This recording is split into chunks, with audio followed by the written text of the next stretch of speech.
again.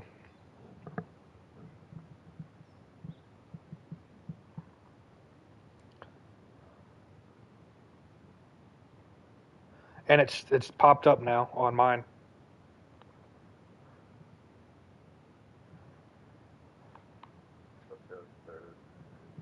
Huh.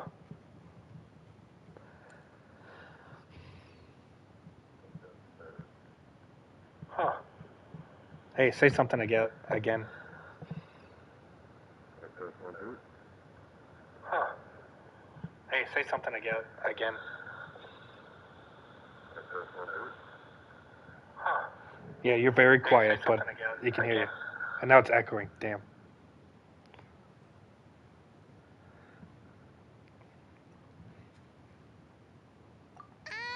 Paimon's not so sure about this. It's kind of scary, don't you think? He's huge! Oh, good point. You guys have fun with that then. Paimon will just float alongside.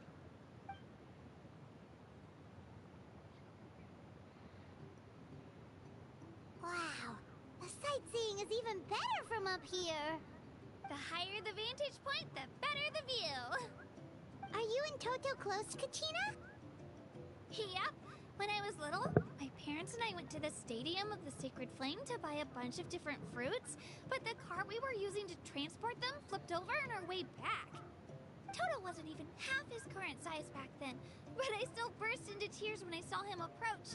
I was afraid he was going to eat all the berries and sunsettias and leave none left for me. In the end, though, he didn't eat a single one, and even chased off a few other Saurians looking to snatch a few for themselves. After that, he used his big head to help get our cart right side up again. I've been bringing him fruit ever since. Oh, and I was the one that named him Toto, actually. With the sheer amount of food he can eat, he pretty much grew like a weed. Before I knew it, he was already this big.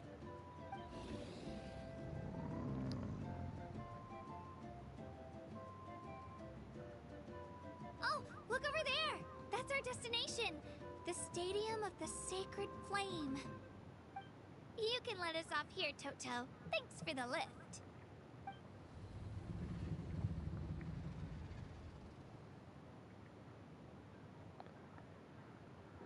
It's an easy walk from here, so I say we head the rest of the way on foot. It'd be quite the trek for Toto otherwise. That's true, especially considering his size. Well, see you later, Toto!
We made it! I'm supposed to meet some friends here, but You're doing Natlan too? I don't see Oh them shit, I'm on yet. my stream, not yours. Maybe they're not here yet. I was like, what are you doing? You've been here this entire time. I've already lost track of how long you've kept us waiting. Listen here, you. It's not just Kanish and Moalani's time you're wasting, but mine, too! Mine! What the heck? That's a strange-looking Saurian. Or, wait, isn't even a Saurian? Take it down a notch, alright? You don't even know some of these people. Just because Kachina's too nice to get mad at you doesn't give you an excuse to be rude to her. And what are you gonna do about it? You think you're the boss of... Hey! Oh, what do you think you're doing? Alright, I've put him in a timeout for now. Sorry about that. Aw, you didn't have to do that. Hal just doesn't have much of a filter, that's all. I don't mind. He got what he deserved. Let's just hope the lesson sticks this time. Mualani, there you are. Looks like you made some new friends. And here I was worried you ran into trouble on your way here. Hello! Paimon's Paimon!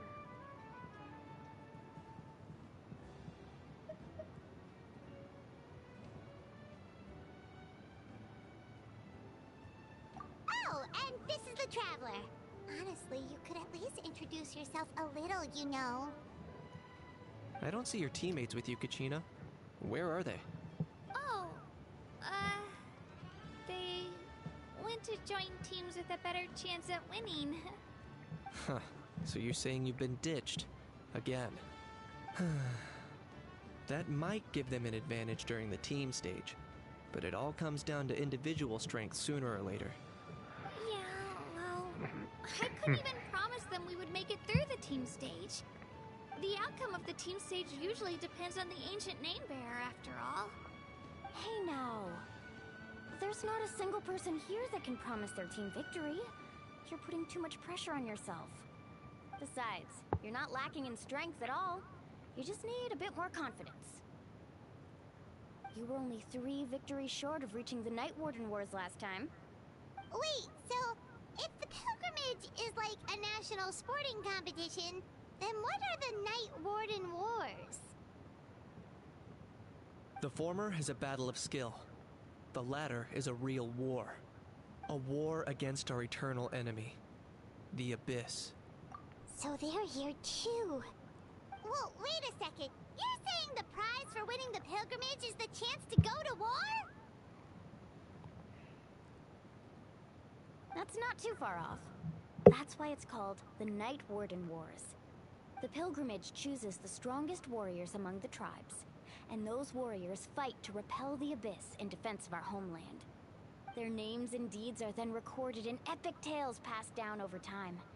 That is the highest honor you can achieve in Natlan. Yes, but that's the nature of war. Danger comes with the territory.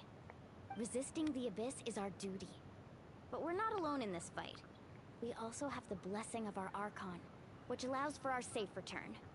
It's something we call the Ode of Resurrection, which does exactly what it sounds like, basically. Resurrect people, you mean? Yep, so it's not so scary, really. Our Archon's blessing gives us the courage to keep moving forward. Let's go register. We don't have much time. Wait, what about you, Kachina? You're not really planning on competing solo, are you? We really wish we could help, but we're not from here, so it doesn't seem like we can take part. There's no threshold to the number of participants. With the sheer number of teams, it's practically guaranteed chaos. No matter how strong or experienced the warrior, victory is never assured. In a situation like that, it's always better to have someone to watch your back. Oh, how about this? When we register, why don't we ask if these two can have special permission to participate? Odds are the answer will be no, so if that doesn't work, well... I only have a few teammates this time. If someone else could take them, then... You're not asking me to lead your team, are you? Look at you, mind reader. So, what do you say? With how strong you are, it would practically be an upgrade for my teammates. Fine by me. But doesn't that leave you and Kachina as a team of 2? There's a world of difference between that and flying solo. Besides, we're a formidable duo. I bet our new friends here will agree that 2's always better than 1, right? Oh, you mean us?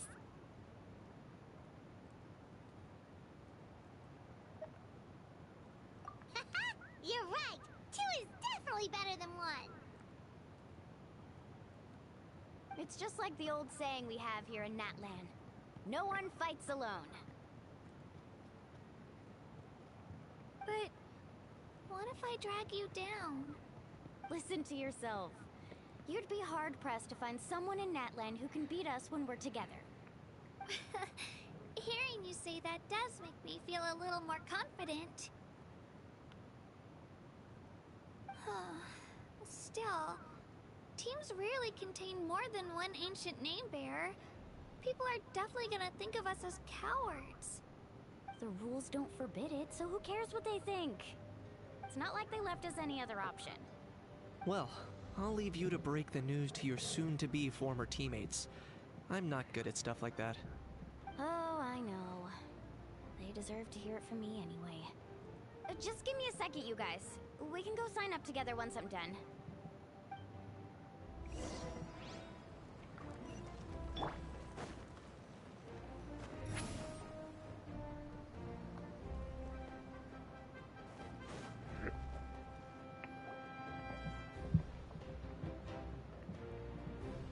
This is the place. Let's wait for Mualani here. Did you see the flags at the front gate when we entered? Oh, yeah. There were flags, weren't there? Those are our tribal flags. One for each of the 6 tribes that make up Natlan, including the Children of Echoes. Why the sudden tour guide routine? I said I'd introduce them to Natlan, and we've got nothing better to do, so I might as well deliver on the promise. Fair enough. Well, I'm from the Scions of the Canopy. We live high in the mountains and have the closest ties to the Yumkasors. My friend Mualani belongs to the people of the Springs, a seaside tribe. The scenery over there is beautiful, and you can find some really tasty fish. That just leaves the Flower Feather Clan, the Masters of the Nightwind, and the Collective of Plenty. If we get a chance after the pilgrimage, I'll be sure to show you around. Well, if we're talking tribes, allow me to stand in for our chief and welcome you on behalf of the people of the Springs. Mualani, you're back! We were just talking about you. Everything's settled on my end. My teammates took it unbelievably well, actually. Your reputation is really something else, Kanich. They probably just didn't see any drawbacks to your proposition. We're saying the same thing here. You, my friend, are a formidable competitor. You may recognize that. Anyway, thanks for waiting, you guys. Let's go register. Hello there. Here to register for the pilgrimage? That's right. I wanted to ask, though. These 2 travelers are very interested in the competition. Any chance they could take part? I'm sorry, but only people from Natlan are eligible to participate. You couldn't make an exception just this once? This traveler is a renowned adventurer. He's more than skilled enough to participate, and I'm sure the audience would be interested in seeing what he can do. It's not that simple, Miss Mualani. Even a single exception sets a dangerous precedent for countless interested parties in the future. The purpose of the pilgrimage is not only to select strong warriors, but also to collect contending fire from the battles. This is the fire that fuels the sacred flame. Natlan is only safe from the invasion of the Abyss, while the sacred flame burns eternal. Oh, so there's another purpose for the tournament. That was the initial purpose, actually. Every participant, whether they win or lose, contributes to the defense of our nation. That's what makes it such an honor to take part. Exactly right, Mr. Kanich. Contending fire can only be produced in battles between people of Natlan. Outlander participation would inhibit the production of this fire, which could in turn jeopardize the sacred flame. Oh, so it all comes down to the contending fire. Well, you can still enjoy the event from the stands. I'll try to get you some good seats. That would be great! Tourists like us are better suited to being spectators anyway. Bill, there's something Paimon was wondering, actually. You read Paimon's mind, Traveler. Why doesn't everyone just fight together? You know, since you can bring them back to life. The power of resurrection has its limits. For starters, the Ode only works on those who bear an ancient name. That's also why ordinary people who emerge victorious in the pilgrimage aren't sent to fight the Abyss. It's for their own protection. Although, they're still afforded the same honor as those who triumph over the Abyss in battle. That brings us to the other condition for resurrection. Not much to this one, actually. Just one word. Victory. Victory? The victors shall burn bright, while the losers must turn to ash. Only those who triumph over the Abyss earn the right to be revived. Defeat in battle not only means death, but also the destruction of your ancient name, preventing it from ever being inherited again. The tales of the vanquished are eventually forgotten, and an ancient name cannot survive when the stories of its bearers are lost to time.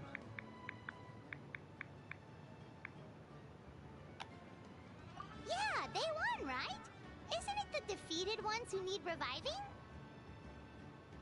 You have to think about it at the team level.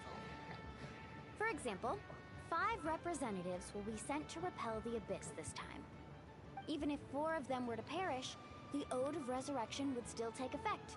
All you need is for one person to return victorious. Because every victory is a building block of our legacy. Of course, the team needs to be strong enough for that to be the case. Otherwise, the price of failure is still very high.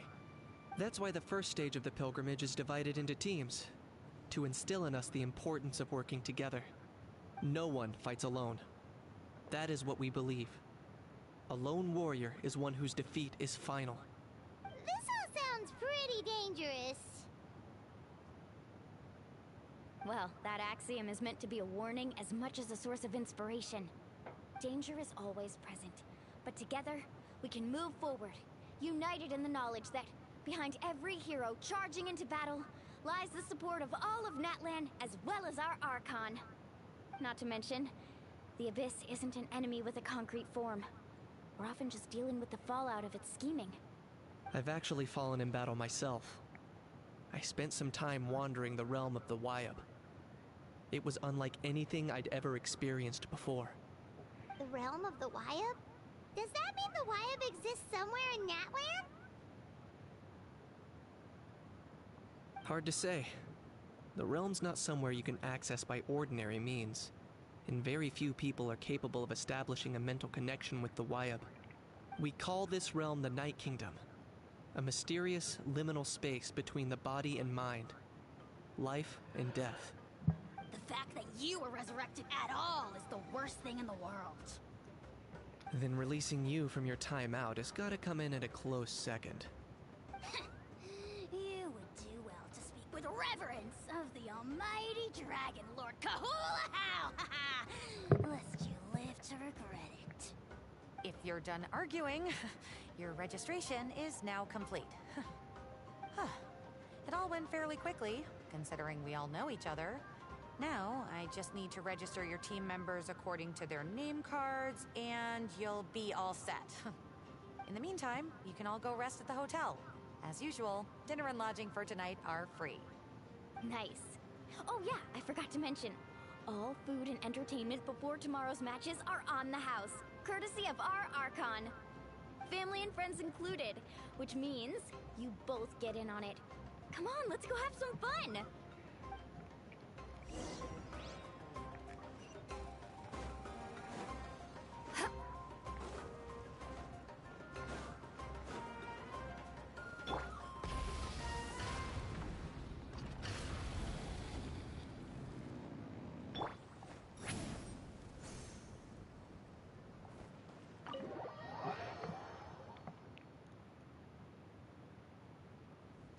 Dig in, you guys. Eat as much as you want. These dishes are all local specialties. There's more where this came from too, so don't be shy. Let's feast until the bill gives the Archon a heart attack. Don't be dramatic. The Pyro Archon is very generous, even if it does cause some trouble for all the hotel workers and volunteers. Speaking of trouble, I've locked a How away for now, so you don't have to worry about him being a nuisance. Wait, isn't that a little harsh? Nah, Kenichi Peach and How are always like that. Everyone has their own unique way of getting along with their Saurian companion. What's got you all down in the dumps, Kachina? You don't have to worry about tomorrow. I'll be with you every step of the way. I know. Everything's fine, really. I'm just nervous. I can't keep using my age as an excuse. I have to get stronger. I have to prove to people that I'm not trying to avoid the Night Warden Wars. You don't have to prove anything to anyone. You know your own heart. So stop beating yourself up over other people's opinions. If they don't think you deserve to bear your ancient name, they can take it up with the Wyup. Trust me, Kachina. The Wyup see something special in you. I just hope it's not the fact that I could take a few punches. Yeah, I'm on a 7 or 8 pilgrimage losing streak. My ranking has been improving little by little, but still no wins. To be honest, losing 7 or 8 times isn't even a lot. Maybe other people can't see your improvement, but your performance still isn't something to scoff at. Yeah, didn't you say you got really close before? It's just, what if I don't even make it through the team stage this time? Hey, have a little faith, will you? You've got me on your team.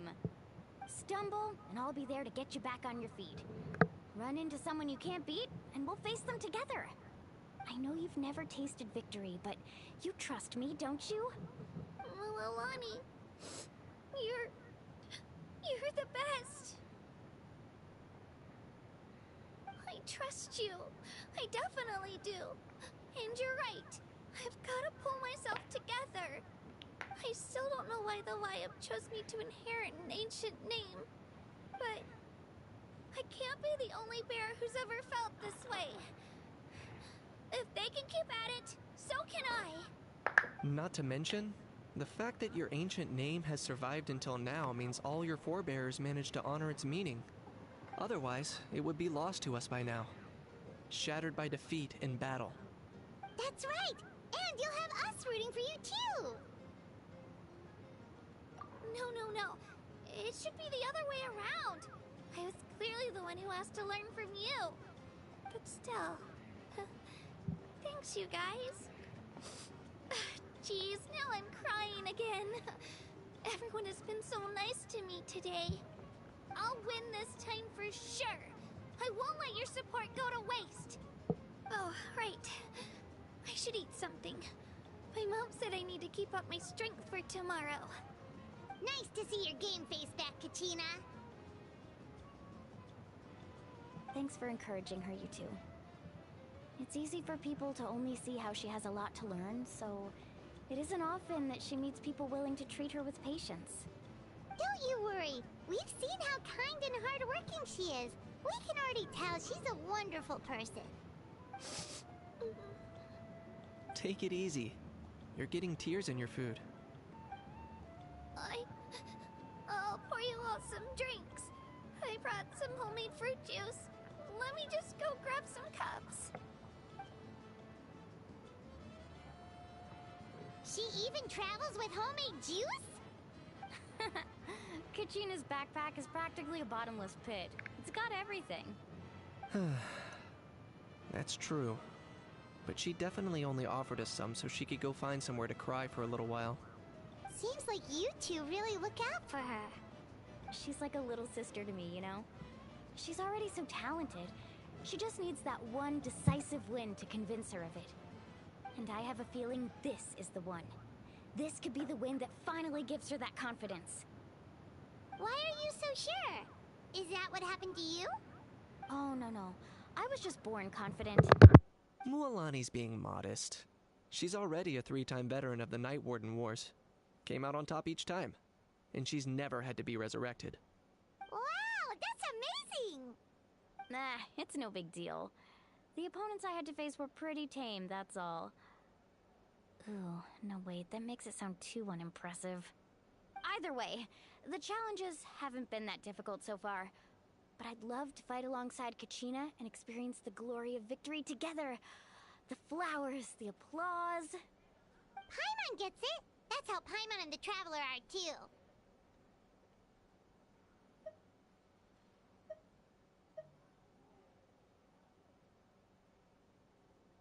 Of course! Just think about it, Traveler. Where would you be without your guide? Drinks are here. Better try them while they're still fresh. Feeling better now, Kachina? Me? I'm totally fine.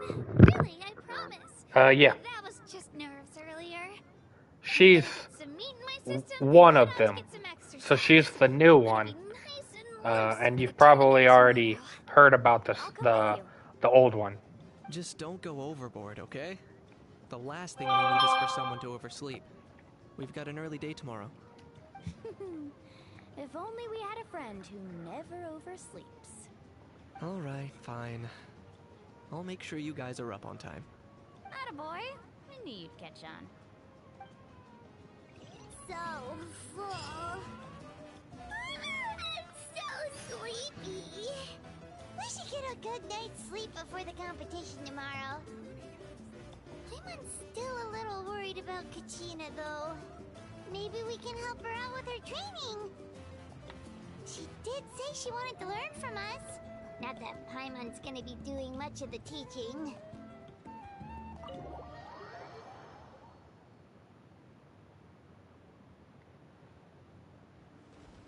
So nervous.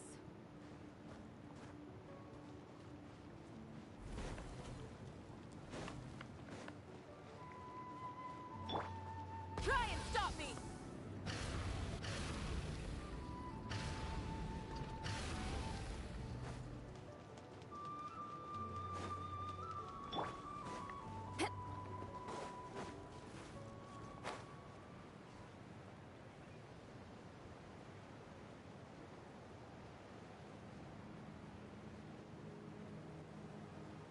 Watch out!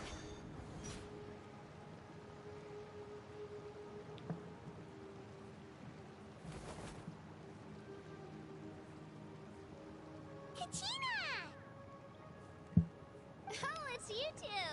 I just finished training with Mualani. What's up? Well, you worked so hard to introduce us to Natlan, we wanted to return the favor.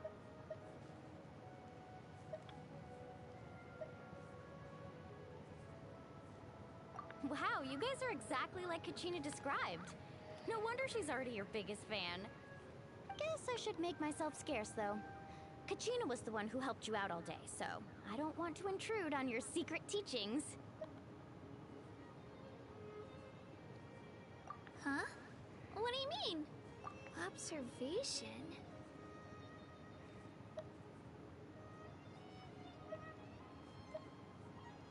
Yeah, the person who hits the hardest isn't always the one who wins.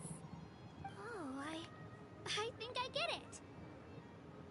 You're saying, fight smarter, not harder. Having the strength to win is just as important as knowing the right strategy. Atta girl, Kachina! Exploit your opponent's weaknesses while maximizing your own strengths, and you're sure to find opportunities to turn the tides in your favor. You're right. I just need to focus. When I get nervous, I forget to assess the situation and end up rushing in without a plan. Mind sticking around a little longer, Mualani? I want to try out some new moves. Sure. Thanks for taking the time to teach me, you two. I won't let you down. Just give it your best shot.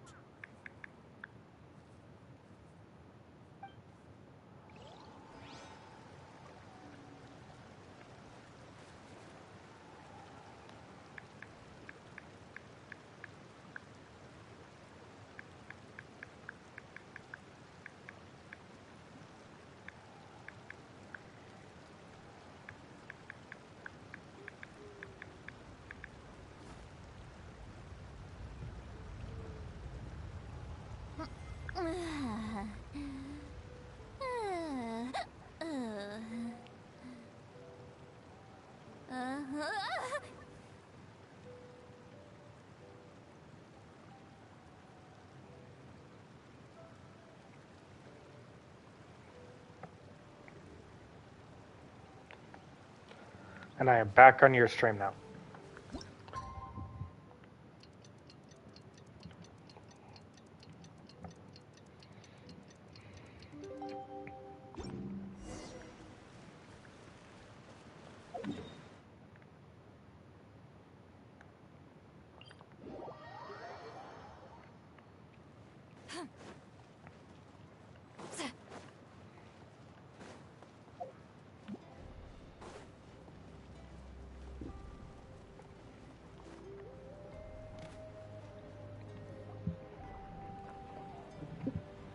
Morning, Traveler. Morning, Paimon. Looks like everyone's here right on time. Good to see that no one overslept. Says the one who only made it because I was there to get you. How? Not so loud. You're gonna give me a headache. Well, if you don't do well today, we know who to blame now, don't we? See how your friends talk to me, Kanich? I help you wake them up, make sure everyone's on time, and do I get a thank you a how? No! I get told off! Mualani's right, though. Hopeless. Every last one of you. Alright, moving on. How did you sleep last night, Kachina? I had some nerves at first, but my bed was great. I fell asleep the minute my head hit the pillow. That's good to hear. Maybe you handle stress better than you know. The competition's about to start. Did everyone eat something? A little. Didn't want to overdo it. Oh no! We were so busy focusing on the tournament we forgot to buy something! I thought that might happen. Here, I brought you some. No thanks necessary. I'll treat you to something even better once... Attention everyone! The tournament is about to begin. All contestants proceed to the venue. I repeat, all contestants proceed to the venue. Well, I'd say more, but that's our cue. The opening ceremony is what kicks everything off. You should be able to see Kachina and me from the stands. We're counting on you to cheer us on. Do what? Paimon's gonna cheer so loud, you'll hear it across the stadium! Thanks, you two. Yeah, that one's Be sure to keep an ear out. a long story, See you later. but it's a good story. But there's not a lot of fighting.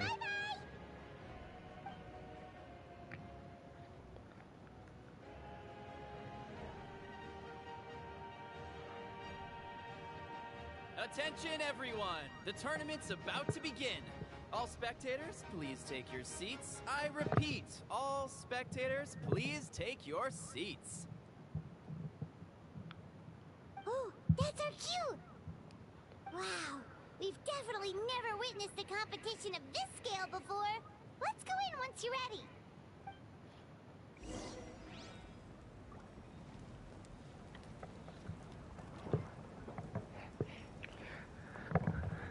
Gonna grab a drink real quick.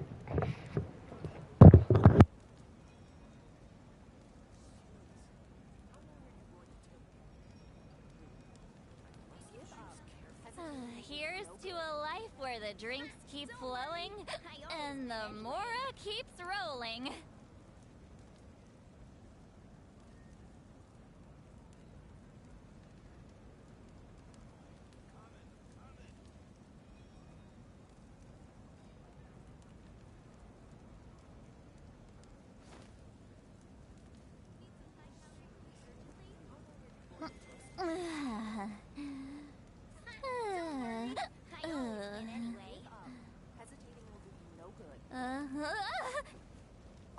Entering the stadium of the Sacred Flame? You won't be able to leave the arena once the tournament begins.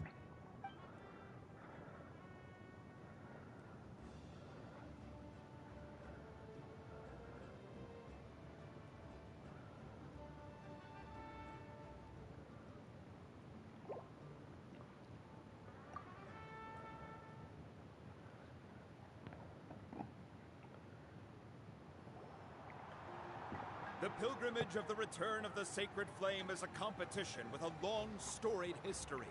Countless hopefuls have gathered here today, each vying for the same prize, the right to serve their homeland in the Night Warden Wars. Before we begin, allow me to remind everyone of the rules. Today's tournament begins with the team stage, before advancing into individual competition. Each team will board a hot air balloon, which will land at a random location. Contestants must search for fire towers within the contest grounds, accumulate contending fire through combat, and bring a sufficient amount back to the stadium. Defeat in combat, departure from the contest grounds, and running out of time all lead to elimination. Only the strongest teams will be able to withstand the onslaught of battle and return to the arena, blazing fire in hand. Only those who emerge triumphant in the team stage earn the right to take part in the individual battles. The outcome of these one-on-one matches not only affects the contestants' individual scores, but also determines their next opponent. After many rounds of battle, the contestants with the top 5 rankings will get the chance to take part in the Night Warden Wars.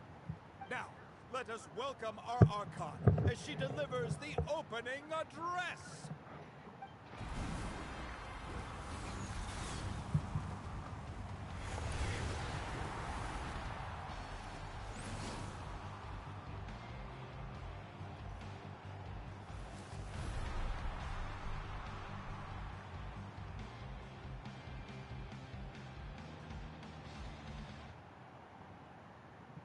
Skill, strategy, fortune, form. Many factors influence strength, but victory never lies. The pilgrimage is not merely a trial to determine the strongest So, among us, all of you but guys also are dreaming. a stage upon which to showcase your individual growth. Today marks the beginning Pretty of much it's another legendary a whole saga. group of people One are written in the stuck in triumphs this of the dream. victors. So, without further ado, let the games begin!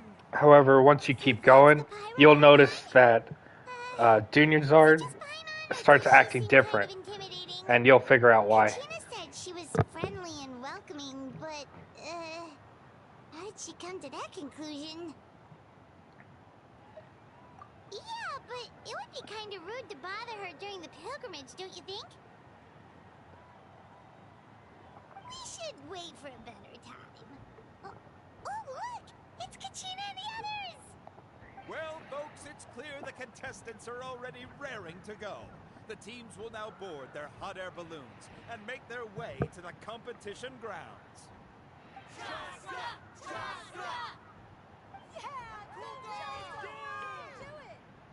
Kick their butts, Itzna!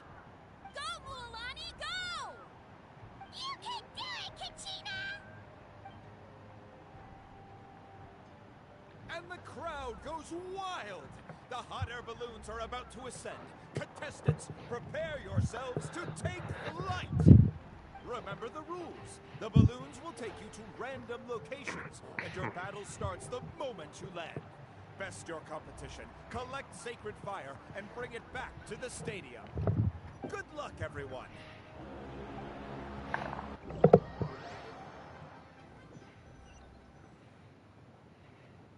Guess this is where we're starting.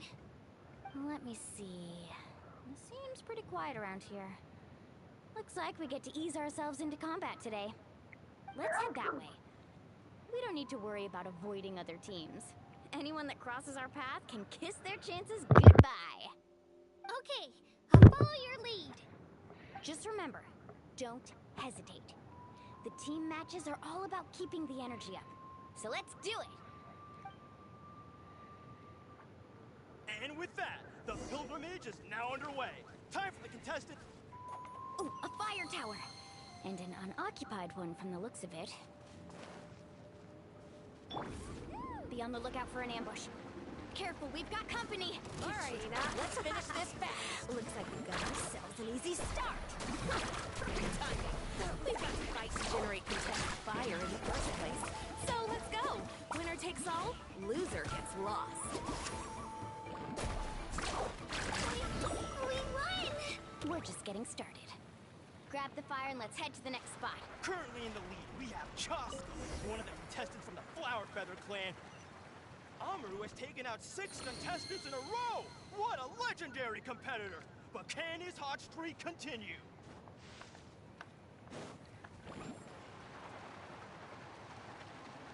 Oh, well, aren't you two an interesting duo? How did these monsters make it onto the grounds? It's part of the tournament. If you can't handle a few monsters, how are you supposed to repel the abyss? Why don't we handle these monsters first? Then we can battle it out between ourselves.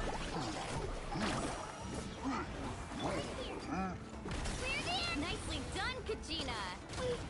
We actually beat a legend! Come on, don't just stand there. Let's grab the fire and go. We have a new team pulling ahead. Mualani and Kachina have already eliminated several favorites for the win.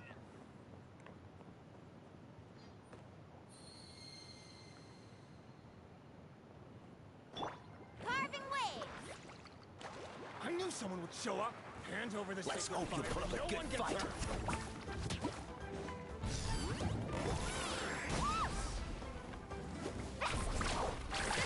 Would you look at this? Two favorites for the win. Itzna and Unkunga have run into each other. Watch this. Let's finish this gonna be an early goodbye for one of these formidable competitors. Yeah.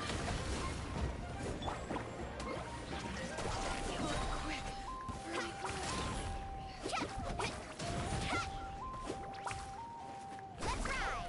Amazing! Forget it.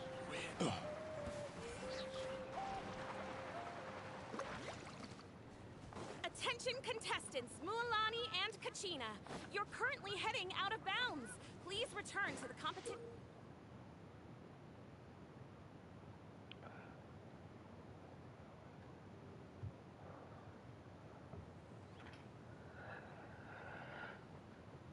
So you know those things that the drill saurians can jump into, the molten fissures in Natlan?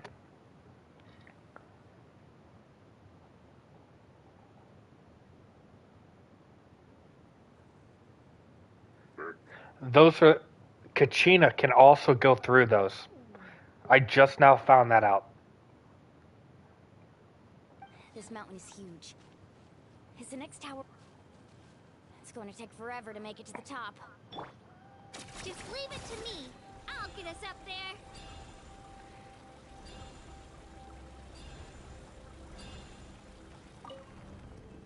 We made it! Great work, Kachina! Glad I could help. An empty fire tower. We're too late. Darn it. So close. And another competitor crosses the finish line. Natlan from the Collective of Plenty, certainly living up to some lofty expectations.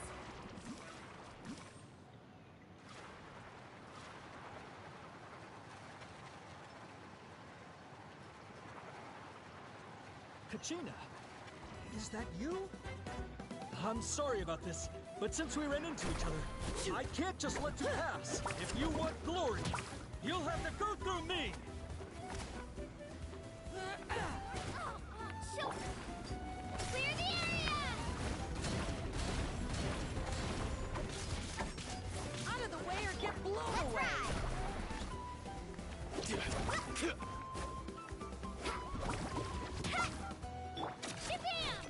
Stick around.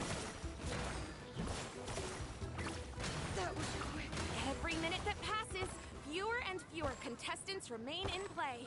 The remaining competitors need to hurry if they want to make it out of this stage.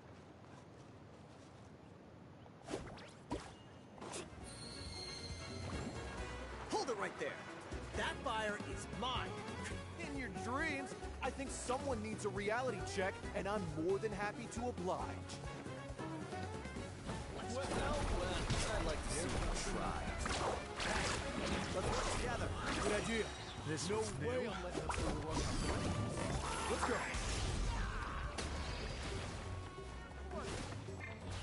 Drilling down!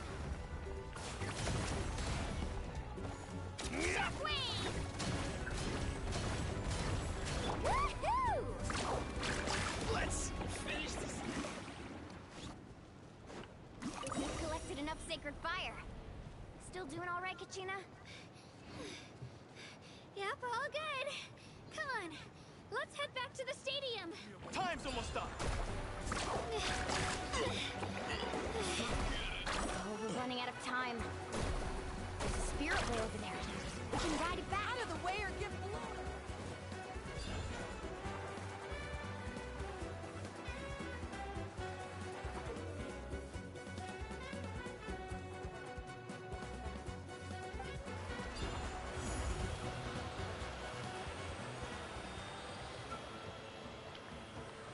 Oh, we really lucked out.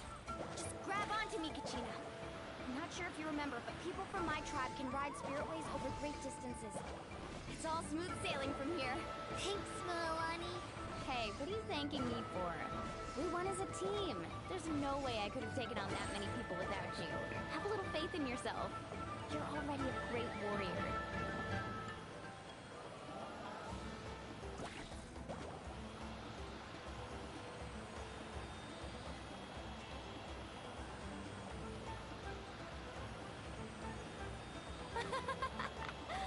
Oh, those were some steep curves. Not scared, are you? I'm fine.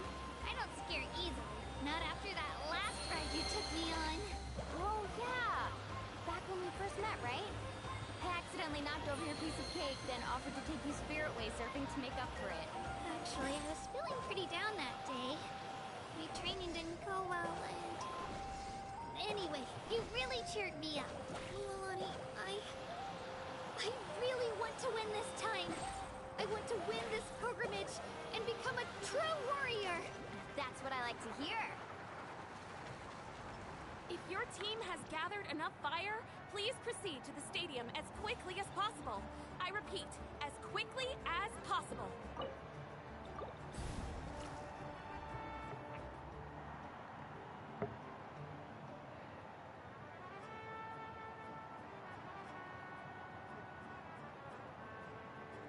Congratulations, Milani. Congratulations, Kachina. You've successfully cleared the team stage. Amazing! Congratulations! Congratulations! Keep it up, Mualani! Kachina! Mualani! Kachina! Milani! Woo! Kachina! Mualani! You two can take a short break while the team stage comes to a close. We'll draw names to determine the individual matchups in a moment. After that, we'll proceed to the next stage of the competition. I wish you both the best. You two are assigned to different lounge areas. If you'll follow me, please, Kachina. Solo battle's next. And I was 3 wins short last time. I've got to do better. Just calm down, Kachina. You're in good form. You can do this. Hold it right there. This is the contestants' lounge. Unauthorized access is prohibited. We're contestants too. Let us through. According to my list, you're not among the individual match contenders, nor are you related to any of the remaining candidates. Well, we'd still be candidates if it was just based on strength. We only lost because 2 other contestants snuck up on us like cowards. If you could just go contact the referee, we'll wait right here for you to... Ugh. Wait, you two are... Well, look who we have here. Remember us? Your little trick got us disqualified. Since we've crossed paths again, let's settle this once and for all. We'll see who truly deserves to advance to the next stage. Fight us! Right now? Don't mind him, Kachina. Tournament rules place you under no obligation to honor that request. A loss is a loss, and that's final. You! Don't just stand there! Get security over here now! Forget the rules. Isn't the pilgrimage about picking the strongest warriors? She just happened to catch us off guard. It was all luck. Exactly. Now's our chance to duke it out fair and square. Kachina! Who are you? Traveler! Paimon! What are you doing here? We just came to have a chat, and then all of a sudden, these guys were threatening you! Huh, you're not bullying Kachina on our watch! Thanks, you guys. I don't know your names, but if you really want to face me, I'll allow it. It has to wait until after the tournament, though. I need to focus on the upcoming matches. I don't want to let my parents down, or any of the friends who helped me get this far. That's enough, you two. Being caught off guard is not an excuse. You think you can cry foul play when you face the abyss? If this behavior persists, you may find yourselves barred from future competition. Whatever. Let's go.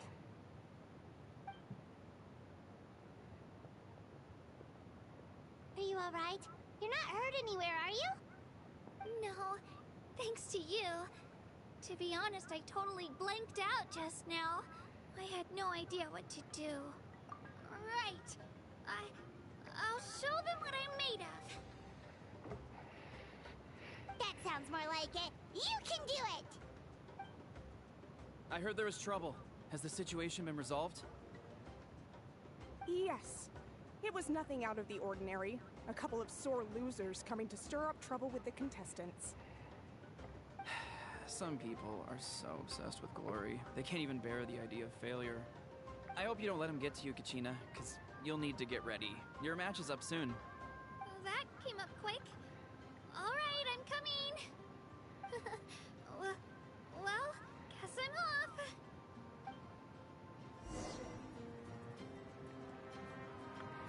Let's go, Twirly!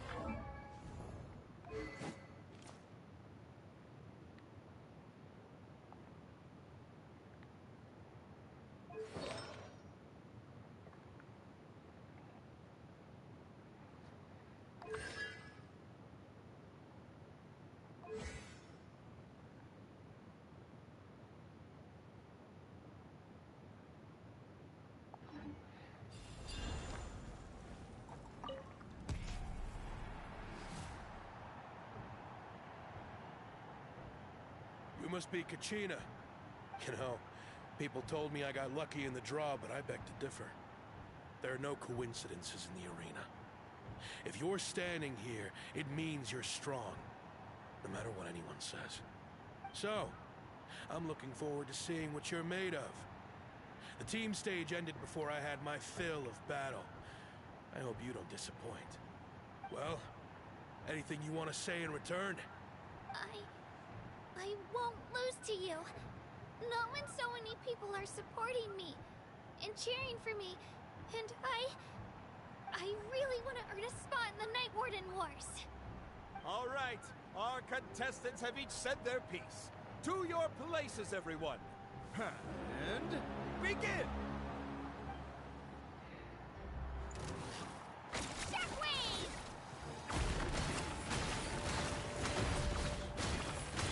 Come on, you can do better!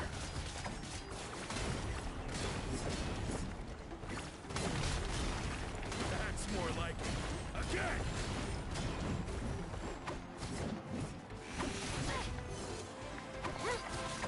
Let her rip!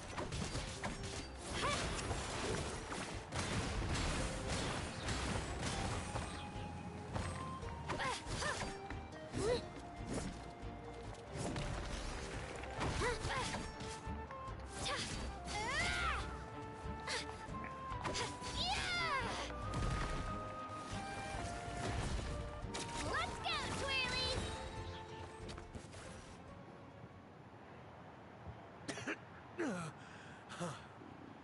I actually lost. Knew I had an eye for the good ones. Guess that means I was right about you all along. Congratulations to Kachina for taking the win. Let's give her a round of applause, everyone.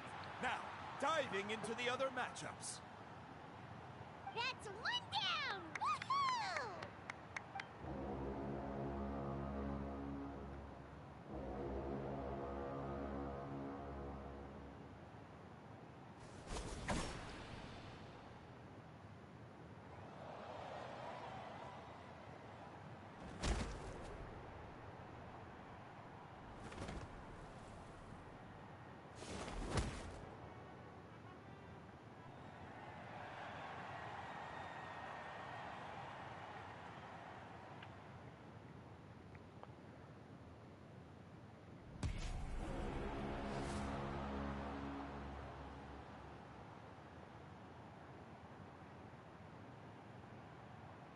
Where'd you come from, kid?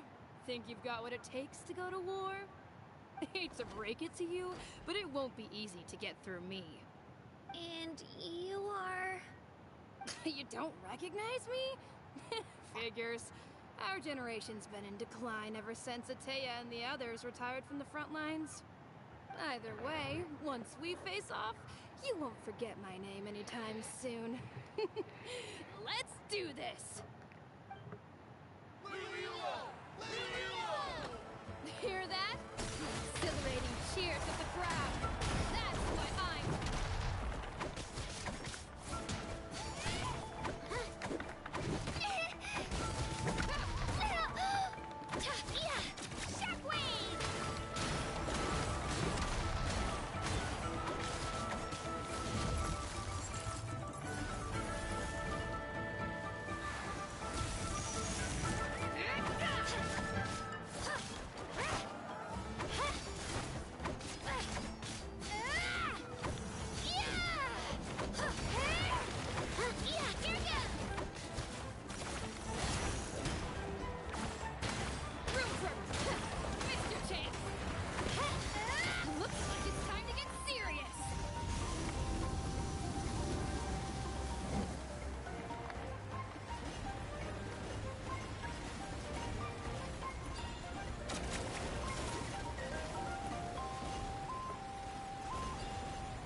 Turn this around and fast. Wait, maybe I can try climbing that stone pillar. I should be able to catch her that way. Good thing that's exactly what I was gonna do. You know a trick or two.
Just about who hits the hardest.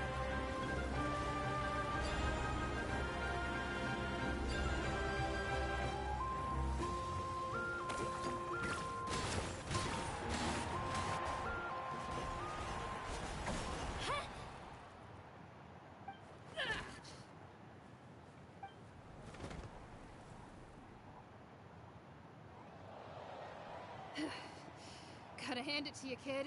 You really impressed me. I take back what I said before our match. You've got what it takes, Kachina. Youngsters like you, you'll forge your own miracles. And it's Kachina for the win! We'll now head into a short break as our contestants prepare for the final round of competition.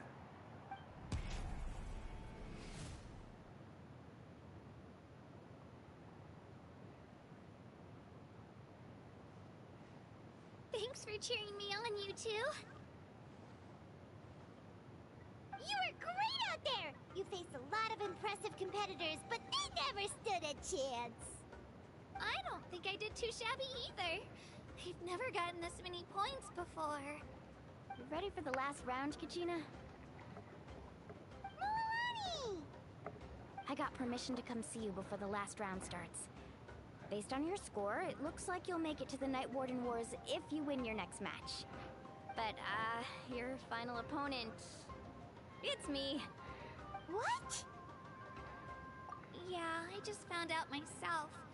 We're really close in the rankings, so only the winner gets to move forward. But I wanted to fight alongside you. I did too, but it is what it is. People with similar scores tend to get matched against each other. But we just have to get past it. War is cruel, and the Abyss certainly isn't going to go easy on us. Only Natlan's strongest deserve to stand against them. So, I'm going to give this battle my all, Kachina. And I hope you do the same. To hand victory to your opponent is to take pity on them. But no one's asking for pity here, yeah? So, you ready? I'll do my best! Atta girl. So, if one of you has to lose, who should we cheer for then?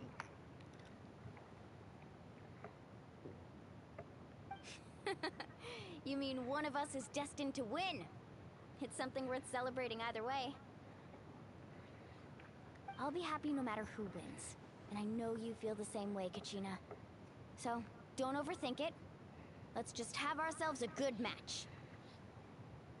Traveler, Paimon, I'll see you after the match. Kachina, I'll see you on the field.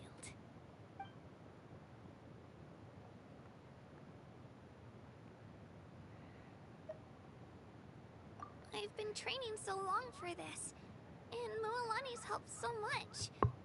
I'm going to show her that it didn't go to waste. Thanks for believing in me. I'll try believing in myself this time too.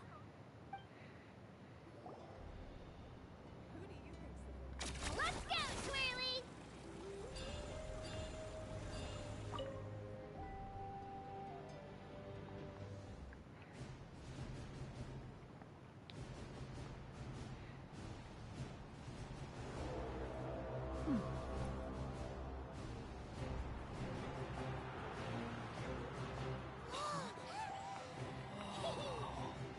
We've arrived at the final phase.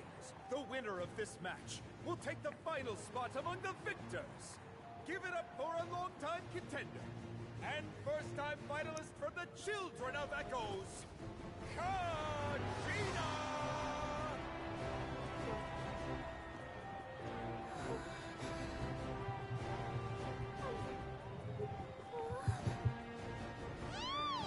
You get this, Kachina! And her opponent from the people of the Springs, a young prodigy and Night Warden Wars veteran, Mualani! This face-off between old friends promises to be an explosive showdown. May the best warrior win! You've come so far. Still nervous? Why does it have to be you? Still, I'm glad in a way. Even if I lose, I won't have any regrets. Come on! Kachina, this is no time to be modest. I know you want this more than me. And it's about time you start sounding like it, okay? I want to win. Mualani, this one's mine.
And with that, the winners of this pilgrimage have been decided.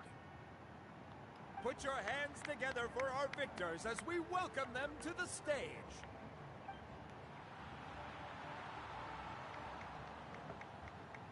With her 6th consecutive win, Cheska of the Flower Feather Clan. She managed to turn the tides all by herself. Yansan of the Collective of Plenty. With an explosive comeback 10 years in the making, Kaiulani of the People of the Springs.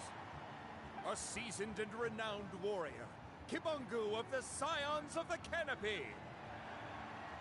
Last but not least, finally living up to her true potential, Kachina of the Children of Echoes! Woo! Over here, Kachina!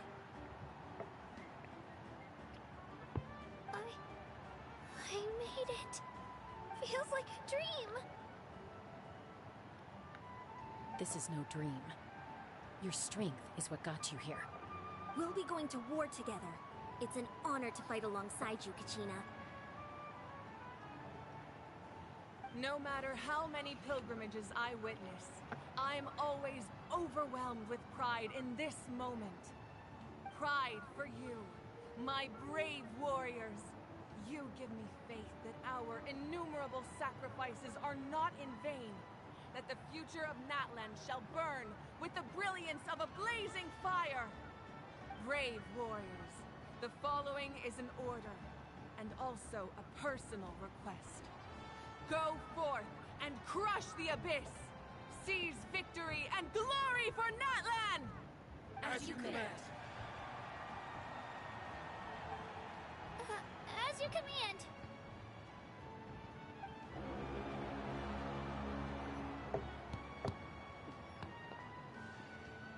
Traveler, Paimon, there you are!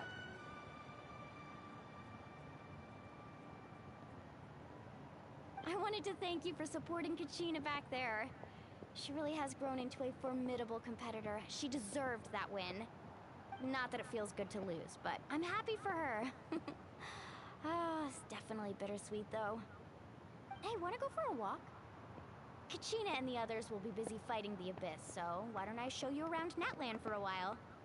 Sure. What do you say, Traveler? Something on your mind? Listen, I'd be lying if I said I wasn't worried. But she's got experienced, powerful companions to take the lead. I'm sure they'll be fine. Glory always comes with a risk. If victory was assured, no one would take pride in it. She's not one to fall so easily. She bears the ancient name Uthabiti, after all. We just need to hold the fort while they're gone. Come to think of it, you've never visited my tribe, have you? Come on, I'll take you. The people of the Springs live alongside the Kaholasaurus. Our tribe is an ideal spot for some R&R. I'll take you to all the best spots. You'll love it. Looks like you beat me to it.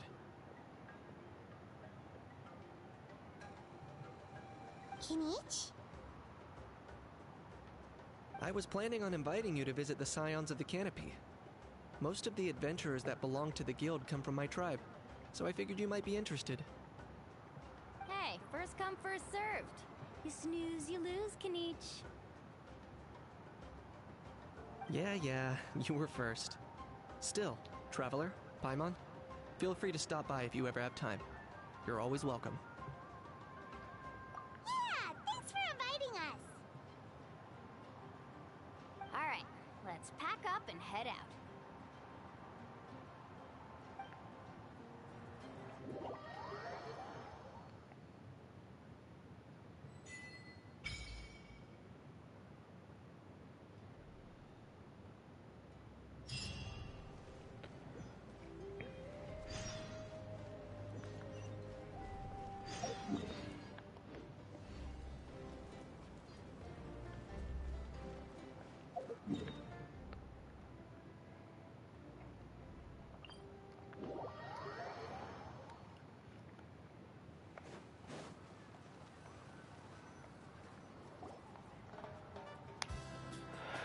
So I guess Natlan's reputation is based off of the tribes. Paimon can't wait to have a look around.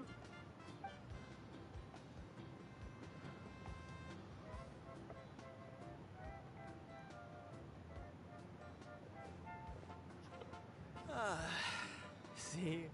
What did I tell you? A dip in the hot springs after a battle is just the best. Fetch me a bottle of wine, would you, dear? Just one? Let's get another. It's still early in the day, isn't it? Want to go to Golden Dusk later?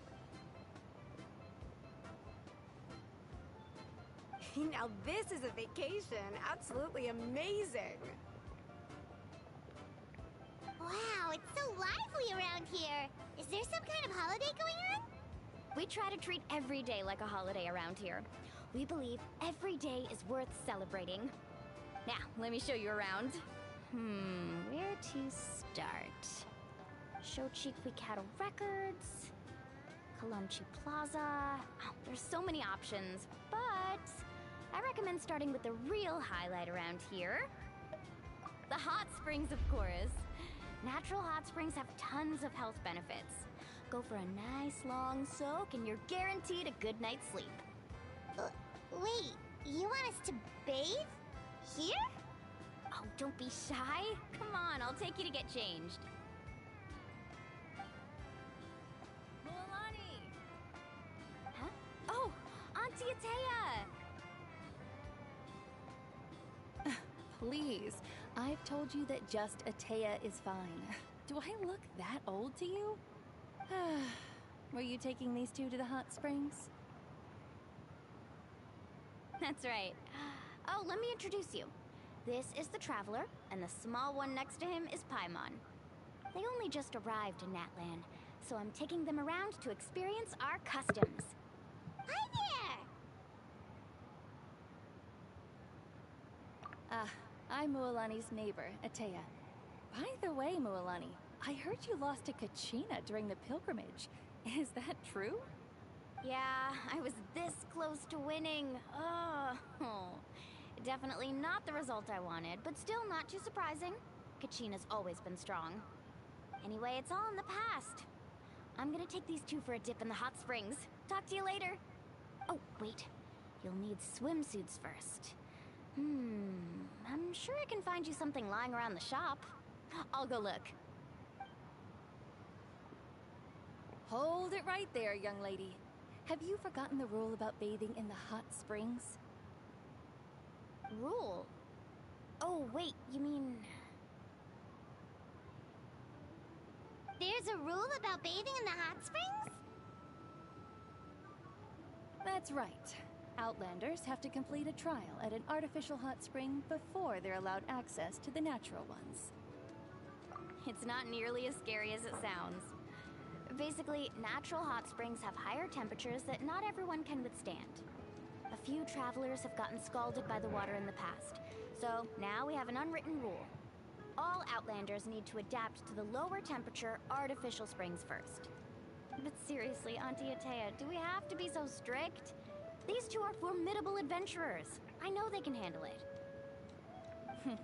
Famous last words. The hot springs are not to be underestimated. You can never be too careful.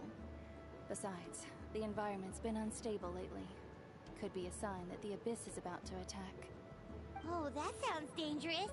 You know, Paimon's really not all that formidable, so careful is good. Exactly.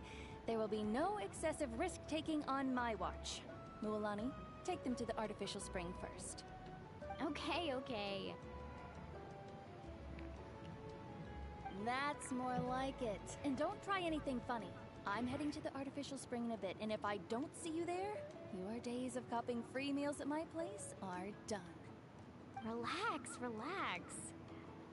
Oh, by the way, Atea, how have you been feeling lately? Much better. How else would I have the energy to keep an eye on all you rascals? Hey, you over there! How many times have I told you no roughhousing near the hot springs? Oh, shoot! That weird lady's back again! The weird lady. Stop right there! Ugh, you need a stern talking to! She sure has a lot of energy. She's a legend in our tribe. Everyone knows her. Back before I inherited my ancient name, she was one of Natlan's most renowned warriors, famous for her love of hot springs. In fact, she often threw parties at the hot springs. She referred to anyone who came to these parties as her hot spring buddies. The attendees were all respected warriors like Liliuo, Kaiulani, Vichama, oh, and the Archon. If Paimon lived here, she would take advantage of the hot springs too. It's just, during battle, she was impaled in the abdomen by an abyssal monster. The doctors managed to save her life, but they made it clear that she could never bathe in the hot springs again. Abyssal power still exists within her body. Immersing herself in hot water would accelerate the corrosion of her internal organs and the progression of her illness. Oh, no wonder she has so many scars. Paimon had no idea she was so seriously injured. That's normal. She never talks about her injury. She's worked tirelessly over the years to dig up artificial springs so that more and more people can experience our tribe's natural wonders, even though she can't enjoy them herself. I really respect her for that. Anyway, let's head to the artificial springs. If Auntie Atea gets there before us, we're gonna be in some real hot water.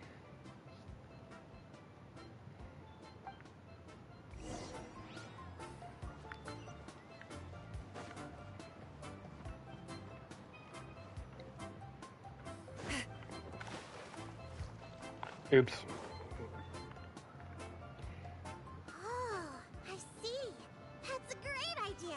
I like it. See, I told you that Chief would agree. Well, let's get moving then. We can't let a word of this slip to anyone else. Hey, Amina, Hikaru, Marukao! You three seem particularly cheerful today. What's the occasion? Oh, Mulani! You're back. Who are these two? This is the Traveler and Paimon, two very important guests. I wanted to take them to the natural hot springs, but Auntie Atea caught us, so we had to come here first. Oh, what a coincidence! We were just talking about her. We think Auntie Atea's illness has taken a turn for the better. Really? How can you tell? Okay, so while you've been busy with the pilgrimage, we noticed that she's been visiting the hot springs alone at night. Yeah, specifically the hot springs in the cave to the north of our settlement. I'm sure you know the one. Apparently, she used to go there a lot before they became abandoned for some reason. She could never come into contact with hot water before, and now she's visiting the hot springs every night. I mean, it's pretty obvious what that means, right? Yeah, so we got to thinking, what if we renovated the abandoned spring behind her back, then threw her a huge surprise party? Chief Amina thinks it's a great idea too. So, you want in? Of course! How could you even think of pulling this off without me? I'm a little busy right now, though. I'll come find you once we're done at the hot springs. Of course! Take your time. You should focus on our guests for now. These artificial springs are pretty new, but the experience is just as good as the natural ones if you ask me. We really worked hard on them, so I hope you enjoy. And you two, I know you want to focus on Atea's surprise, but don't forget your patrol duties in the meantime. The Abyss could attack at any moment, so we need to stay vigilant. You got it, Chief. We'll keep an eye out. You can count on us.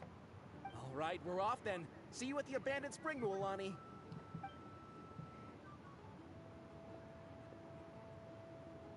I'm also gonna head out. Have fun!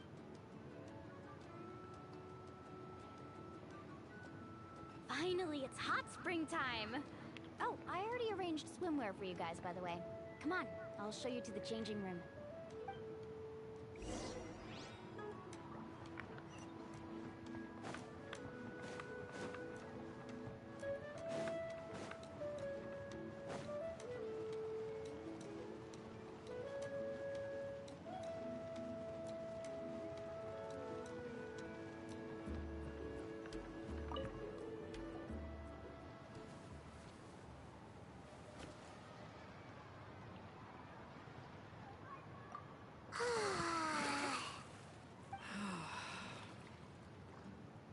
Oh, oh, ah. So, what do you think? Can you feel the warmth relax every muscle in your body?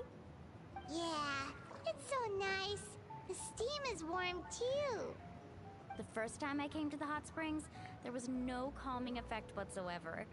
I was such a little ball of energy, the moment my parents looked away, I ran off to the high temperature pools. It was actually pretty funny looking back on it. They were absolutely frantic, looking for me all over, until finally they saw my head slowly poke out from under the water. I was too young to remember the whole ordeal, but my parents told me all about it. A natural-born swimmer, my mother called me. Just like her, I taught myself how to dive underwater the first time I ever went swimming. So feel free to go for a swim. I'll be right here if you need rescuing. Okay, here goes nothing. Auntie Atea, you really came to check on us? Of course. And I'm glad you listened. I brought you all some milk and snacks as well. I'll just leave them here. The temperature in the artificial springs isn't too high, so I went with Saurus crackers and grain fruit chips. See how you like them. Oh, thank you! These are great! Well, I did make them myself. Very few young people know how to truly appreciate hot springs, so listen carefully. The temperature of the hot spring not only determines the type of snacks you should choose, but also the amount of time you should spend in the water. To bathe in a hot spring is to completely empty your mind. As such, swimming around the pool is incredibly disruptive and impolite, and something you should absolutely not learn from Mualani. Hey! All right, looks like you were able to adapt to the temperature, no problem. You should be able to switch to the natural springs then. Well, I've got to get going. Oh, and make sure you drink your milk. I'm looking at you, Mualani. I still remember how you used to pour it into the water when you were little. That better not happen again, whether I'm here to catch you or not. Okay. Paimon didn't think you were the type to do something like that. I remember thinking I'd totally get away with it too. But turns out milk is pretty easy to spot when you pour it into clear water. Not my best work. Some people get dizzy if they stay in here too long. You guys alright? Paimon's fine, just a bit stuffed. Looks like you two are naturals. Oh, by the way, I have to leave you on your own for a little while this afternoon. I'm gonna help the others fix up that abandoned spring. I certainly don't trust their aesthetic tastes. Who knows what will become of the place if I leave them unattended. In exchange, though, I can recommend a couple of shops that are worth a visit. Huh? Yeah, she brought us snacks and taught us about the hot springs. We want to do our part too. Friends are supposed to help each other out. We'd feel bad otherwise. Well then, the more the merrier. Alright, we should get going. Let's organize the best hot spring gathering Natlan's ever seen.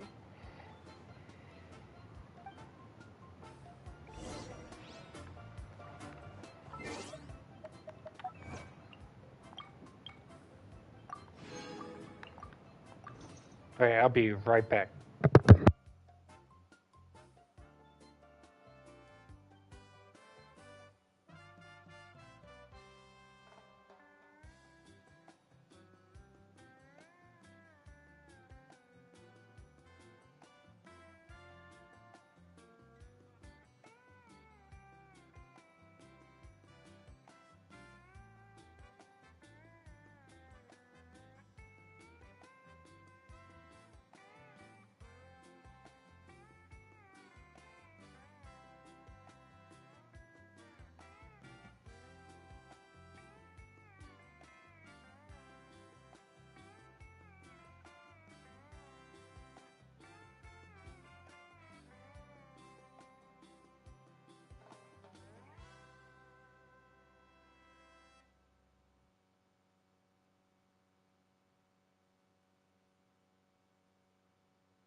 I'm back.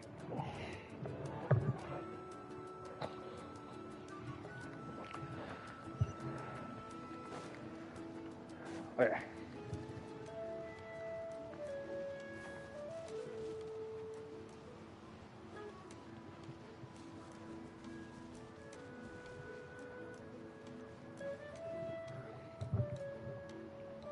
Mulani! Wait, you brought our guests too?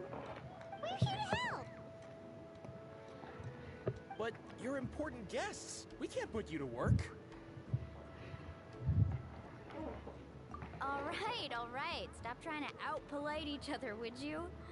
The sooner we get this party started, the sooner we get to enjoy the real party. Now, where to start? Looks like the water outlet is blocked pretty bad. We'll need to dig under it. Ooh, those boxes in the corner need to be thrown out as well. Oh, they're moldy as all get out. Ugh. Also, someone needs to go out and get some cloth, wood, and decorations. Oh, and snacks too. I say we get enough for 20 or 30 people. Bulk purchases fetch the best prices after all. Oh, but don't just accept the first offer they give you. I'm not good at haggling. Why don't you go? Hey, I'm not any better, and I wouldn't even know what to buy. How about we handle things here while you three deal with the shopping? Yeah, that works too. I can introduce you to all the shops while we're at it. All right, let's meet back here later.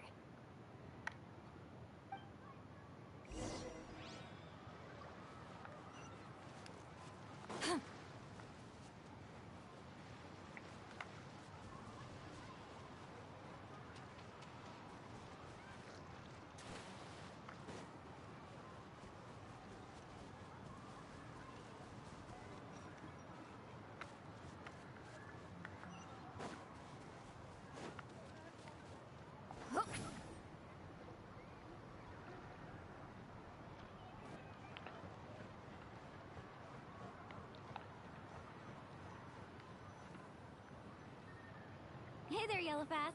Hope business has been going well. Well, if it isn't Mualani, back from the pilgrimage? That's right. Didn't make the cut this year, though. Well, it wouldn't be a competition if everyone got to win. So, what'll it be today? Here, it's all on the list. Quite a sizable order, as you can see. So, can we expect a discount? Wow, that is a large order. What's it all for? A party?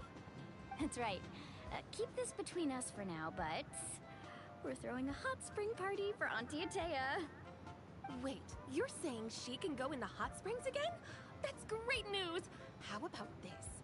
You can have the decorations on the house, and I'll give you 20% off the cloth and wood. Come on, I know you can sweeten the deal. That pile of wood's been sitting there since I left for the pilgrimage. At this rate, you need to get rid of it or it's gonna go moldy. All right, all right. Such a handful. Just give me a moment while I pack all this up for you. Wow, that was amazing, Mualani!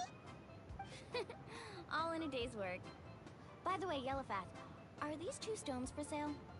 Interested? They won't come cheap. I'm not planning to haggle this time, I promise. Package them separately, would you? Nope. Kachina likes shiny little trinkets, so whenever I come across something like that, I always buy it for her. I'll hold on to them for now. It'll be a nice little surprise for her when she returns victorious from battle. I'm sure she'll like it. All right, that should be everything. If you could just double check, make sure nothing's missing. Let me see. Huh? What's this crate of juice doing here? That's on the house. 7 years ago, when the Abyss attacked our tribe, Atea saved my brother's life. She never asked for anything in return, but I could never forget what she did for my family that day. So, send her my regards, would you? And have fun! Oh, we will. It's gonna be a party to remember. Thanks a lot, Yellowfast. Well, that's our shopping done. Let's head back.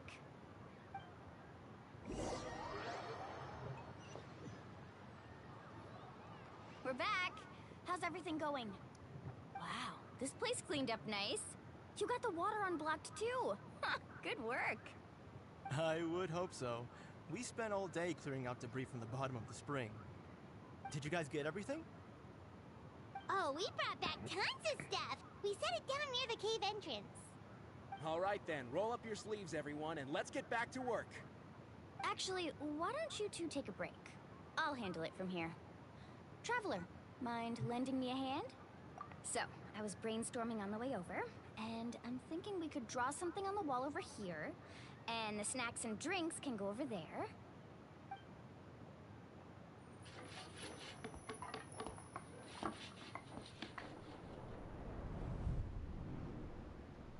So, what do you think? Not bad, right? It looks amazing! Paimon had no idea you were such a great designer! Well, I'm usually the one in charge of the family store, so I'm pretty good at things like renovation and organization.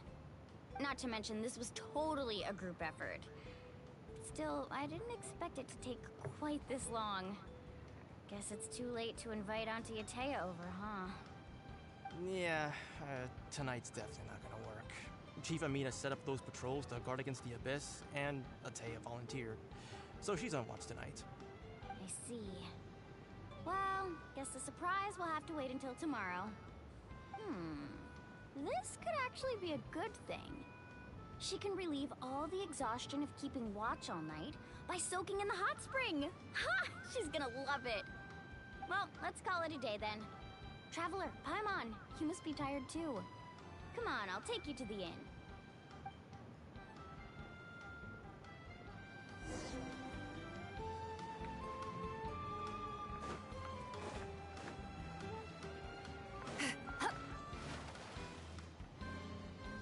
Fulfill our pact!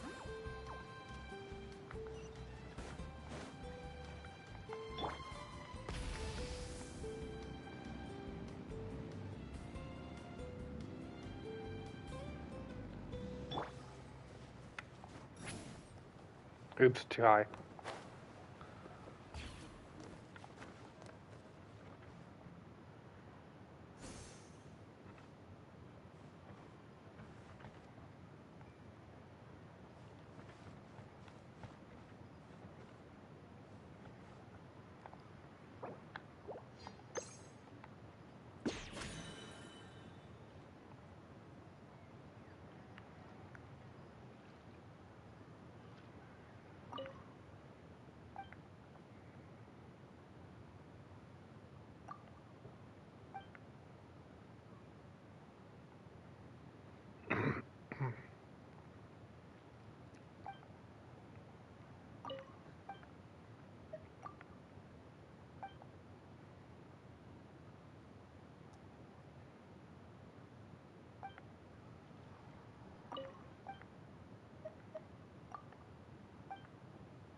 Dang, I tried.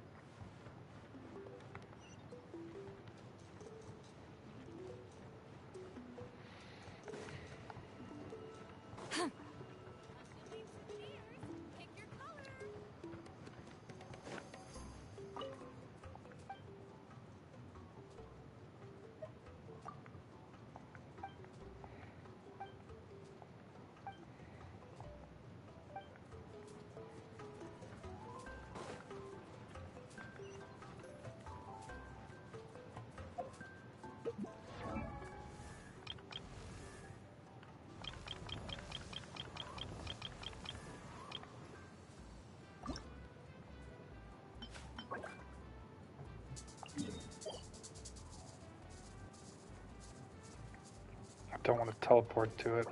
I'll wait.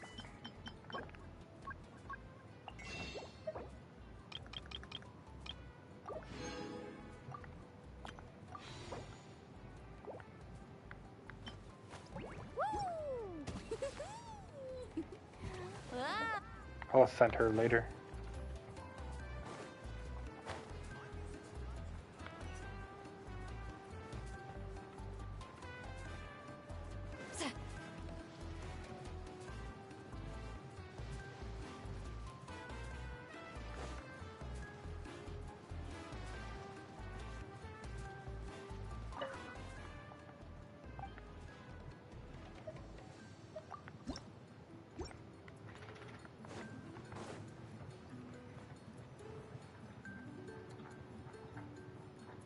Alright, this is it. Get a good night's sleep, okay? I'll see you tomorrow. Yep, good night!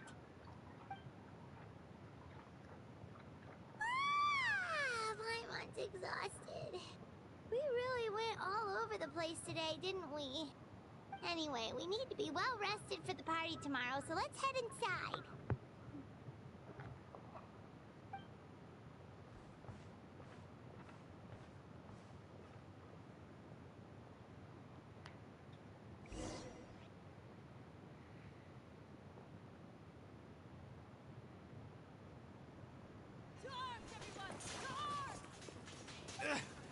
Why now? Huh? What's with all the noise? Traveler, Paimon, wake up! Mualani? What's going on? Where did all these monsters come from? It's the Abyss. Our patrols are trying to drive them back as we speak. Come with me. I'll take you somewhere safe. Mualani, a little help over here. We can't hold them back much longer. One moment. I'll be right there. Couldn't have said it better myself. Hang in there. We're here to help. Carving waves.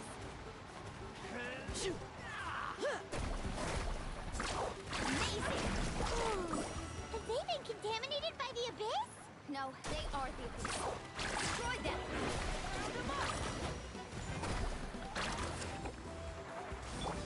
Show no mercy. Rise with assault.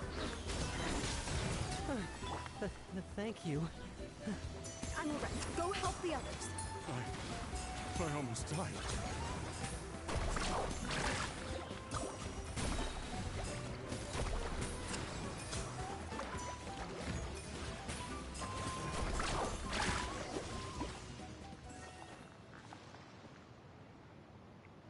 We've cleared out most of the monsters over here. Thanks for your help. It would have taken me ages on my own. Looks like we're still in for a long night, though. We still have no idea where these creatures are coming from. Let's go ask Amina. She'll have a better handle on the situation. It's probably from the hot spring.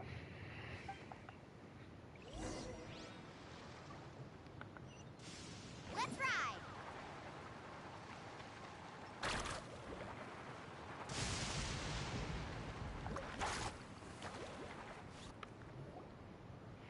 Amina! Oh, it's you three. Thank you for helping clear out those monsters. We were prepared for an attack, but we didn't have enough people to prevent them from breaking through our defenses. No casualties so far, though. Where'd they come from this time? The east side. We've pinpointed the position of an abyssal pylon, but we don't have enough manpower to take it down. An abyssal pylon? What's that? A kind of gate created by the Abyss. One that allows monsters from the Night Kingdom to enter the physical world. The only way to end the attack is to destroy the pylon as soon as possible. Otherwise, the endless hordes of monsters will exhaust our defenses. Exactly. That's what I'm most concerned about. Their numbers suggest there might even be multiple pylons in the area. We're searching for them as we speak. Alright, we'll go seal off the one to the east. Traveler, Paimon, can I count on your help again? Of course! We can't just sit back and do nothing! On behalf of the people of the Springs, you have my thanks. We're counting on you. Let's go. There's no time to lose. Take care, Amina.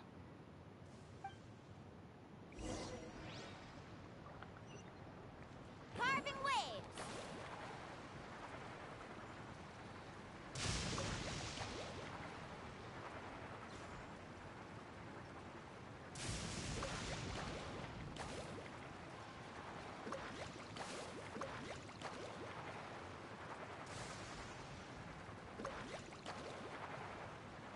Mualani, is that the pylon?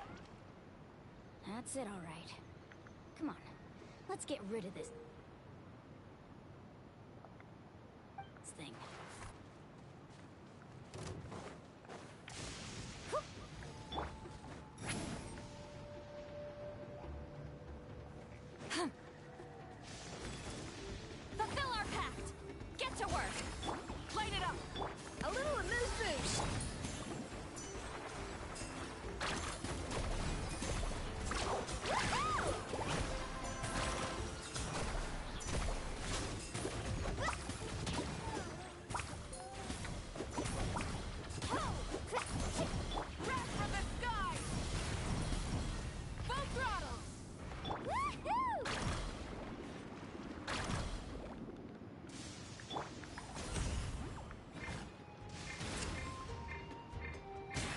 Why can't I switch? Off to the breeze.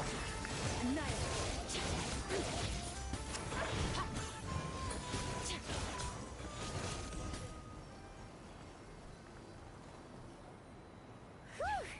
That should do it, right? I don't see any more monsters, so looks like we're in the clear. Do these attacks happen a lot? Must be hard on your tribe. Yeah, it makes things hard sometimes, but that's how our ancestors have always lived. Besides, the Abyss doesn't care how difficult our lives are. Fighting back is the only option. Come on, we should head back. Huh? What are you looking at? Is there something over there? You're right. Mualani, look! They're coming from that direction! Wait, that area looks kind of familiar.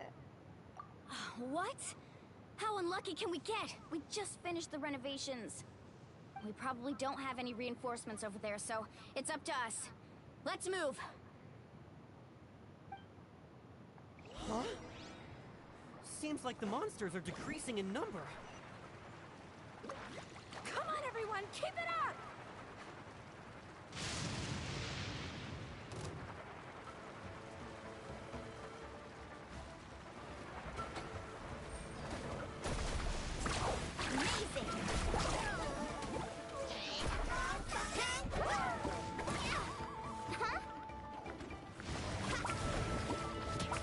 Show no mercy! Burn it down! Let's ride! Surf's up! Shred, Sharky!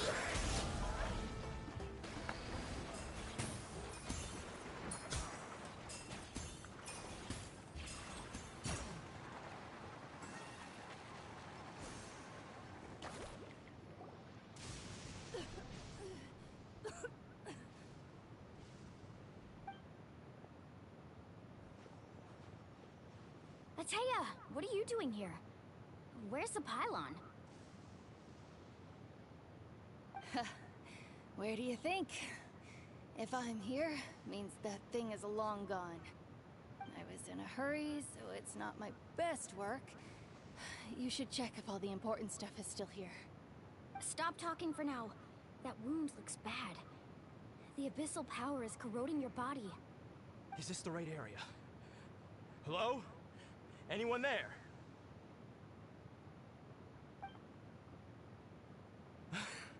Mulani and Ateya.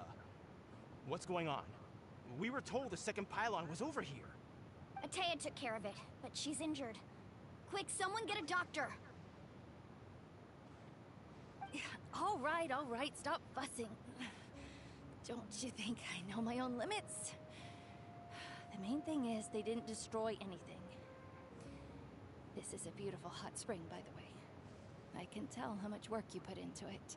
Wait, no! This was meant to be a surprise. For me, right? I know.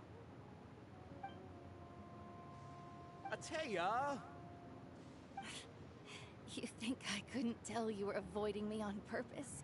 Not one of you stopped to say hello today. It couldn't be more obvious that you were hiding something. And you, Mualani, were you the one that brought the snacks? How many times have I told you, you have to choose them based on the temperature of the water? Forget about that. The doctor's almost here, and you're gonna get all better. Then we can have a meal together, and I'll help you make whatever you want, okay? You just have to hold on.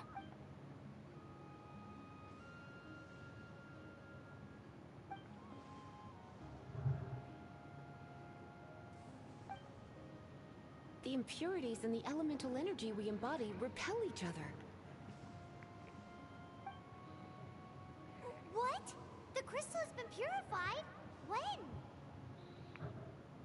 The anguish he feels has brought him to tears. I also came across a teardrop crystal. Can you purify it?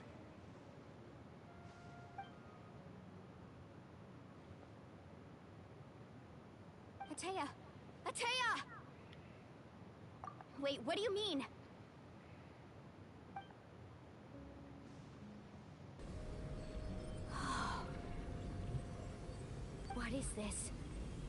sort of purification?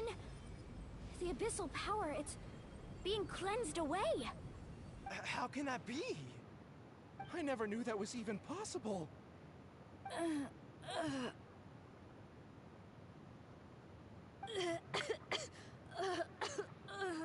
Atea! The mark of the abyss. It's gone.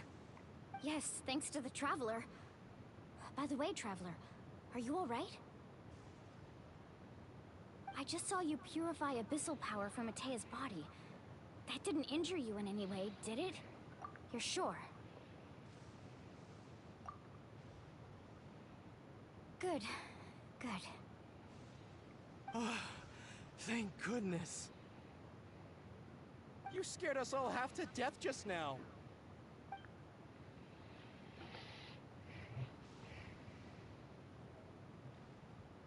All right, everyone, head back and get some rest. We'll meet here tomorrow.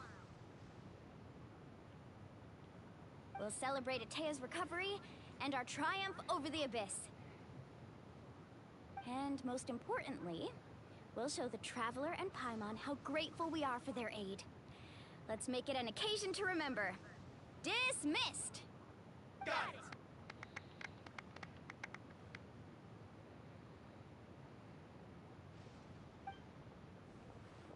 Got any other secret powers I should know about? But seriously, you really came through for us tonight, so thank you. Paimon almost forgot you had that ability. You used it back in Mondstadt to cleanse Dvalin's tears, didn't you? That was some quick thinking, Traveler. Huh? You look like something's bothering you. What's wrong?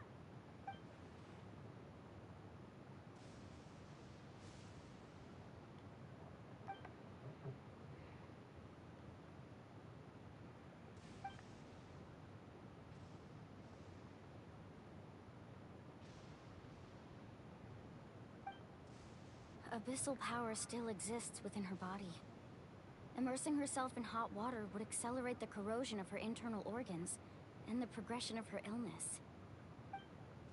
We think Auntie Atea's illness has taken a turn for the better. She could never come into contact with hot water before, and now she's visiting the hot springs every night. I mean, it's pretty obvious what that means, right?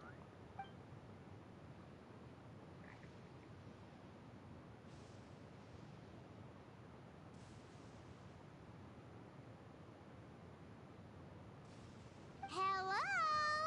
Traveler? Maybe you can zone out some other time because Paimon can barely keep her eyes open. Let's head back for now.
Not interested in hanging out with the other kids? Snacks not to your taste? Hot spring temperature too high? None of the above, huh? I heard you were the one who cleansed the abyssal power yesterday. You sensed it, didn't you? I was hoping to keep it a secret for a few How more did you days. hear it? You were there. To ruin the celebrations and all. But looks like it was no use. Hey, kid! Who, me? Yes, you. Come on. Let's go for a walk. Hey, where are you going? Did something happen? Just going to get some air. It's too noisy in here. You have fun. We'll be right back. Oh, and there are extra snacks in that box over there if they need replenishing. Baked them all fresh this morning. All right! Sounds great.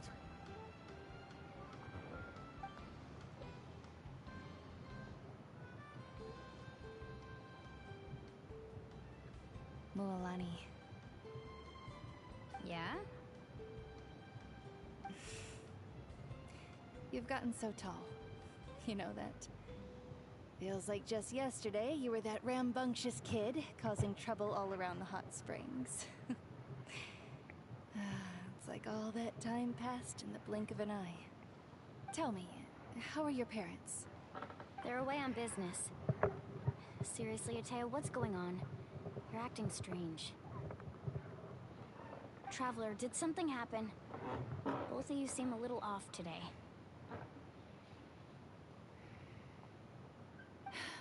I guess I should explain.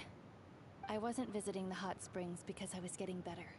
And that pylon yesterday, I didn't go face it by myself because I was reckless or too anxious to wait for reinforcements. It's because my body isn't going to last much longer. Your friend saved my life in that cave. And because of that, I got to enjoy this celebration with you all. But I'm just a few days shy of the end. The hot springs, I'm just trying to enjoy them for as long as I have left. Oh. Mualani? That better not happen again, whether I'm here to catch you or not. That's what you said back at the artificial spring. I had a bad feeling then, but I didn't want it to be true. I wanted to believe you were actually recovering. You want to know something? Recovery, death, to me, the two aren't all that different. Both are worth celebrating. You've never been resurrected, so you might not understand. But Death and I, we're old pals by now. There's nothing sad about being reunited with an old friend. I lived with regret for a long time. Regret that my illness meant I could no longer take to the front lines, especially as our nation slid deeper into crisis. But yesterday, I was finally able to let go of that regret. Not only because I found the strength to fight the abyss, even at the end of my life, but because I got to see you in action, Mualani. Seeing you out there, it made me realize that I don't need to worry about our tribe or our nation's future. You have the capacity to bring us all together. Even if I was never injured, old age would still take me one day.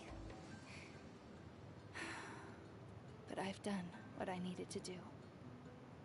The future is in your hands now. Just remember, whether in life or death, I am always with you. I understand. Seems like you've given this a lot of thought, Atea. Thank you for telling me all this. I'll do everything in my power to protect our tribe, our nation, and live up to the example you set for me. Good. Oh, and if any of you have the chance to meet with the Archon, could you give this to her for me?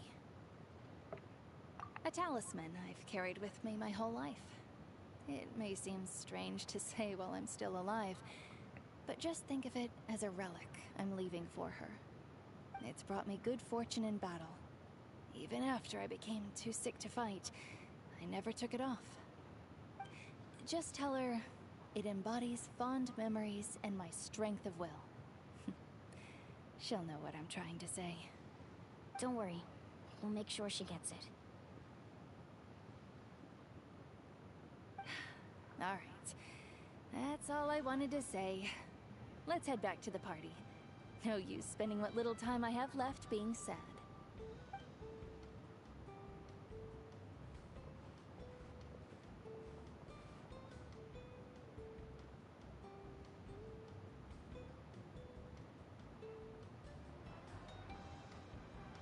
Traveler, Atea, Mualani! If you don't hurry up, there won't be any snacks left! Excuse me, what did I say about bathing in the hot springs on a full stomach?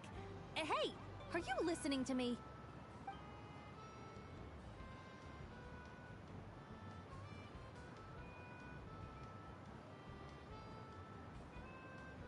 Life is a journey in which there's no turning back.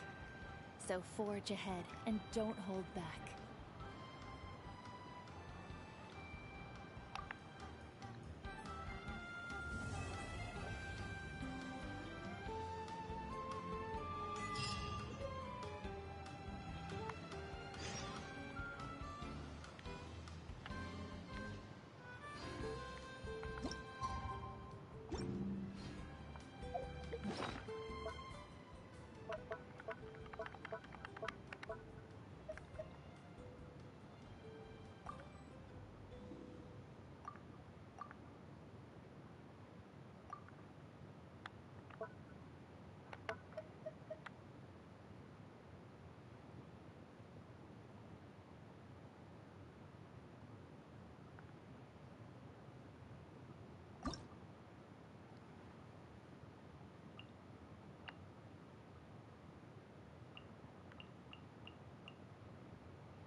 Nice.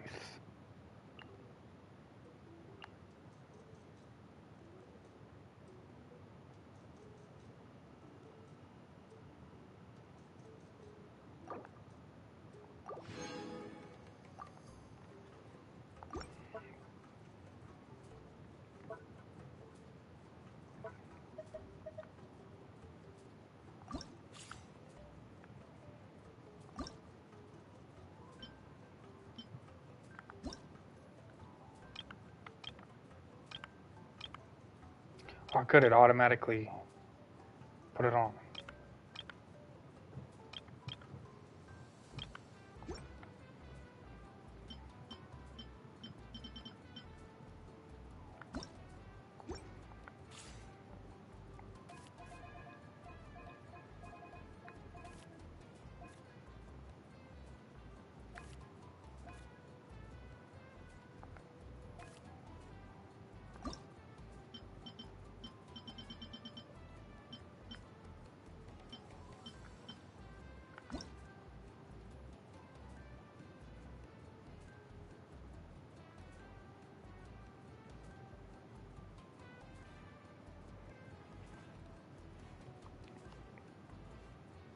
I'd like to learn that one, how to use this.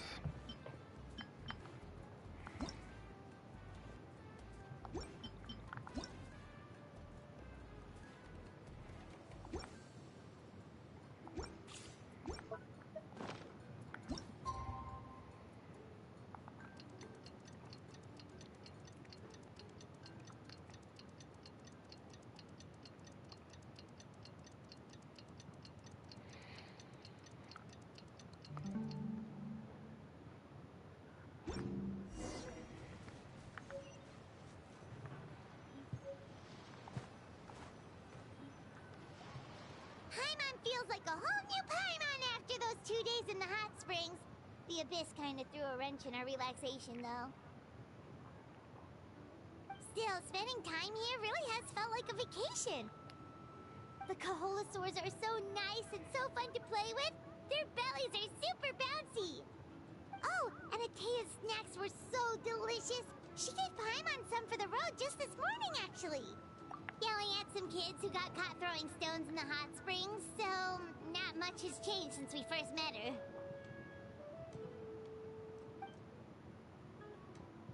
Hey, you guys. Sleep well last night? Yep, this area is so nice. Glad you like it. I was thinking of taking you guys out to do some sea fishing. Later tonight, we can eat whatever we catch. Fresh fish is absolutely delicious right off the grill. Hey, Mualani! Yeah? What do you need? The team sent out to fight in the Night Warden Wars has returned. And Kachina? Is she back as well? Kachina fell in battle. Oops. But don't worry, the team was victorious, so the Rite of Resurrection will be held in the stadium soon.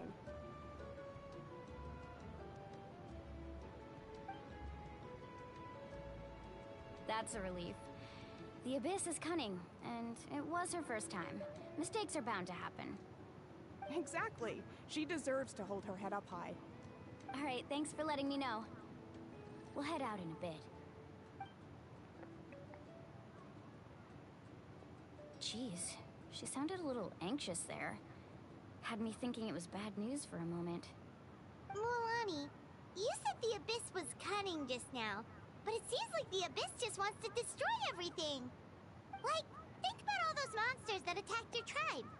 If there really was some sort of cunning plan, wouldn't it make more sense to send them to attack Kachina and her small team? Not that Paimon wants them to be in any more danger, it's just... Relax, I get it. The Abyss is difficult to understand, that's for sure. At a glance, it certainly seems like the only goal is total destruction. The Abyss isn't a living entity after all, so what capacity for logic or planning could it possibly possess? But through our long history of fighting the Abyss, we've realized things aren't quite so simple. 500 years ago, the Abyss invaded Teyvat. You know about that, right?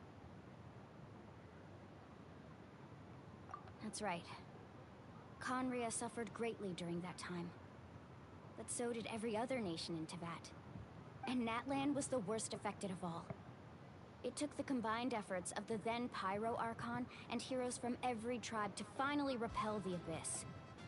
Even so, the effects of the invasion lingered for hundreds of years, only able to be reversed little by little. Our tribe's waters were contaminated. The Children of Echo's territory was overrun by dangerous sludge surging from underground. Unrelenting black winds tore across the lands of the Flower Feather clan. It was like each disaster was designed for a specific tribe. Exactly. We once thought that the Abyss's desire for destruction was a sort of primal instinct. But its methods are, in truth, marked by intelligence. We now believe the Abyss has invaded the Night Kingdom, and has the capacity to read the memories of this land at any given moment. And that's how it became so dangerous and cunning. Almost like it knows you inside and out. Yes, and that's why we've been unable to fully eradicate it, even after all this time. Luckily, the problems left behind by the Abyss have been successfully addressed by the various Pyro Archons we've had over the years. Now every tribe is prospering and things are looking up. I mean, just look at what we managed to do a few days ago. We totally fought them off.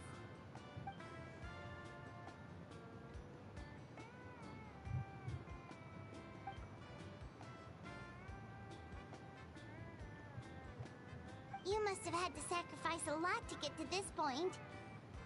Every battle, every sacrifice is in pursuit of a future where we get to stop fighting. Responsibility, duty, unavoidable burden. Everyone in Natlan views the war differently.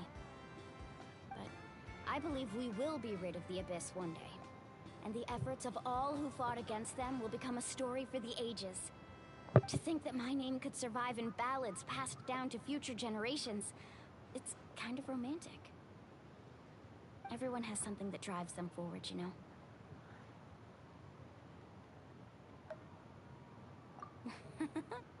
Be my guest. Heroes are always welcome in Natlan. Anyway, let's head to the stadium.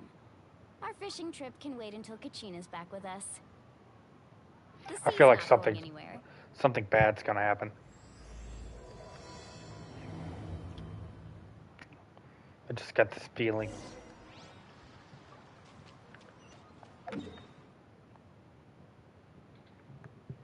What the hell is all this?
It really wants me to go to that one, but I need to continue.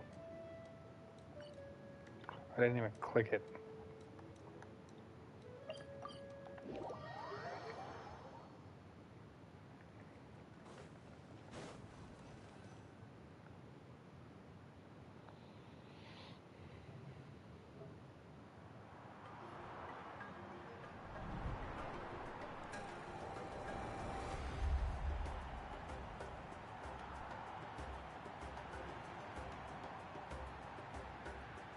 Ooh, this place is packed already. Of course. No one's gonna miss out on the chance to welcome our heroes back from battle. It's their moment of glory. Kachina's gonna be so flustered. She's never had this many eyes on her before.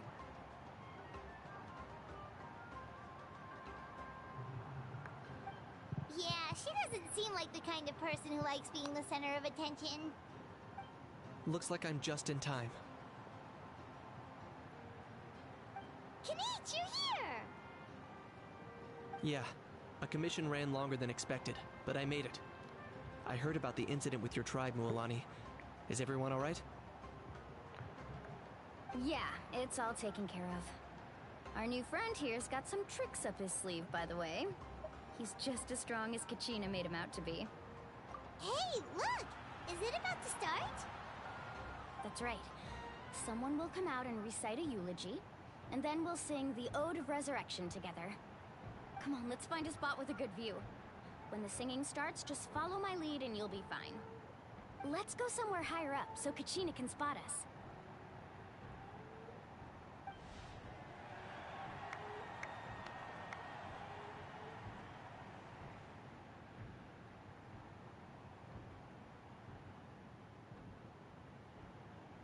Warriors of Natlan, heed the call of life. We are the inheritors of memory and legend. Those who grew alongside sun and wind. Those who forged our own destiny and future. That is Natlan's fire, the lifeblood of our nation.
I could not find Kachina within the Night Kingdom, or locate her ancient name. What? What does that even mean? Usually, once the ode is complete, the Pyro Archon and resurrected person will emerge from the flames. But something went wrong. What's going on? This has never happened before. Well, I think it's pretty obvious. Clearly, the team sent to fight the Abyss didn't win after all. Think about it. The Ode rekindles all victors. We witnessed it countless times. Since the Archon couldn't find Kachina in the Night Kingdom, that must mean there's more to this victory than meets the eye. Hey! You just haven't gotten over the fact that Kachina beat you in the pilgrimage! Pathetic, the both of you. Your wild guesses are misplaced. We completed our mission. Maybe you did, but who's to say whether that little girl even contributed at all? Maybe she got scared and ran off. Why would the YM recognize someone like her, even if she was on the winning team? How dare you insult a hero of Natlan like that? Kachina sacrificed herself to repel the Abyss. She doesn't deserve to be subjected to your vile rumors when she's not even here to defend herself. Calm down, Mualani. There's no point in arguing with the likes of them. I can't just sit here and let them slander her like that. To insult a hero of Natlan, the person actually has to be a hero. You... Think about it, everyone. Who do you think is really at fault here? A girl who never should have even gone to war? Or the great Pyro Archon? Why would the rules of our nation suddenly stop working? It's true. If she wasn't revived, it must mean she failed to achieve victory. Maybe the Wyab interpret victory in different ways? I mean, that girl didn't look all that strong to me.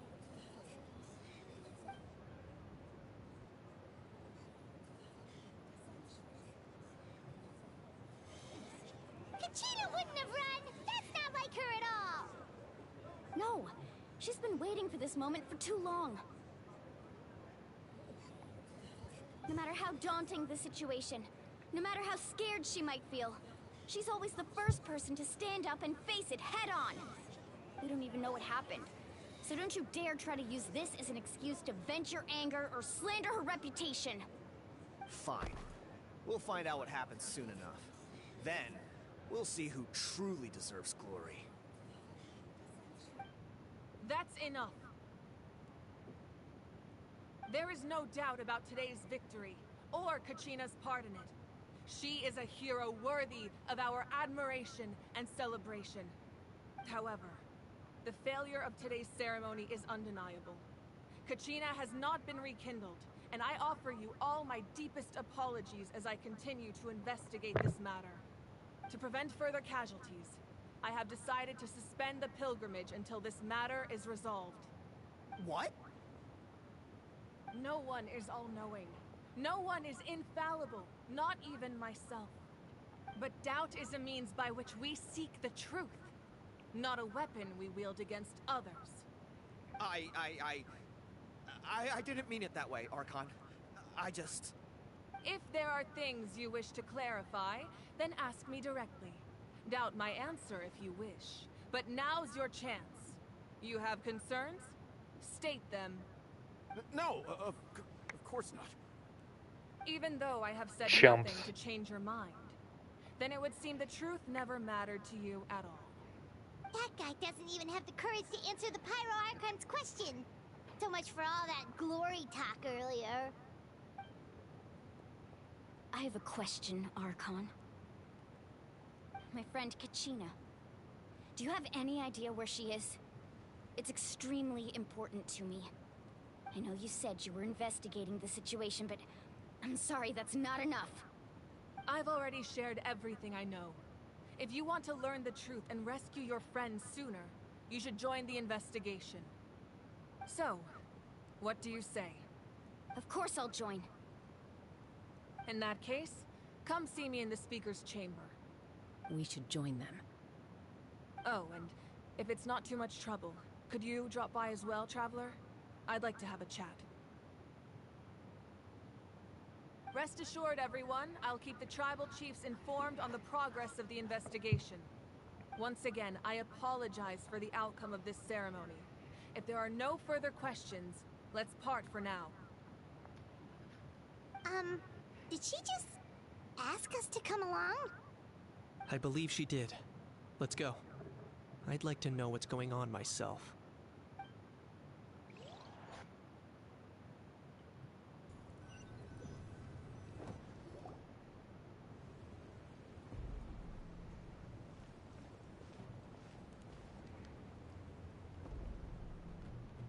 The situation is urgent, so I'll get straight to the point. Kachina is undoubtedly a hero of Natlan, and I'm deeply sorry this happened to her. There's been unrest in the Night Kingdom, but I don't know what's causing it. As a result, I've been unable to track down her location. Until we find and address the cause of the unrest, the Ode of Resurrection will continue to be ineffective. And that means Kachina won't be able to come back? That's correct. Not until the problem with the Night Kingdom is resolved. How long will that take? It's hard to say.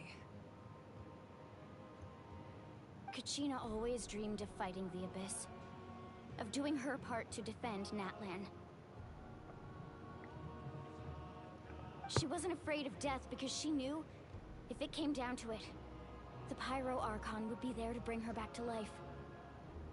Whenever we sat down together, exhausted from training, she would always hum the Ode of Resurrection. She was supposed to come back to us. We were supposed to hug her and celebrate with her and share her joy. We supported her every step of the way, but what are we supposed to do now? Sit peacefully and wait for her return? Lose ourselves in grief over her death? Tell me, are we her friends? Or her murderers? That's not fair, Mualani. It's all right. I understand your rage and your grief. Kachina's life means a great deal to me, Mualani. Believe me, I want to bring her back as soon as possible. I would give you that peace of mind if I could. But please, hear what I have to say so I can at least give you a broader picture of the issue we are now facing.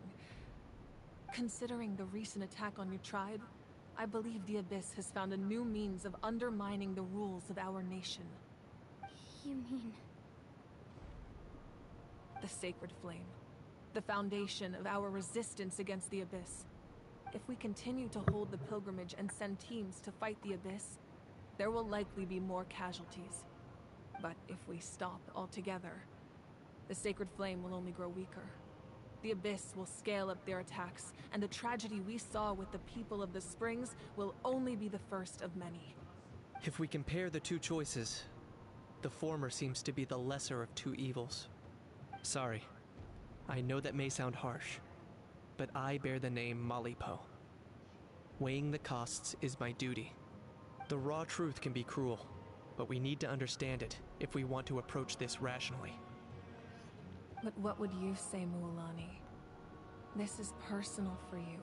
And unlike Kinich, I dare say it's not a simple case of weighing up which course of action is less painful, is it? No. I can't choose between them, and I don't want to. Saying that one is preferable over the other is disrespectful to the people who suffered. You're saying it doesn't matter whether I suspend the pilgrimage. The consequences will be equally painful. Yes. What happened to Kachina breaks my heart. But I couldn't bring myself to sacrifice other people for her sake. And that is the crux of the problem. It's not simply a matter of choosing the lesser of two evils. Either way, there will be people who suffer. And the end result will be the same. Belief in the pilgrimage will waver. Once doubt has crept in, the people will no longer unite in battle against the Abyss. And that is exactly what the Abyss wants. Their ultimate goal isn't to break the rules that make the Ode of Resurrection work. It's to destroy the people's faith in them. To prevent what happened to Kachina from happening to anyone else, we need to suspend the pilgrimage. So that is my current plan. And in the meantime, I've made efforts to strengthen each tribe's defenses. Then, we have to find another way of strengthening the sacred flame to keep the Abyss at bay. This won't be easy. I'll need time to figure out the best approach. I understand your anger, Mualani, but I hope that provided some clarity at least. Wow. Hyman thought things were gonna get heated for a second, but the Pyro Archon took the time to explain everything so patiently. I owe you an apology, Archon. I let myself get carried away earlier, and I'm sorry. You're right. We need to focus on finding solutions. We could always hold the pilgrimage without sending a team to fight in the Night Warden Wars. That way, we would still be able to fuel the sacred flame. I've considered that, but the two events have nearly always been linked. Without the chance to fight the Abyss, pilgrimage rankings lose their prestige, and competitor numbers will drop. With fewer participants, the amount of contending fire produced will decrease, and the vicious cycle will continue indefinitely. So, essentially, the Abyss is taking Kachina hostage. You've learned about the concept of ley lines during your travels, yes? The Night Kingdom is something similar. Staying there for a short period of time shouldn't have an effect on the person. But with the Abyss in the picture, it's a different story. Your sense of self will be devoured, until eventually you become one with the Sea of Souls. Imagine pouring a cup of water into a rushing river. You can try to scoop up another cup, but there's no chance it will be the same water you had before. I won't sugarcoat it. That is the danger Kachina is currently facing. Just like you said, Archon. Both of these problems need to be addressed. You can focus all your efforts on dealing with the Sacred Flame. I will go search for Kachina. The Abyss poses Oh, you're the back? same threat to you as it does to her. It is very possible you will not return. I thought you fell asleep. Knowing that, do you still choose to go? Kachina's waiting for us to rescue her. That's all that matters. I failed to protect her during our campaign, but I can make it up to her now. I choose to go as well. Traveler? What do you think?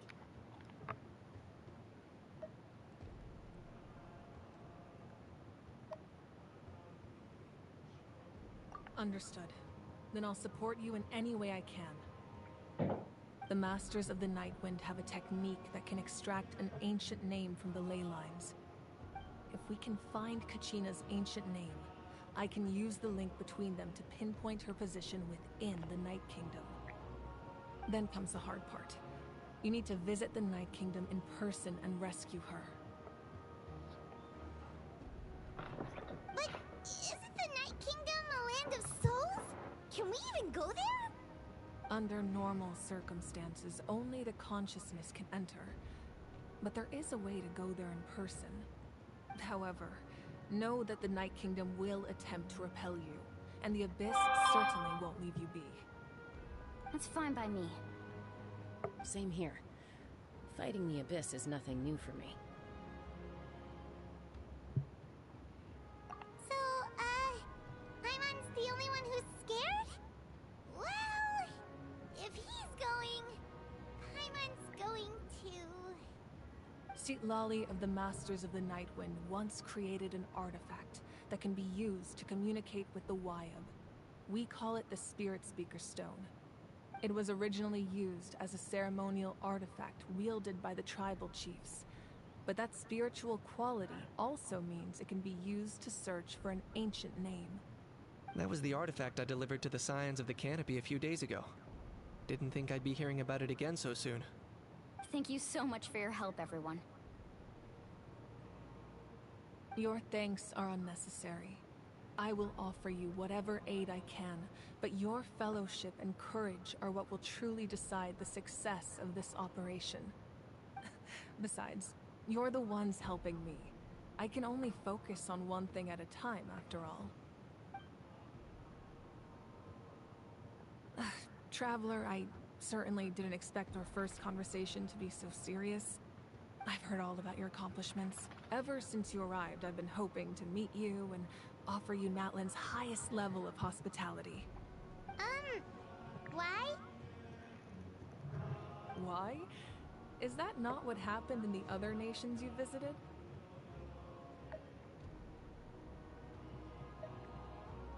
Yeah, things were pretty complicated at the start. And, you know, in the middle. But our reputation's solid nowadays. That's more like it. After all, I've heard you're someone who transcends fate. Perhaps even more than you can imagine. But we can talk about that some other time. Ideally, this would be the perfect night for a drink and some musical ambiance. But there are important things to be done. Oh, I almost forgot. Atea was wounded in the fight against the Abyss. She wanted us to give this to you. It embodies fond memories and my strength of will. That's what she asked us to tell you. She said you'd know what that means. I didn't think this day would come so soon. The flames of her life force. I can feel them flowing within the talisman. If things were different, the two of us could have enjoyed the hot springs together while she gave this to me in person. We're supposed to be hot spring buddies after all. But don't worry. This talisman means a great deal to me. I'll take good care of it. And once this is all over, I'll pay Atea a visit.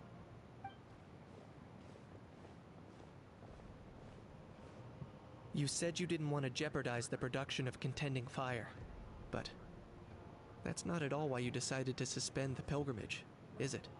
You're right. Even now, the production of contending fire is far from sufficient.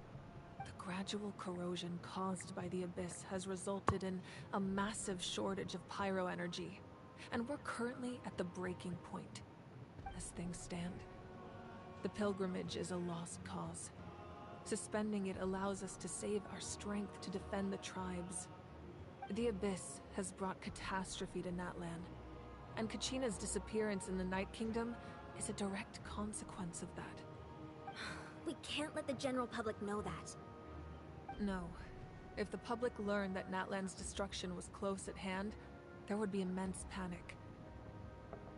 But if I said nothing at all, they would have continued to question the integrity of Natlan's heroes. Another simple choice.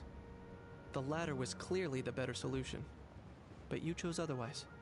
I have never subscribed to the belief that the right choice is the one with the fewest sacrifices. Let's go. There's still a way for the sacred flame to last a little longer. You mean? Yes. Come with me.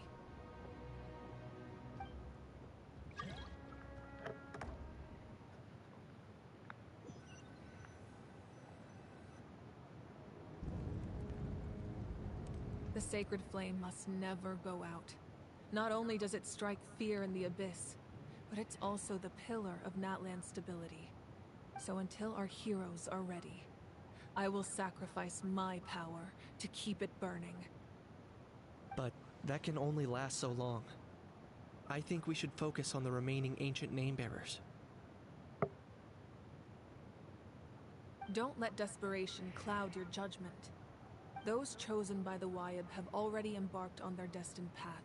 It is for them to decide how that journey ends, not us. All we can do is support them. Even so, for you to make this sacrifice, it's not right. If not me, then who? No other is capable of sustaining the sacred flame. I possess great strength, but I'm not above my people. This is part of my duty.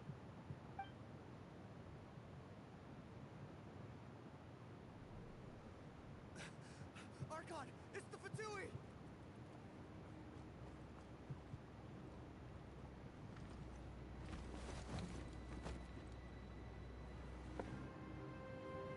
The Archon of Natlan. A force to be reckoned with. The secret of the ley lines is no secret to me. Long have they been destined for ruin. And since the oath made 5 centuries ago remains unfulfilled, what use is the Gnosis in your hands? I don't know what you mean. But it sounds like this is about more than the Tsaritsa. In times of crisis, someone must pick up the mantle of salvation. Your plan has reached an impasse, and now it falls to me to create new rules for Natlan. But before the dawn of a new age, the old must be destroyed.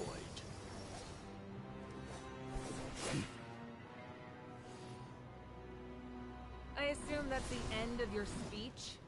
Good. People like us? Let our blades do the talking!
Masters of the Night Wind.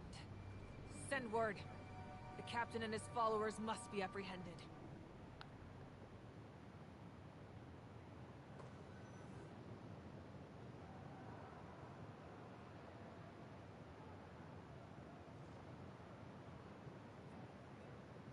Are you alright, Archon?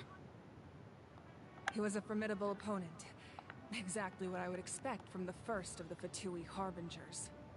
I never imagined someone could match you in combat. If the Tsaritsa sent him here, why would he bring up what happened 5 centuries ago? Yeah. And how much does he know about Natlan? The Harbingers are all driven by their own personal goals. The only purpose that unites them is collecting the Gnosis. But I'm sure the captain has his own reasons for being here as well.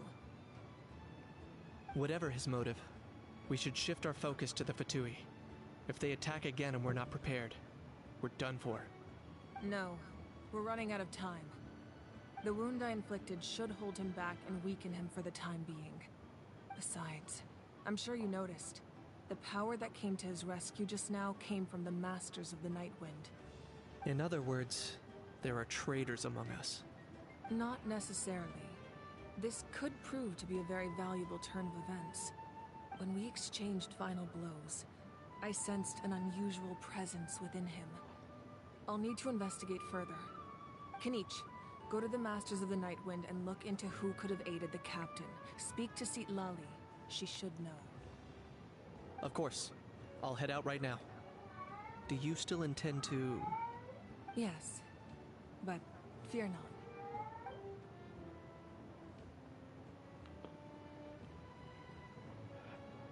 Natlan's strength has never rested solely in its Archon.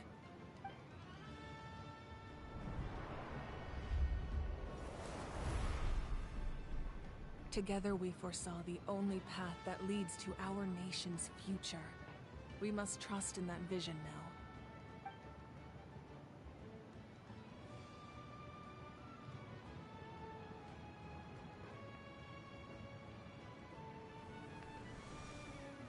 Is everything okay, Archon?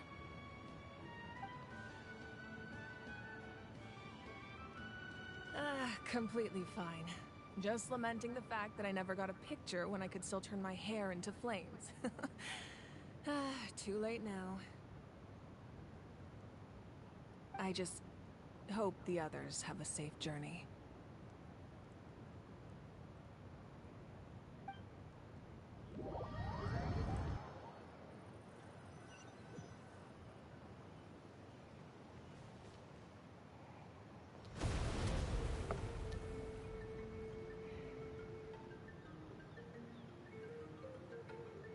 What's happening at the stadium?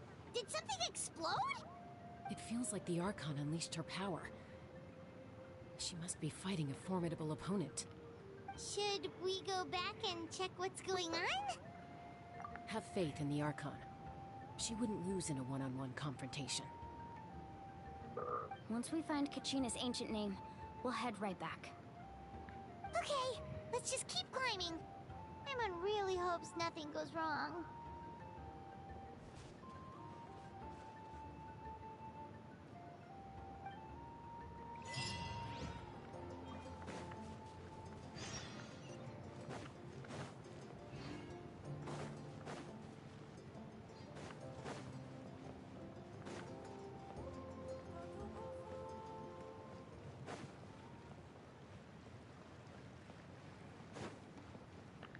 Let's ride! What can you tell us about the scions of the canopy? The tribe's people are very adventurous. Oh, kinda like us then! I'm not so sure. You don't strike me as the type to enjoy danger. The scions of the canopy are a bunch of thrill seekers. They love extreme sports like rock climbing, rappelling, volcano parkour, or even bungee jumping without a rope while a Yunkasaur stands at the edge and uses its tongue to catch them. Sound like something you'd be interested in? Okay, that does sound different from our usual adventures. Paimon's not doing any of that. She can just cheer you on from the sidelines.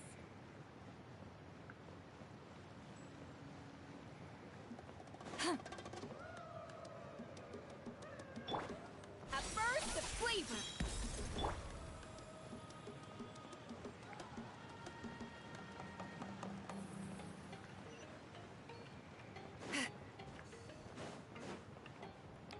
That's Wyna, the tribal chief.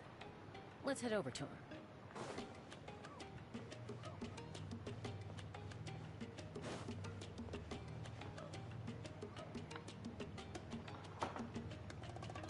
Chaska.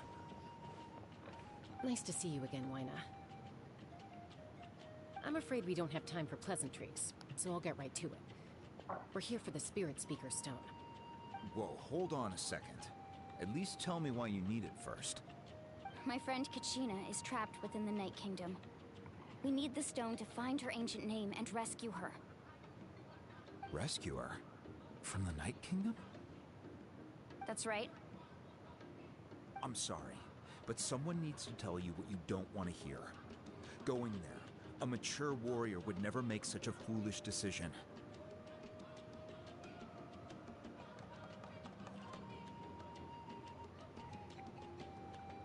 The nature of battle is unpredictable. You never know how it's going to end. Losing It said your video had 7 views. The best thing you can do is focus on how to prevent further casualties. I appreciate what you're trying to say, Chief Wyna. But if the price of maturity is abandoning a friend in need, I'll choose foolishness any day. If Kachina's still holding on, then so will I. I thought you might say that. Is something wrong, Wyna? This doesn't seem like you. Life isn't complete without taking risks. That's always been your mantra. It's nothing. The Night Kingdom is a dangerous place. Can't blame me for checking if you were up to the task. If you're that determined, far better for me to stop you. Here's the stone. Keep it safe, okay? It's not like we have a spare. Thank you. Huh. Seems like you two go way back. But aren't you from the Flower Feather Clan, Chaska? Oh, Chaska's a peacemaker, so she's famous throughout the tribes. She's always the one people call to resolve conflicts, so we slowly got to know each other that way. Her younger sister Quichi's always hanging around our tribe, too. She's helped us out a lot in the past. Oh, you have a younger sister? Yes, I'll introduce you to her sometime. But let's get back to business. Wyna, how do we use the stone? As you probably know, your intended destination is completely different from the real world. The Night Kingdom is like a river flowing with concepts. And the ancient name you seek is like a tiny fish swimming downstream. In that sense, the stone is like a fishing boat drifting down the river. But the boat alone isn't enough. You need a fisherman experienced enough to steer it in the right direction. We couldn't do that ourselves? With a little practice, I'm sure you could. You have the strength and the talent. If you want to make sure this works, though, I could recommend someone to you. Hey Reaper, are you still there? A legendary warrior and scout from our tribe. He's got a keen eye and a well-honed intuition. Even his ancient name means to seek. If you're fishing for a name, you're gonna want him on the boat. Bichama? Why does that name sound familiar? He's one of Auntie Atea's hot spring buddies. I've heard stories about him. Where can we find him? Ever since Malco passed, he spends most of his time gazing out at the scenery from the cliff tops. Follow the path that way, and I'm sure you'll find him. Thank you. We'll go look for him there. Good luck. I hope everything goes well.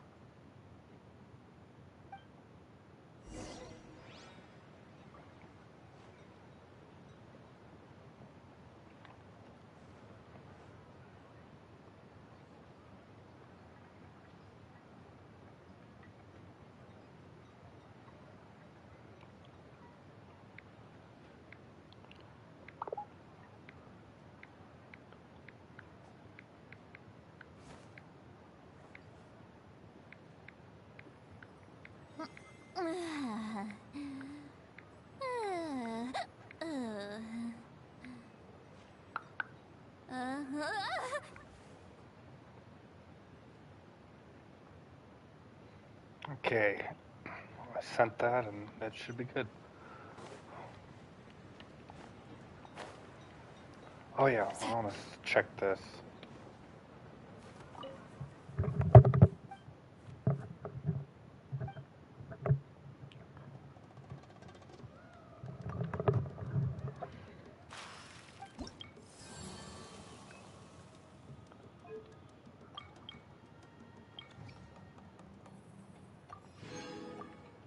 Nice, I haven't done nothing.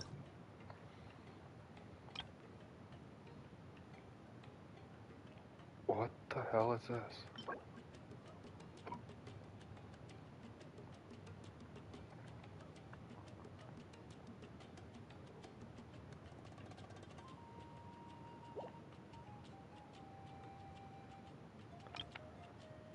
I should jump from place to place and check the tribes.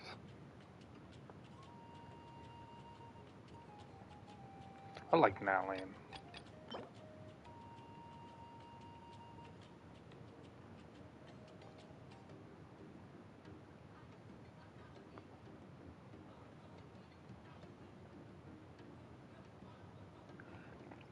feel like that's important.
Nice.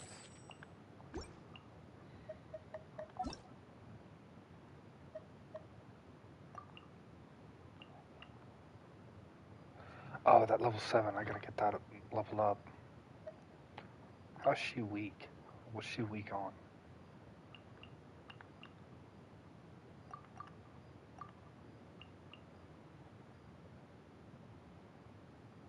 I gotta get that 13 up too.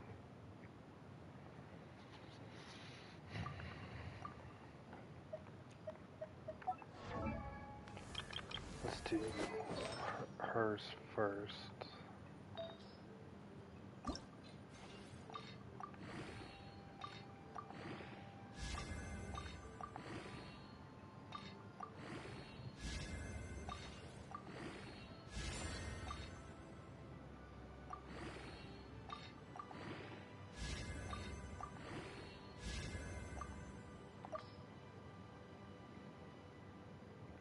Damn, I thought I had more.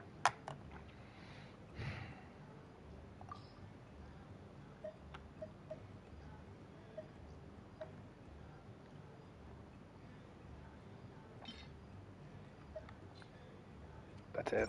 Nope, not worth my time.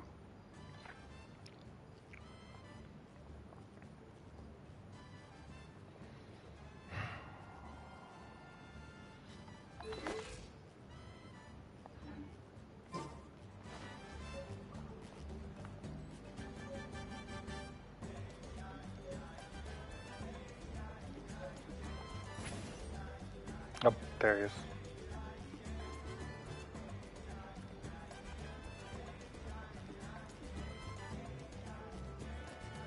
Someone admiring the scenery from the cliff tops. Ah, that must be him! Hello there, are you Vichana? That's me. Did you need something?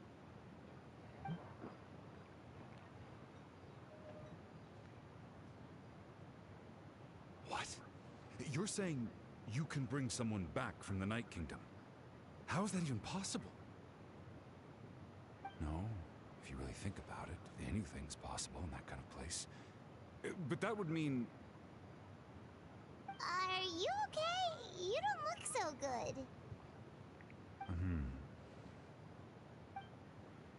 Everything's fine. I'll help you, but I do have a small request. After I help you find Kachina's ancient name, I want to use the stone to look for my friends as well. Your friend? Oh, Lina mentioned someone named Malco. Is that who you're talking about? Yes, but I'd rather not get into it if it's all the same to you. That's not a problem.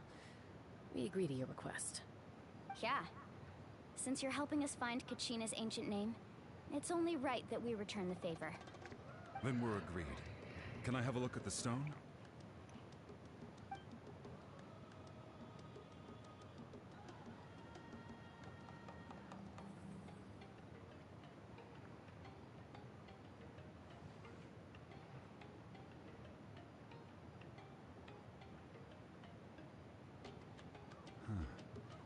I see. From what I can tell, it functions almost like an abyssal pylon. Both connect the Night Kingdom to the living world. Once the connection is established, the abyss will come surging through the opening like a predator honing in on the scent of blood. So we have to be sure not to use it in a tribal settlement. Wow, you got all that just from looking at it? I just picked up on the basics, really. I still have no idea why it works. You said someone named Lali invented this. They must be a genius. I'll go find an open area and start setting things up. In the meantime, I need you to get 2 things for me. We'll go right away. What do you need? First, I'll need some hook ropes. Pretty much every store around here carries them, so no need to go anywhere special. Oh, and I need to build a net out of them, so make sure you get a good amount. Wait, are you saying you're going to use a real net to catch Kachina's ancient name? How does that work when one's tangible and one's not? By creating something tangible in our world, like a net, we can create a connection to a corresponding concept in the Night Kingdom. Basically, I'm going to use the concept of a net to catch something equally intangible, an ancient name. Oh, I see. What about the second thing you needed? Right. I need 2 chunks of obsidian. Once we bring the ancient names into our world, we'll need a place to store them. Normally, you can only get obsidian from the Children of Echoes, but I heard there's a traveling merchant from that tribe around here somewhere, so maybe you can try your luck there. Gotcha! Alright, let's split up. See that clearing? Let's meet over there when you're done. Oh, and you can send someone with me if you want. In case you're worried I might take the stone for myself. What do you think, Chaska? There's no need. Lena spoke highly of you. That means you're trustworthy. I appreciate it, even though that doesn't mean much to me anymore. Anyway, it'll take some time to set everything up, so no need to rush. I'll see you in a bit.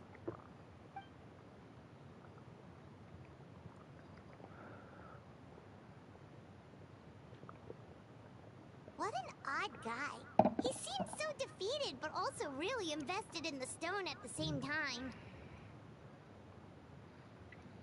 I don't have any more insight than you, Paimon. Let's just focus on the preparations for now. Hang on, Kachina. We're coming for you.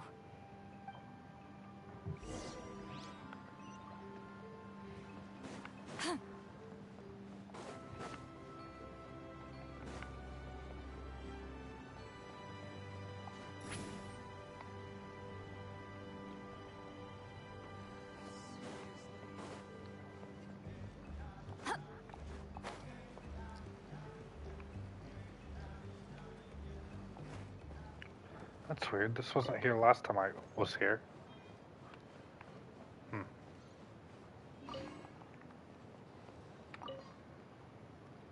Hello. Do you have any hook ropes for sale? Hook ropes? As in rock climbing equipment? Yes. How much for your whole stock? Oh, the whole thing? Let me see. That would be 30,000 mora in total. Deal? Deal. Wait, really? What, you want me to drive down the price? We just need these as fast as possible. Thanks. Oh, no problem at all. I'll even pass along some information on the house. These ropes are usually used by rock climbing enthusiasts. If you want to learn, Roka's the person you want to ask. All right, that's everything. Here you go. Now we need the obsidian. Let's go talk to the traveling merchant Bichama mentioned.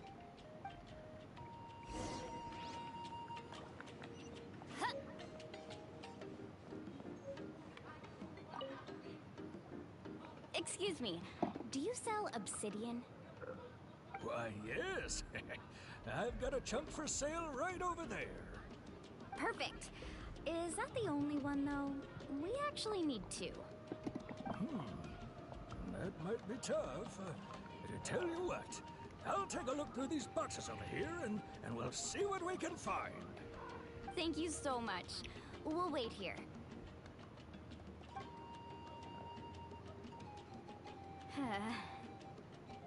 Relax.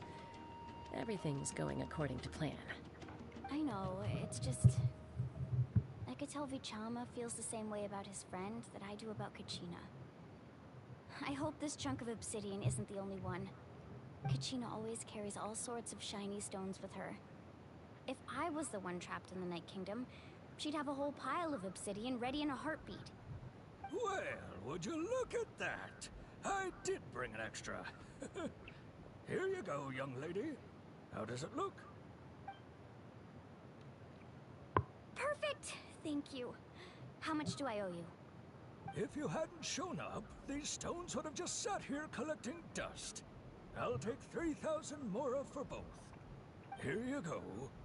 By the way, I heard you mention Vichama just now. You running an errand for him, then? How's he doing? Malco's been gone for 5 years now. It's about time he started to move forward. Do you know what happened between them? I heard about it in passing while I was out drinking one night, but I don't know all the details.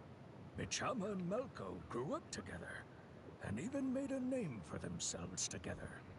Malco was an amazing fighter, capable of knocking out multiple opponents in a single hit, while Vichama excelled at scouting and analyzing the battlefield. The two made an excellent team, and managed to beat back the Abyss several times. 5 years ago, they both emerged triumphant in the pilgrimage, and were placed on the same team to fight the Abyss. But on the eve of battle, the Abyss launched an attack on their tribe, and Vichama suffered an injury to his leg while attempting to rescue someone. Then what happened? The team agreed that he couldn't fight the Abyss in his condition. Vichama didn't argue. He knew going to the front lines with an injured leg would make him a burden in battle. So they raised the issue with the Pyro Archon, and she agreed to let him stay behind. It's just... Malco and the others ended up facing hordes of abyssal monsters in numbers that far exceeded anyone's expectations. The team made an error in judgment, and they fell to the onslaught. Vichama went into a deep depression after that. He blames himself for everything. Oh, you're not wrong. But it's possible he chooses to blame himself. Not because he did something wrong, but because he wasn't able to do anything at all. I've tried convincing him to move forward, to stop dwelling on the past. But the shadow of Malco's death hangs over him still. The Abyss has caused so much suffering, and some wounds never heal. I wish there was something he could do to make himself feel better. But... anyway, that's the gist of it. Maybe you could help him talk things through sometime. I would really appreciate it.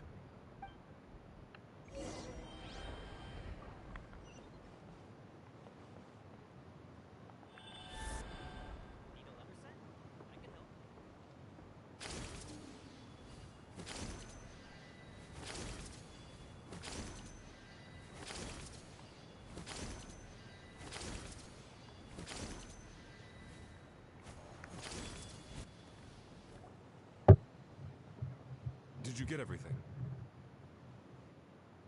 Yep, it's all here. When do we start? I've made all the necessary adjustments, so we're good to go. As agreed, I'll help you find Kachina's ancient name, and then you return the favor. Go ahead.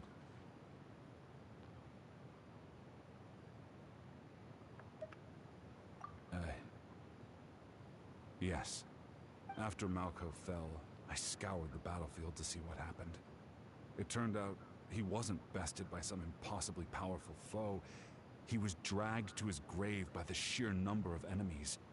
If I had been there, I would have been able to sense the danger. I could have warned them not to advance. I've always blamed myself for what happened. But when you told me about Kachina, I realized there's a chance Malco might also be alive, fighting for survival in the Night Kingdom. But that happened several years ago, right?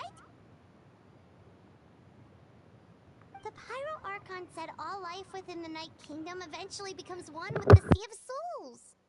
There might not be much hope, but I still have to try.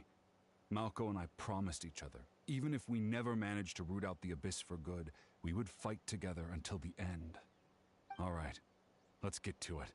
I'll start searching for the conceptualized version of Kachina's ancient name. If you see any fragments scattered around the area, please collect them.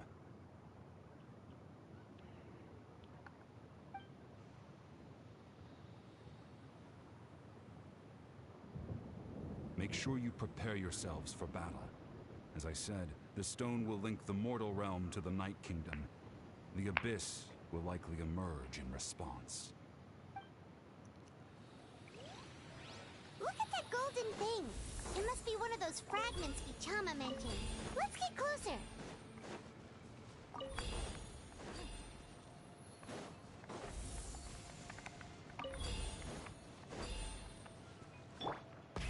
Rev the engines!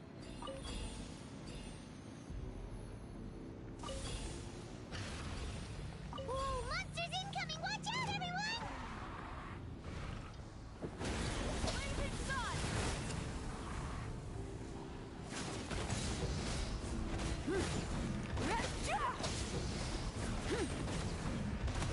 Fulfill our pact! Eat Laline, eat Papa, get him!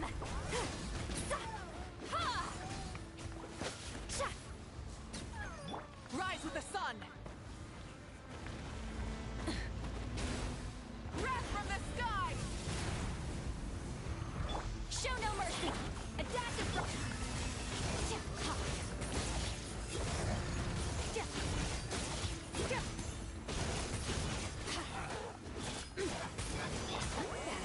Suffer the wrath of Eastly! How much longer, Vichama? Not long. We're getting close.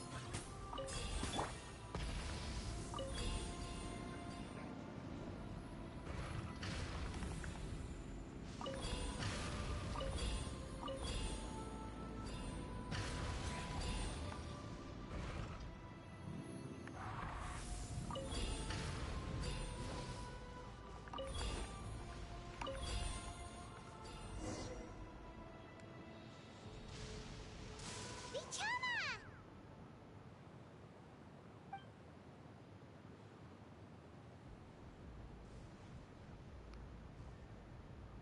Quick, take it!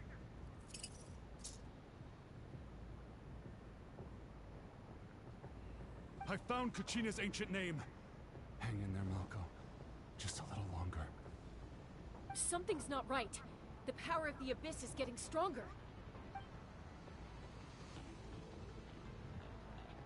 The Abyss is corroding his body. Vichama, you can't keep going. You'll die. I should have died 5 years ago. I just need a little more time. Please, I'm almost there.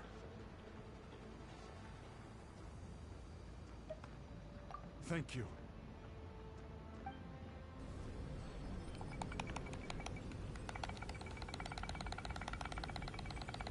Whoa, watch out!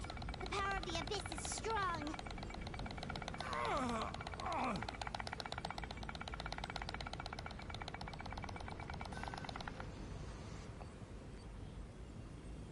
This power. Hanging in there? Malco. No! Why can't I find him? Why? We can't wait any longer. Pull him away from the stone, Mualani. I already tried, but the power of the Abyss has him in a chokehold. It's like he's tied to the stone with an invisible rope.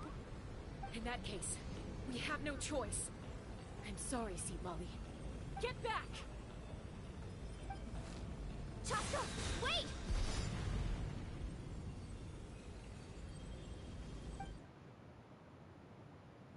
Ouch! What happened just now? It looked like the Spirit Speaker stone was... The stone's power was spiraling out of control. The only way to stop it was to destroy it. You were all caught in the shockwave of the explosion. You might feel dizzy for a while, but that's normal. Give us a heads up next time, will you? You're lucky we managed to dodge it in time. I thought I said to get back. Yeah, barely a second before you made it go poof. Not everyone has your reflexes, Chaska. We were this close to getting dragged into the explosion. Okay, I'll be more careful next time. At least Kachina's ancient name is still in one piece. Wait, where's Vichama? Vichama! Vichama! I couldn't find Malko's ancient name. It must be completely gone by now. Once your ancient name disappears, there's no coming back. From the very beginning, I knew there was a slim chance, but still. And now... it's too late to save him. From the minute he left that day, it was already too late. Vichama. I'm sure he's heard enough condolences over the years. Let's just give him some space. Huh? What's that in your hands, Vichama? It looks like something's glowing. Huh? This is...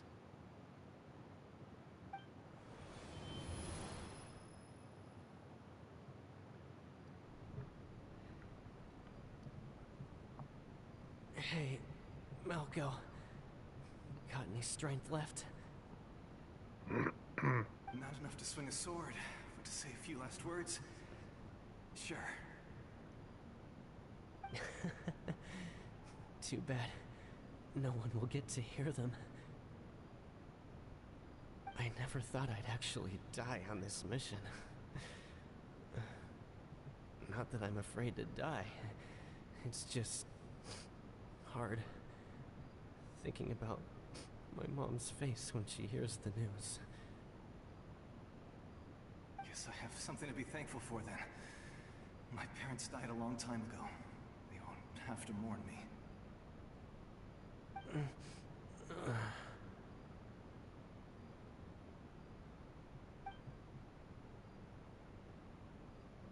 Pisak! Always had to beat me at everything, didn't you? Right to the end, you were never one for goodbyes. Maybe you're right. Maybe no one will get to hear our last words. But just in case... Vichama, I'm so glad you didn't come with us. Don't be sad. Just keep on living. For the both of us.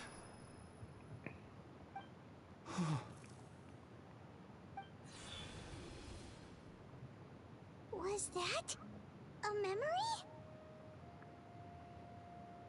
Seems like we were able to salvage something after all.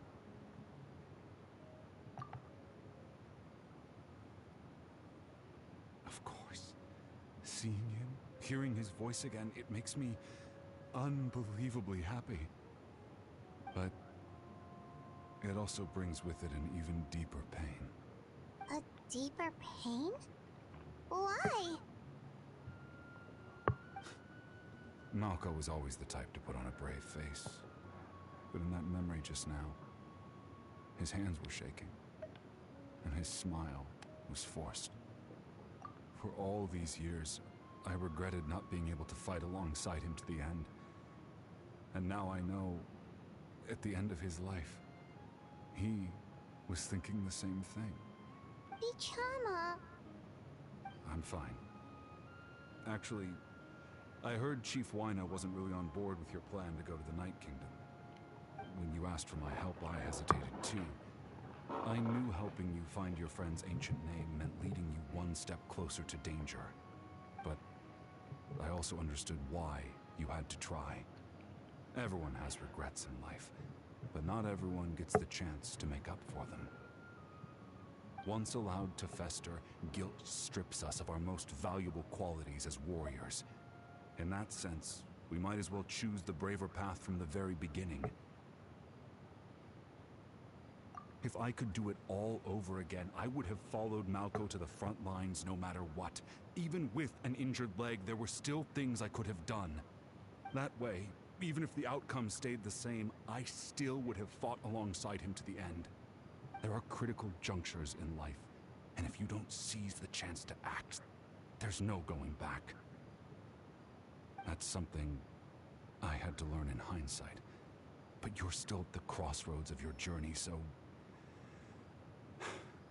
I hope you can walk away without regrets. Thank you, Vichama. I feel even more determined now. Kachina will come back to us. I'll make sure of it. I promised I would find her, and I intend to keep that promise. That's good to hear.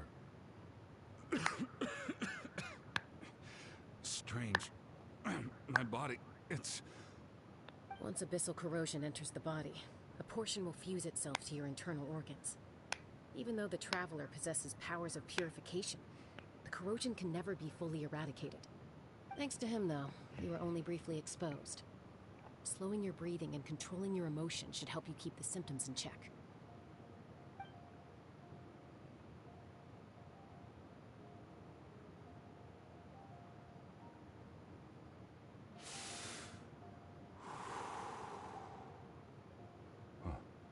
That does make me feel better. You seem very knowledgeable about all this. Just speaking from experience, that's all. Anyway, we've recovered Kachina's ancient name, so we're off to a great start. Let's get Vichama back to his tribe and tell Wyneth the good news. Oh, and apologize for destroying the Spirit Speaker Stone. We had no choice, though, so he'll probably understand. Right?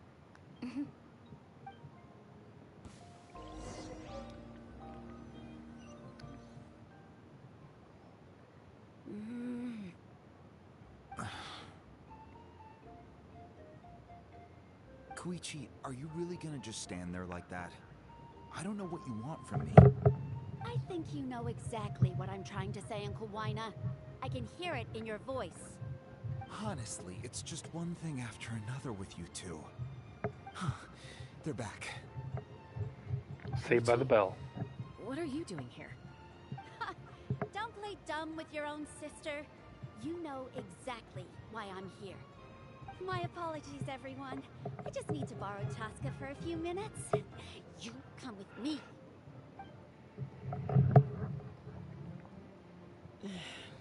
I'll be just a moment. Who is that? Koichi, Chaska's younger sister. Although the two aren't actually related by blood, it's kind of a long story. It's not really my story to tell, but I guess it's not a secret. You see, Chaska was actually raised by cuckoo sores. She was afflicted with a rare disease when she was a child, and abandoned in the wild as a result. The Abyss found her out there, all on her own, and tried to devour her. But in the end, all that did was trigger her will to live. That strength of will pushed her to survive. But it also planted a seed of conflict within her. Eventually, she was adopted by the cuckoo sores. Wherever they went, she followed, getting into fights right and left. For some reason, Paimon can totally imagine that. Well, when Chaska finally returned to human society, it was Koichi's parents who adopted her. At the time, Chaska still had a habit of getting into fights, so Koichi was always taking her around, apologizing to everyone. Ah, I remember those days. One of those fights was definitely with me. But, you know, kids. You're fighting one minute and your friend's the next. Eventually, she found a way to rein in that desire to fight. And now she's who people call to resolve conflicts. She's known as the Peacemaker. It sounds like she still argues with Koichi, though. Don't siblings usually stop fighting when they get older? That's partly my fault. Koichi asked me to stop Chaska from doing anything dangerous, but you probably know by now, once Chaska makes up her mind, there's no changing it. Oh, I get it. No wonder you tried to talk us out of going to the Night Kingdom. Chaska even said that wasn't like you. I'm all for your adventure. You need to take risks when you're young, because by the time you're my age, you couldn't attempt something like that even if you wanted to. Better try now than live with regrets later. That's what I say. Still, I can understand where Koichi's coming from. In the end, nobody wants to sit back and let a loved one put their life on the line.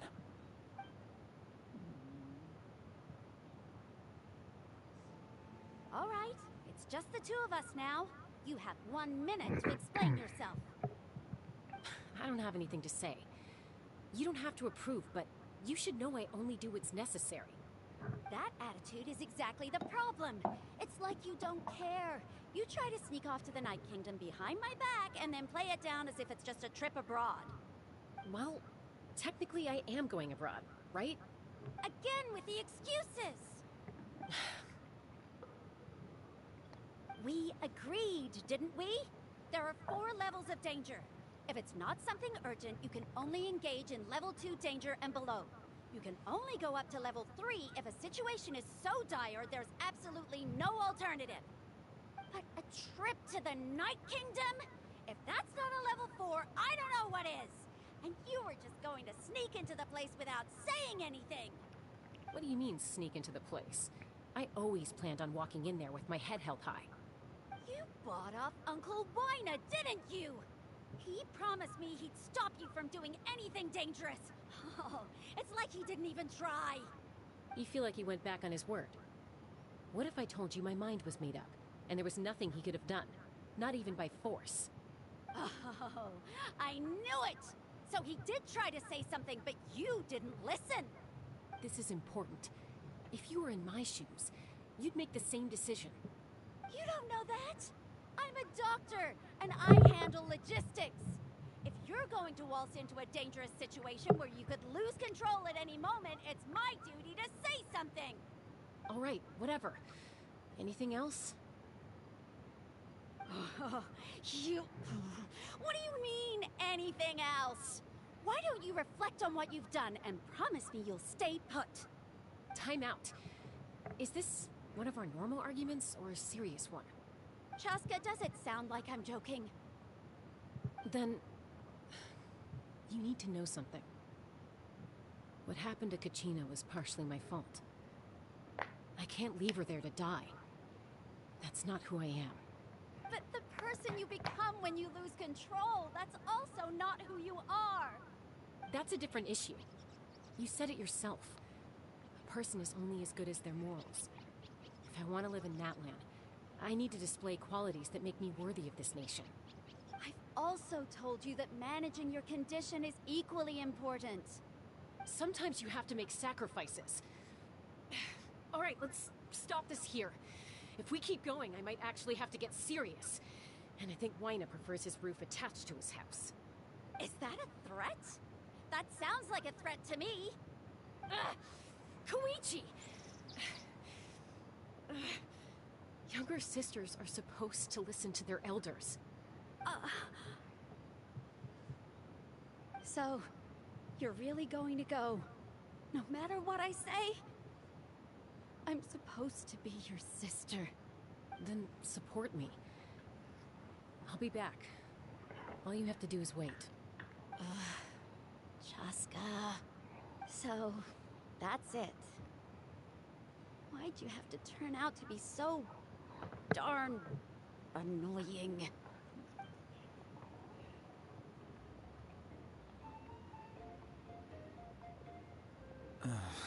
You two are something else.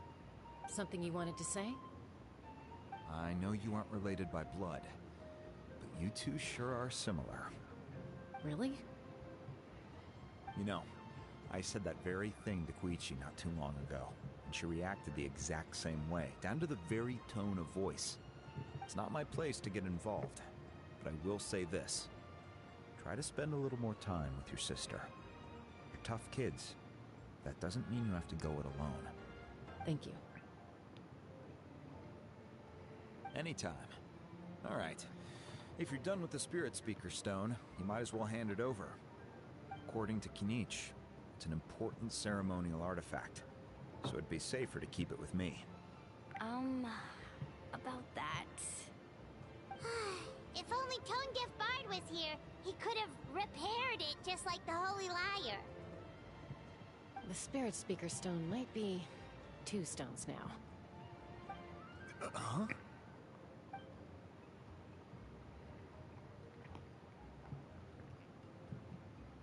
I see. Sounds like it was an urgent situation. If someone's life was on the line, then you had no choice.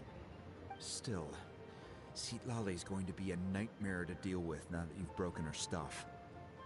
I'll explain everything to her later. Stay safe out there in the Night Kingdom, okay? I'll wait here for your safe return.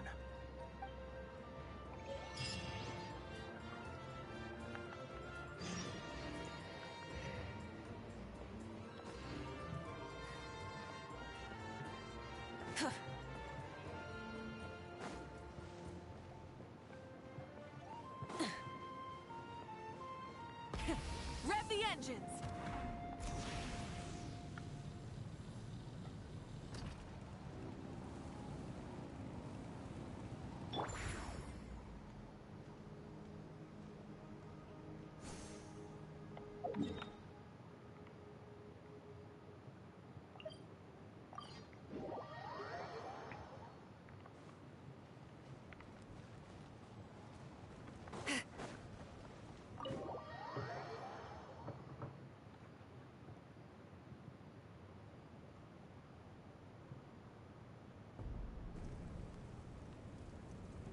We're back! We found Kachina's ancient name, too!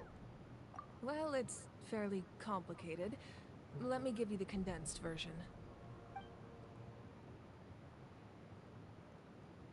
The Fatui again? We can't go anywhere without them causing trouble. But what if the Fatui finds out you've lost your power? Won't they try to take advantage of the situation? That's why it has to be our little secret. No one else can know, or we're asking for trouble. Look, I wish I could offer you some sort of consolation, but I won't lie to you. With multiple factions closing in, there's nothing comforting about the situation we're facing. Still, all you need to do is focus on your goal. You can leave the complicated matters to me. I can also step in on the Pyro Archon's behalf. There's a limit to what I can accomplish, but I'll help you however I can. There's no need to be so modest, Yan-san. Your incredible strength has long been a well-known fact. You're the pride of your tribe. Archon, I'm sorry about before. You have so much on your plate, so much that you have to worry about. But all I could do was focus on my own feelings. You have nothing to be sorry about. We all get overwhelmed by our emotions, myself included. Your reaction to Kachina's disappearance, I understand that feeling very well. Well, now that we have Kachina's ancient name, let's go track her down. Follow me.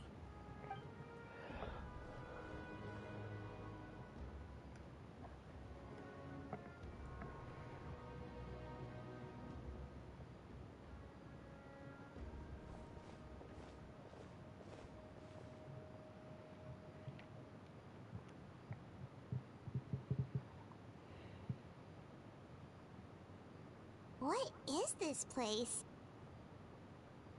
Hey, isn't that Atea's talisman? Good eye. This is where I store all the various mementos I've collected. Whoa. I've never seen this place before. There's so many things in here. It looks like there are items from every tribe. Collecting them must have taken a lot of effort. I suppose you could think of it as a hobby of sorts. In Natlan, everyone grows up listening to the stories of heroes, and physical items do a far better job of preserving those stories than our own memory. Now, I still have some preparations to make for the ceremony, so feel free to take a look around in the meantime. If you're curious about an item, I'm more than willing to tell you about its origins. All right, we'll have a look.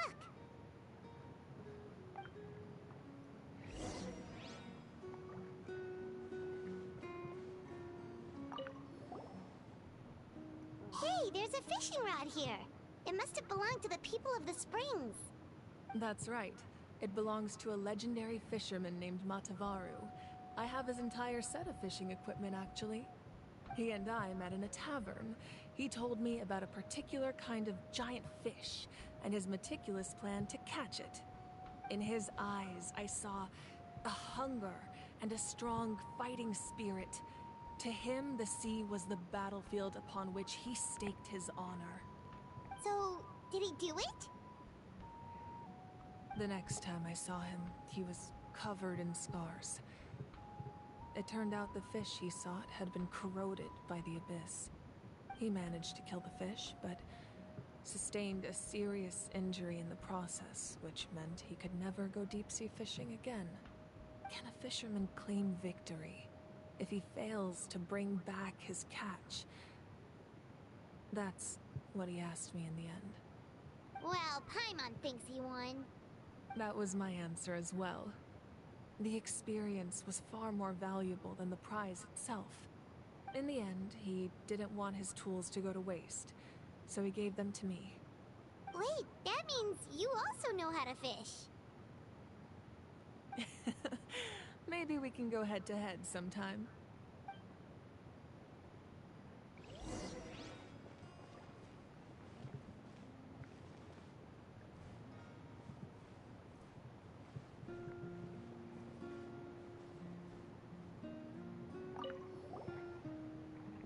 This is Atea's talisman. I'm sure you're familiar with this one already. Atea was rarely ever without it. The talisman brought her a lot of luck in battle.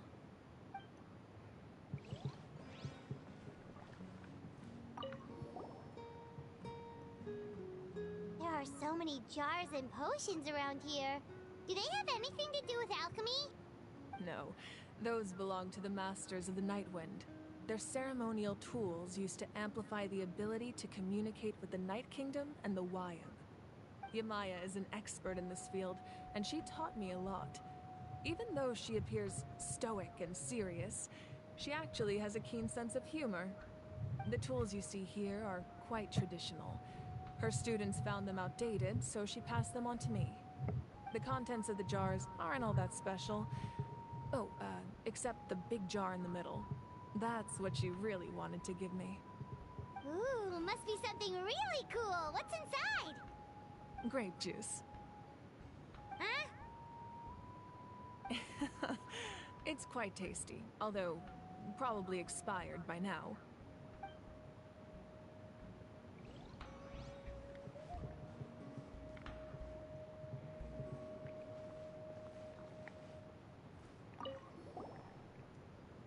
Whoa, that belt is bigger than Paimon's head! The Collective of Plenty are known for their bodybuilding competitions and contests of strength. This belt is a symbol of great honor within the tribe. The association with strength might also have been the reason the original belt was extremely heavy. It was difficult for even two people to lift. And even if a warrior had the strength to put it on, wearing it for any length of time would still leave them gasping for breath. Sounds like it.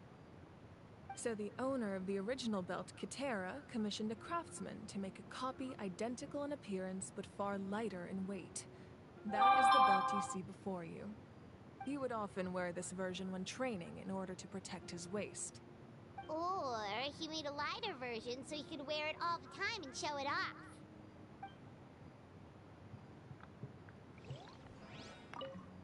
Make sure to handle everything with care. This cup, for example, it's heavier than it looks.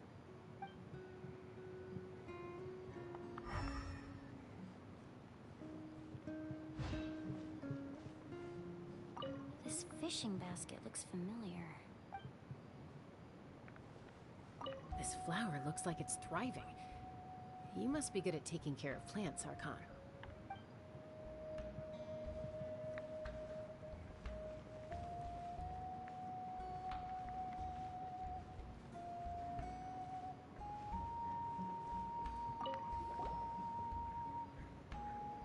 Whoa, this weapon is huge! Which tribe did it belong to? Ah, that weapon belonged to Tenoch, a hero from 500 years ago. Strictly speaking, he didn't belong to any single tribe. That's because even before the disaster with the Abyss broke out, he had already been exiled. Exiled? It was a punishment imposed out of necessity, but he accepted it all the same. He believed it was what he deserved. When the Abyss attacked, the tribes found themselves in urgent need of a powerful figure to lead them into the battle, and there was no one more courageous or resolute than him. He united the 6 tribes and accomplished great feats throughout the war. Ultimately, he perished, and because he had already lost his ancient name, the Ode of Resurrection was unable to bring him back. And so, he was laid to rest, alongside the countless warriors and civilians who lost their lives, buried in the soil of his native land. Wow, he sounds like a true hero. Indeed, even now his story is told throughout the land.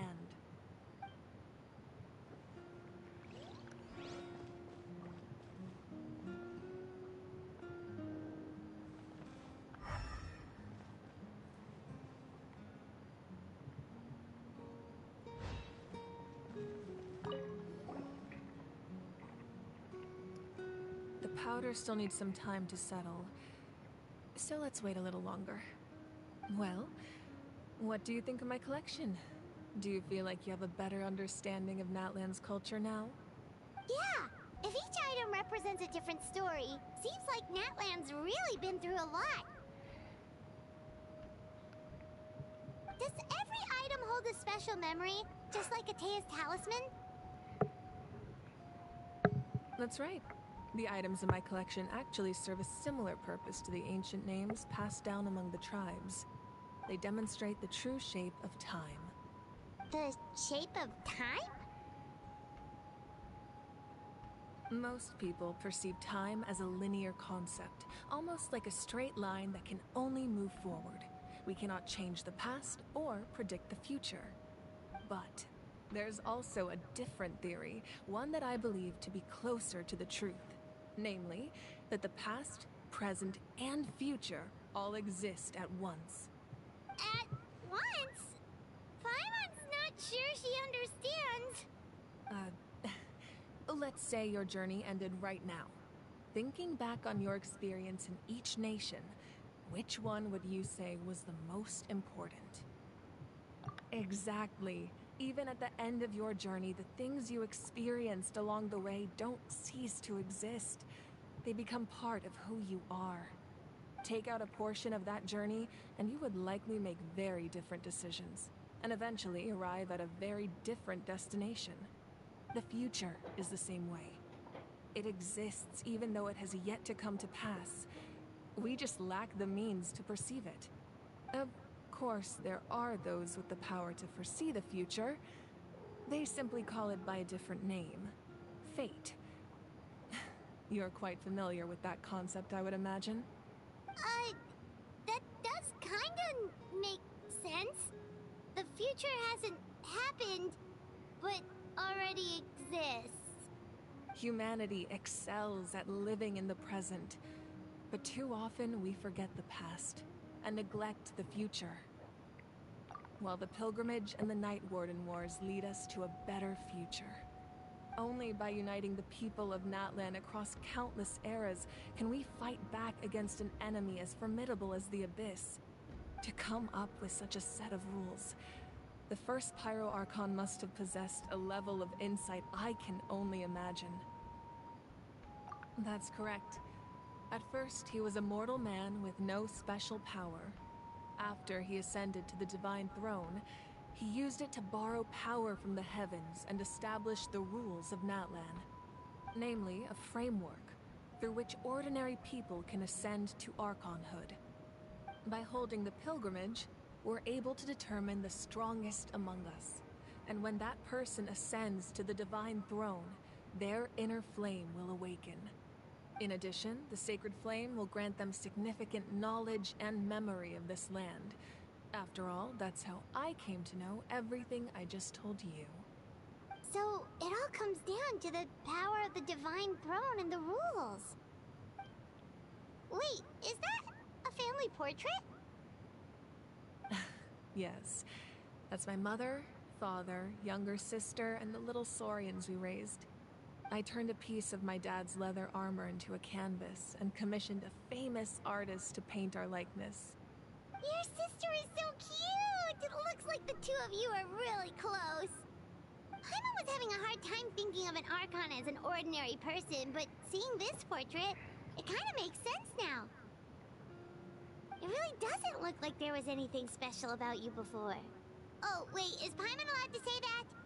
A little late for that question, don't you think? Sorry! Paimon's so sorry! Paimon's mouth works faster than her brain sometimes. It's alright. I'd never get upset over something like that. No matter what others may say, my past is a precious part of my identity.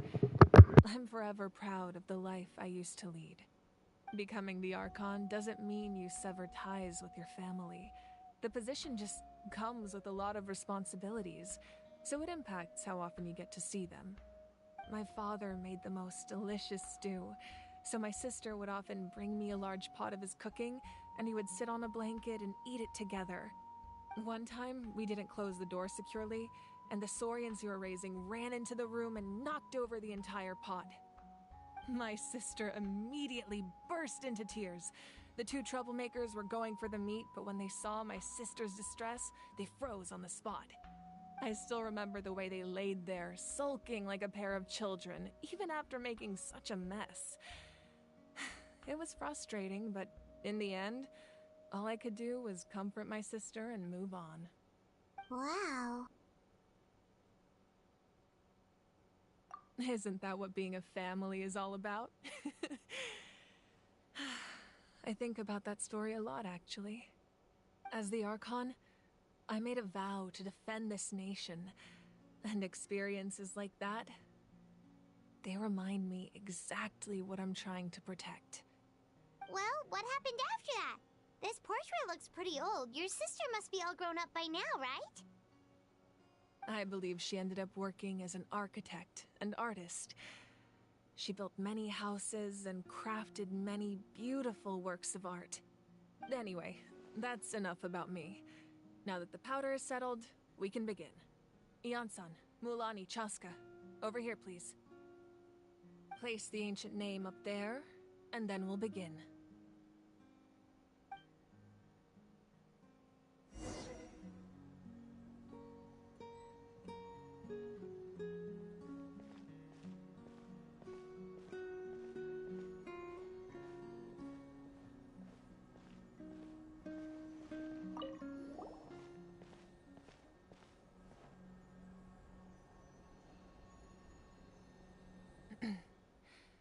Surely as the echoes of life resound through heaven and earth, so too shall our stories remain eternal.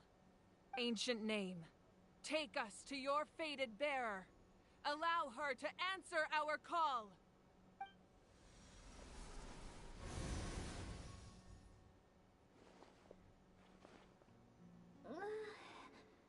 Am I hallucinating again? Kachina, are you okay? Huh? I'm not seeing things, am I? Is the Abyss playing tricks on me again? It's okay, Kachina. It's just us. We're trying to find a way to bring you back. Everyone, you have to listen to me.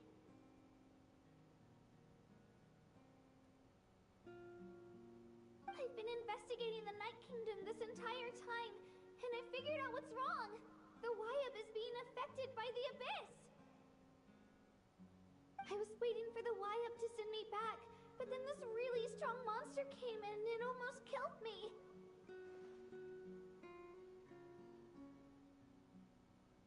The Wyab saved me, even though its power is weakening, so I've been hiding from the monsters while trying to find a way to help.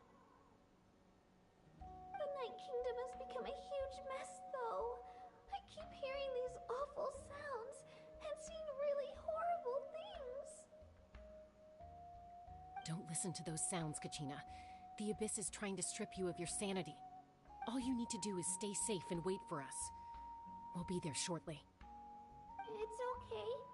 I feel so much better now that I've had the chance to talk to you guys. You don't need to worry about me. I've never been strong or special at all, really. So I don't blame anyone for forgetting about me or leaving me behind. Just knowing you care is more than enough. I'll find a way back. You don't have to put yourselves in danger to come rescue me. You're always like this, Kachina. Now's not the time to act tough. We're coming for you, and that's final. I don't know what lies the Abyss has been feeding you, but I'll tell you something right now. Nobody here sees you as a burden. You're a victor of the Night Warden Wars, a hero of Natlan. All you need to do is wait for us to rescue you, and you'll get all the applause and recognition you deserve.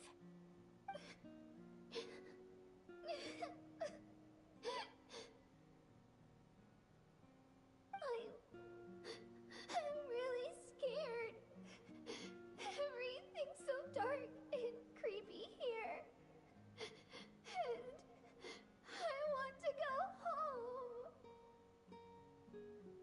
Still, I don't want you to put yourselves in danger because of me. I don't want to hold anyone back ever again. All you need to do is place your trust in us, just like you always have. No one fights alone. We're not leaving you behind. Not ever. Yeah, we're so close, we can't call it quits now!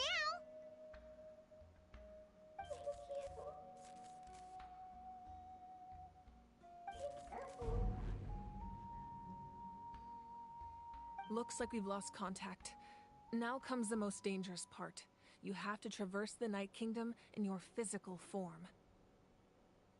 This entrance to the Night Kingdom was left behind after an abyssal invasion. Even a brief amount of time inside could expose you to corrosion. I know. I'm prepared for that possibility. All right, then I wish you all the best. I'll tell Koichi to be ready just in case. She's very experienced in dealing with abyssal corruption. That face you just made.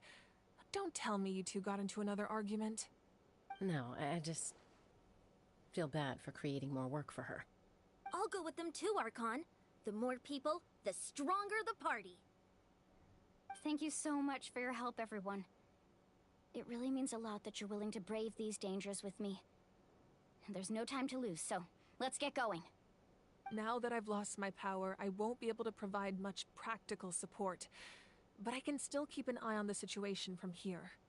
Eon-san, I know it's unlikely, but if you encounter a situation you can't handle... That won't happen. I hope not.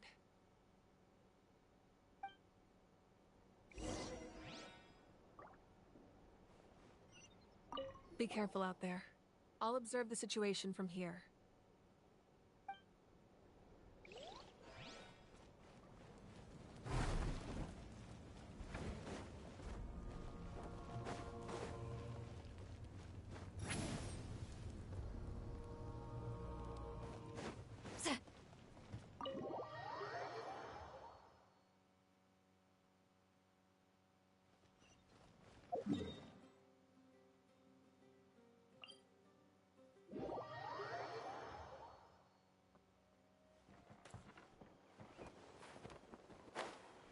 Let's ride!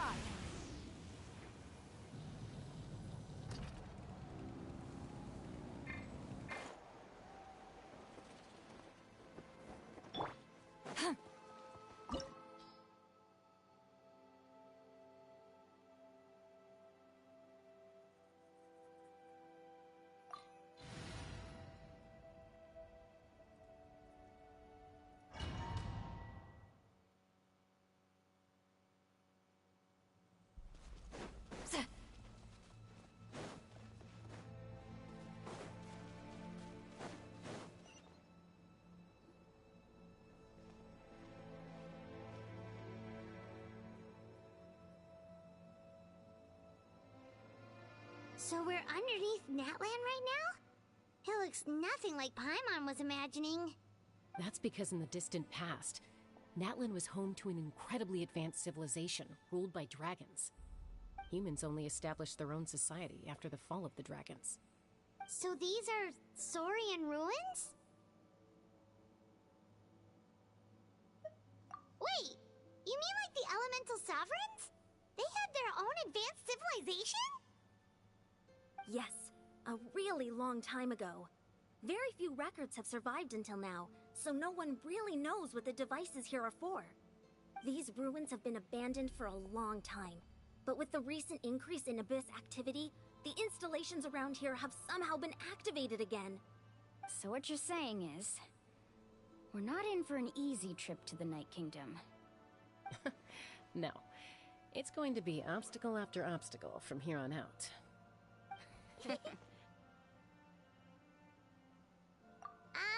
Why are you all laughing like that? It's creeping Paimon out.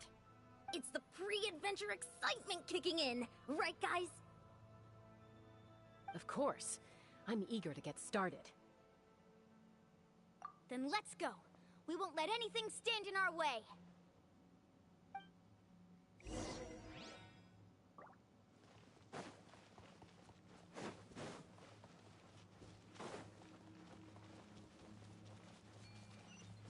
Seems like the road ends here. How should we get across?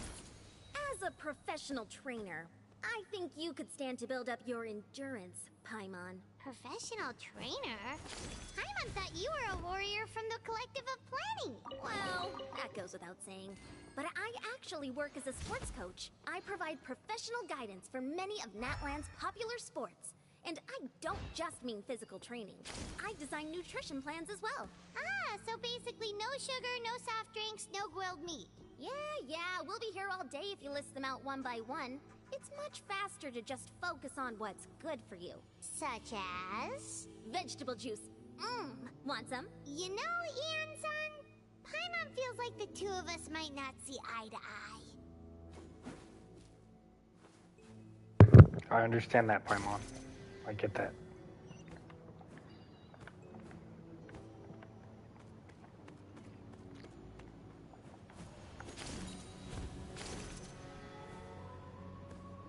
Those guys look familiar. We've fought them before. Let's go. Show no mercy.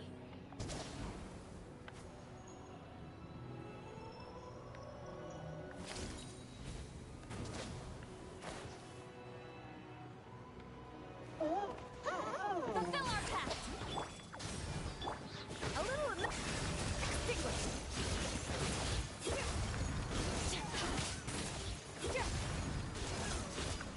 Pyroclastic surge!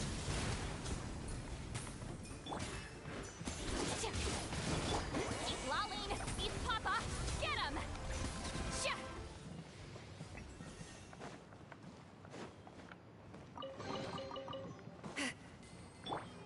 The pinnacle of excellence!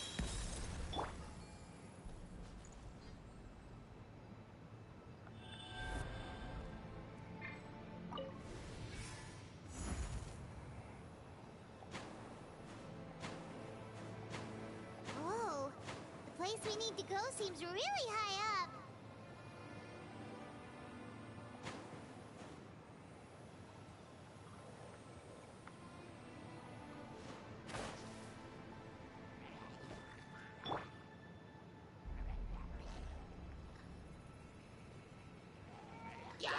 Show no mercy!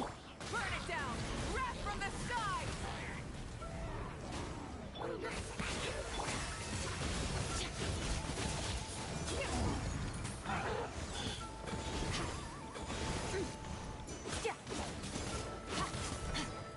Get to work!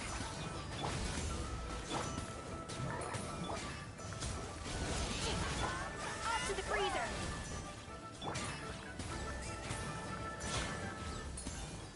Let's ride! Light up the blazing sun! Suffer the wrath of Eastleaf!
This is the final stretch. We just need to climb up, and we'll be there. Nothing to it. Easy for you to say.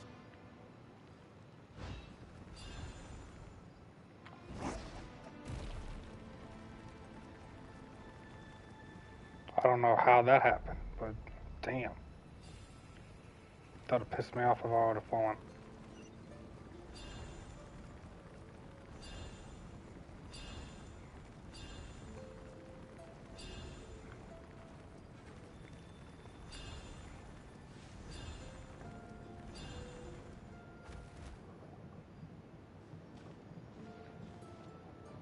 This must be the entrance the Pyro Archon told us about. The one ripped open by the Abyss. Yes. There's something in the depths of this place that feels familiar, yet also foreign. We actually have to go in there? Okay, Paimon just needs to psych herself up. Don't push her through before she's ready.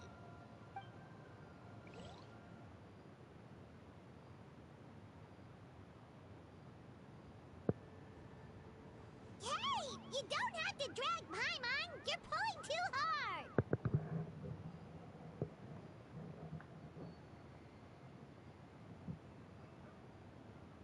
Looks like we made it.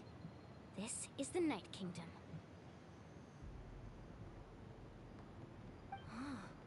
It looks so different from what I imagined in the stories. That overflow of energy is probably what trapped Kachina here in the first place. From this point forward, everything we know about the real world no longer applies. Anything can happen here. Paimon's more worried about how we're gonna make it out. We obviously can't go back the way we came. Do you see that patch of light on the ground? It's shining down from that fissure in the sky. Oh yeah, right in front of us. So that's coming from up there? Oh, it's so high up. Did we really fall that far down? Just like I said, our real-world knowledge doesn't apply here. We fell all this way, yet came out completely unscathed. If this was the real world, we'd have to climb our way back up to the entrance. But here, all we have to do is stand underneath the light and offer a prayer. That's it?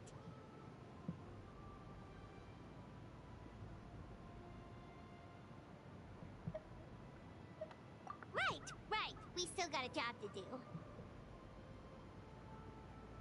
So that means all we need to do is find Kachina and bring her to this location.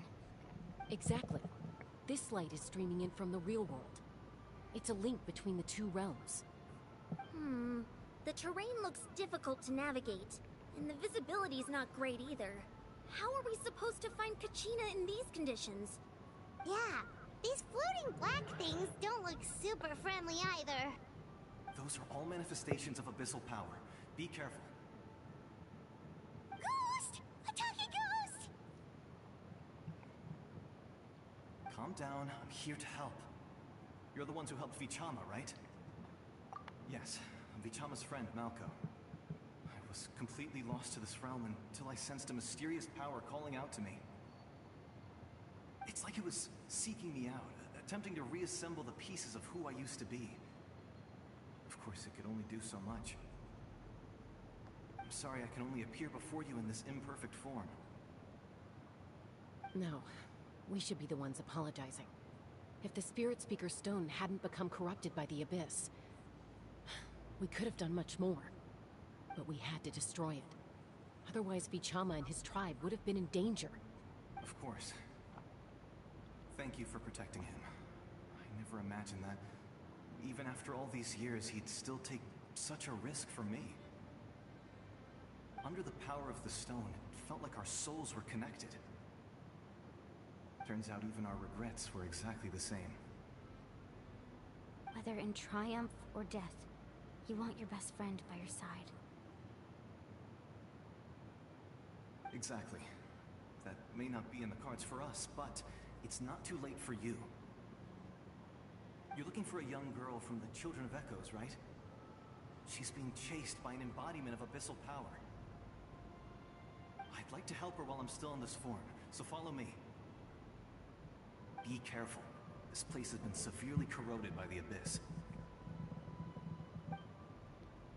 Paimon didn't realize it had gotten this bad. It's like a seething volcano ready to engulf our world at any moment.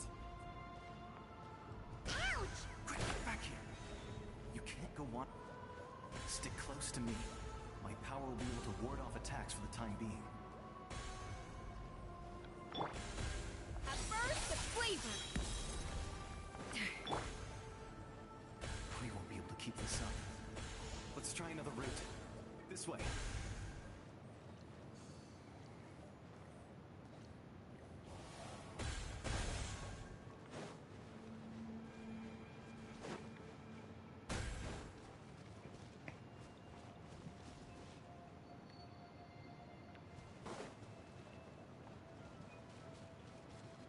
Not good.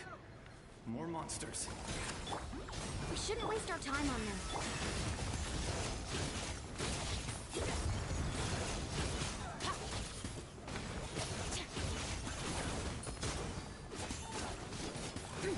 Light of the blazing sun!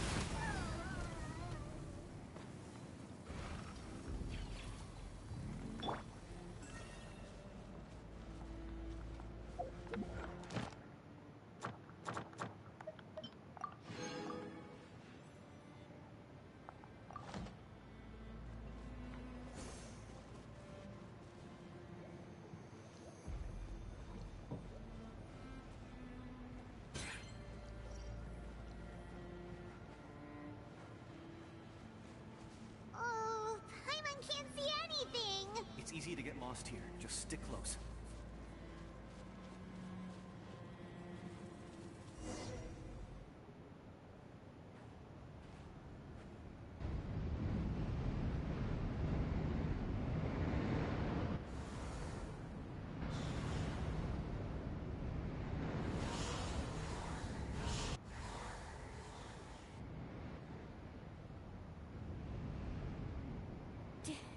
Did you hear that? What? Never mind. It was probably just my imagination. Don't scare Paimon like that! I heard it too. It was a voice from the abyss. What did it say? Doesn't matter. It certainly doesn't harbor good intentions.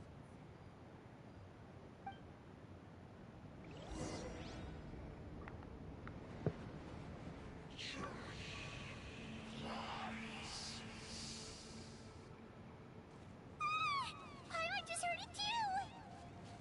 Let's keep going. Paimon wants to get out of this place!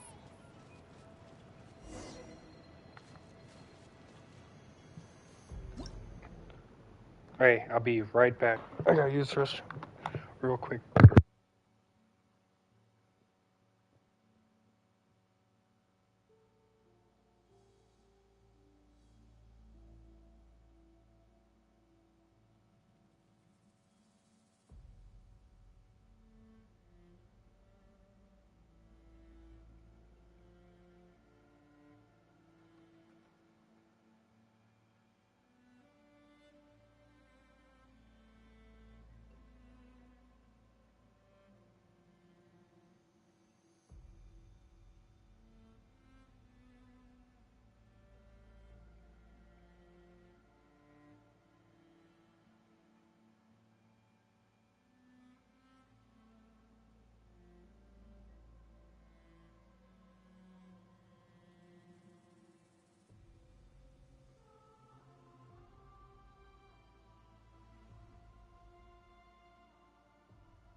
Oh yeah, I'm back.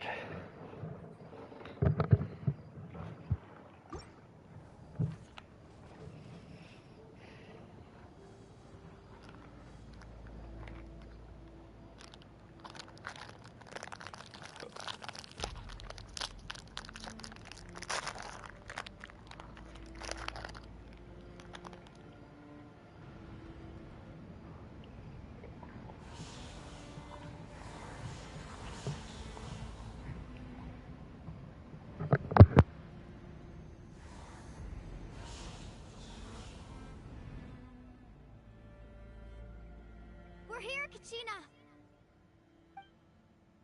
Milani? You made it! Looks like our reunion will have to wait until we take care of these monsters. Good idea. Let's go!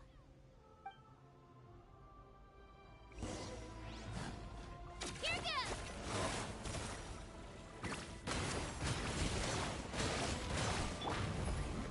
Try and stop me! Pyroclastic surge! Fulfill our pact!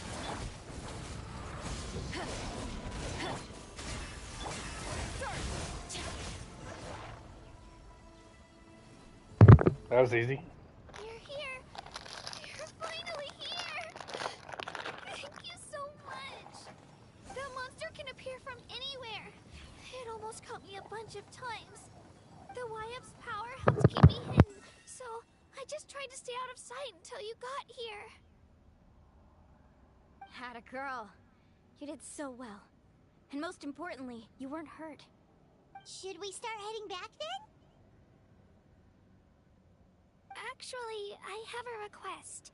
Will you come visit the Wyap with me?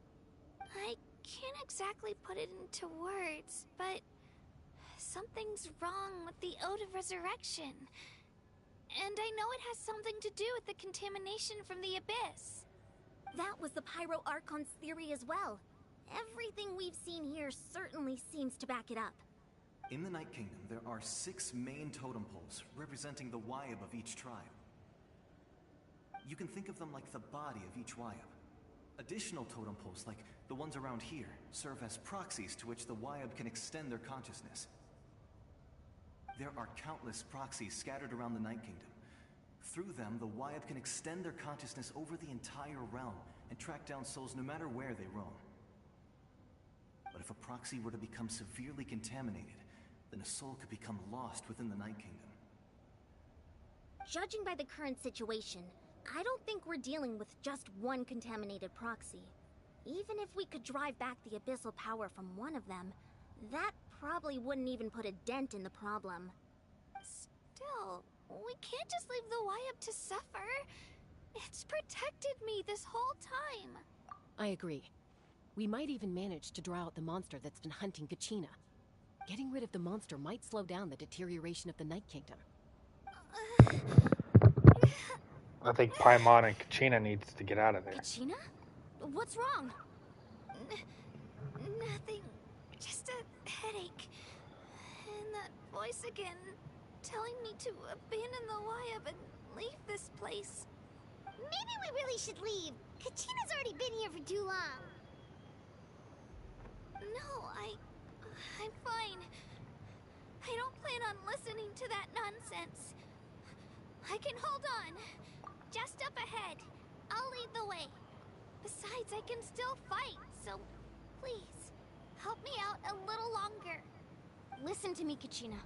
We'll come with you, but that's because we want to help the Wyap, not because we have something to prove. You don't have anything to prove either. It's okay if you reach your limit. We'll be there for you. All right. The sooner we get this done, the better. We've already come all this way, so we might as well try to get to the bottom of this. Let's go. This way. I'll stay here and try to stall the Abyss monster. All by yourself? That's too dangerous. It's all right. I may not be as strong as that monster, but I'm definitely more familiar with the area. Besides, I don't have much time left. If you're anything like my friend, I'm sure you're not particularly fond of goodbyes. So go. Achieve your goal. And return to the world where you belong. Thank you for everything. You're a true hero. Thank you. No one fights alone.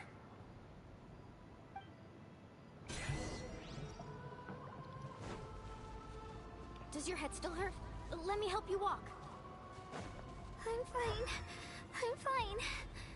You should know I'm made of stronger stuff than that.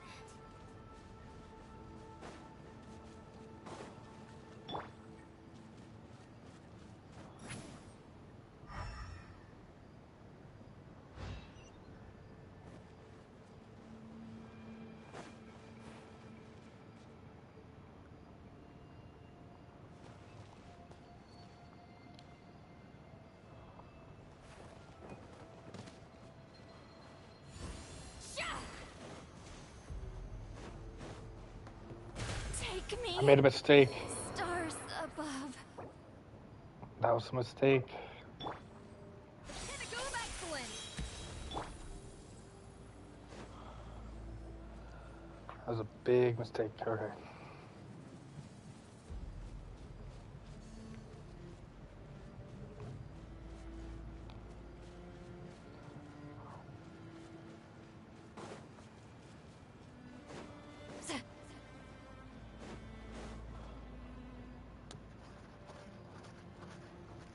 Wyatt?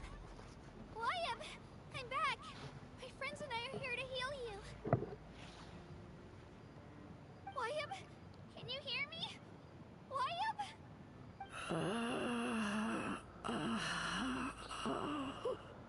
So we were right. The contamination is already too severe. It's preventing the Wyatt from answering our calls. Alright, get ready everyone.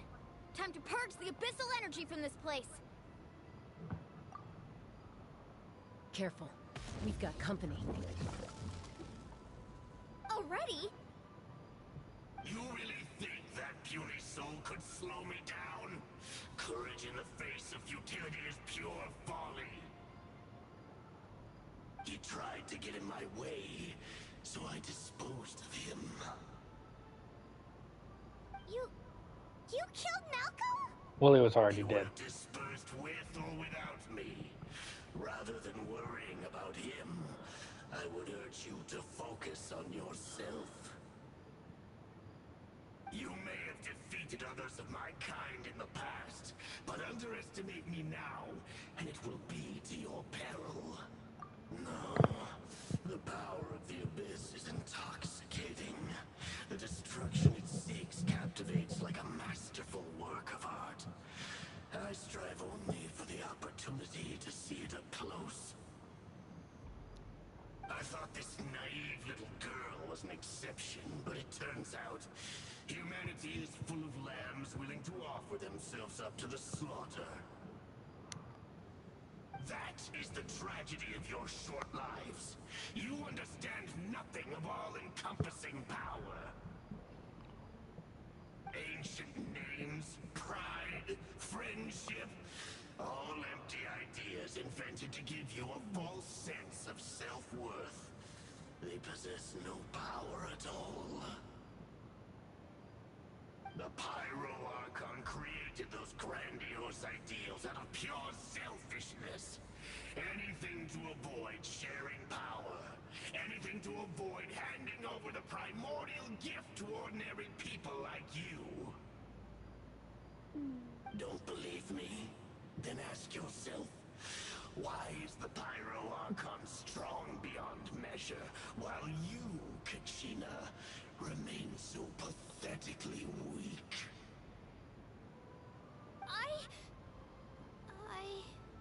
Kachina! Give me your hand.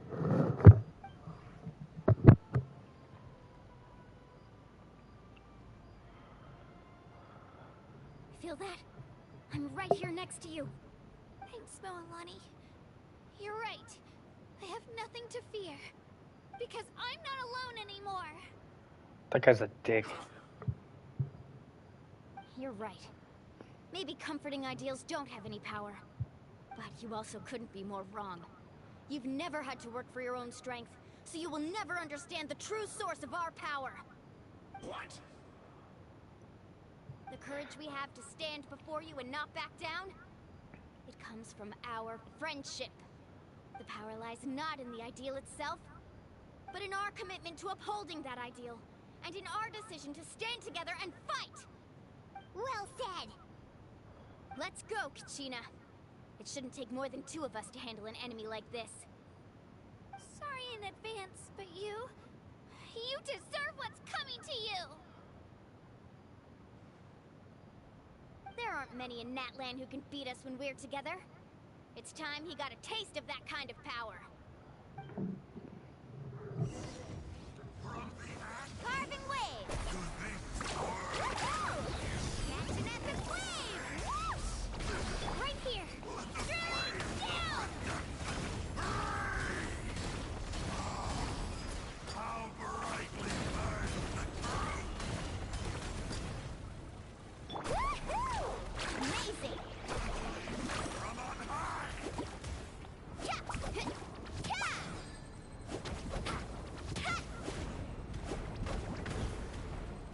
Let's ride! Let's shred, Sharky! New surfboard?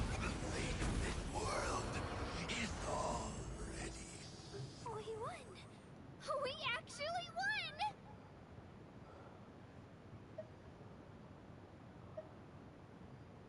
That's what he gets for underestimating you two. Fantastic work, Kachina! Absolutely fantastic! This makes me so unbelievably happy. I'm happy too, Mualani. Together we really are unstoppable!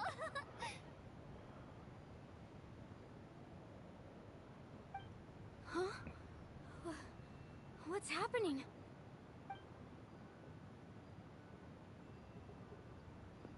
My ancient name is glowing? But I thought I didn't bring it with me.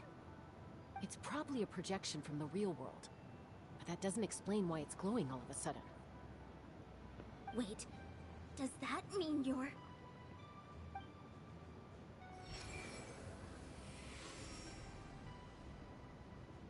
That was a bold move. Diving headfirst into the fire to save your friend. Especially in a place so overrun with abyssal corruption. Still, seeing you pull it off was really something. Everything you said was exactly right. As isolated individuals, we stand no chance against the power of the Abyss. It took years' worth of scars, and lots of unnecessary suffering, for me to understand that for myself. The Pyro Archon's plan will unite us as one. Everyone has a part to play. Only then will we have the power to defeat the strongest of foes. Who are you? Tupac, a warrior from the people of the Springs. I fought against the Abyss during the we found invasion Tupac. 500 years ago. I've heard that name before. You were the giant who saved all of Natlan. Since you were able to awaken my words from your ancient name, that means you have fully embodied the aspirations of the Wyab. Under the name Umoja, you shall unite the tribes and save Natlan from its impending doom. Me? As long as blood still runs through your veins, even the tiniest spark of steel against stone can ignite a flame. Its blaze will become one with the gaze of all Natlan. Even amid everlasting darkness, our bonds remain eternal.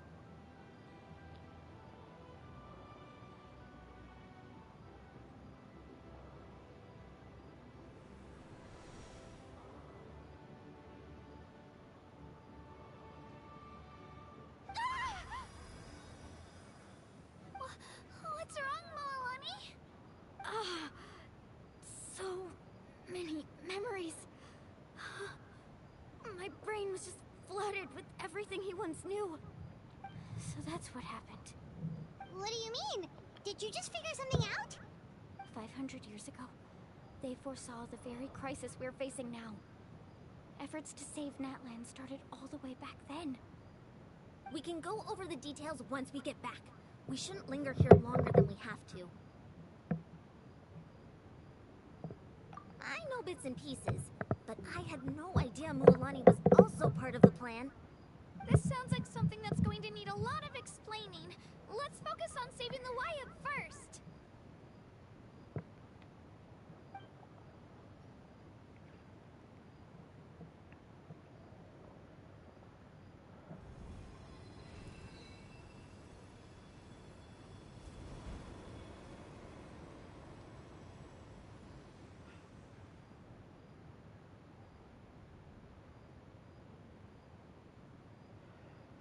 Out of all of them, he's just using abyssal energy.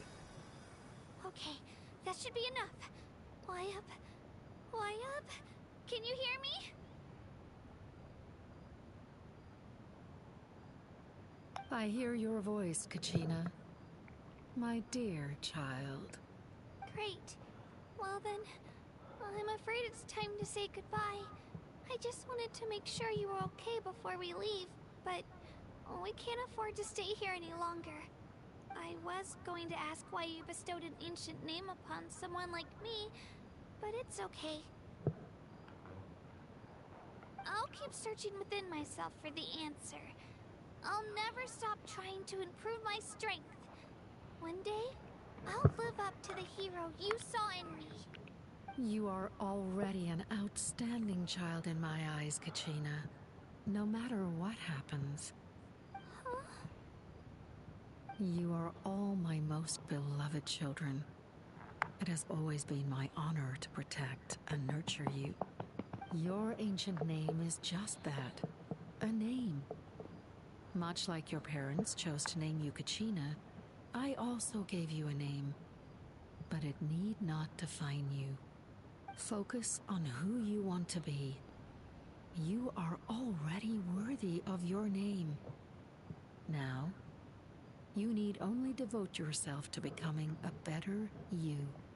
The story of your ancient name is for you to continue. Just like your parents, my love for you will never change, no matter what the future holds.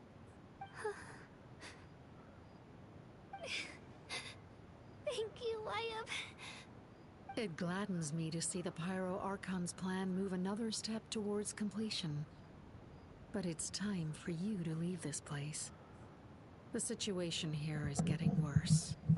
Go now, my children. Save Natlan on behalf of all you hold dear. I know we've never met before, Wyatt, but I just wanted to say thank you for encouraging Kachina. It was exactly what she needed to hear. Whoa! What's going on? An earthquake? We're out of time. It's the power of the Abyss. Quick, we need to run!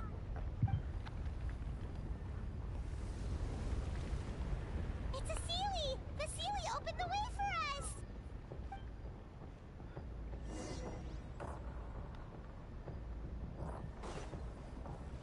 Goddamn Sealies. But this one's for the win.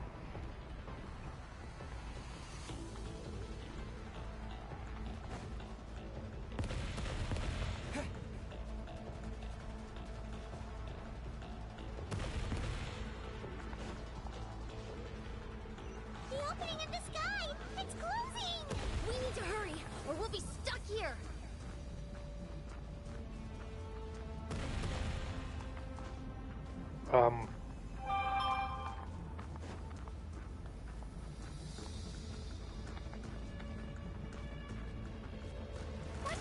Shit. Quick, through the middle!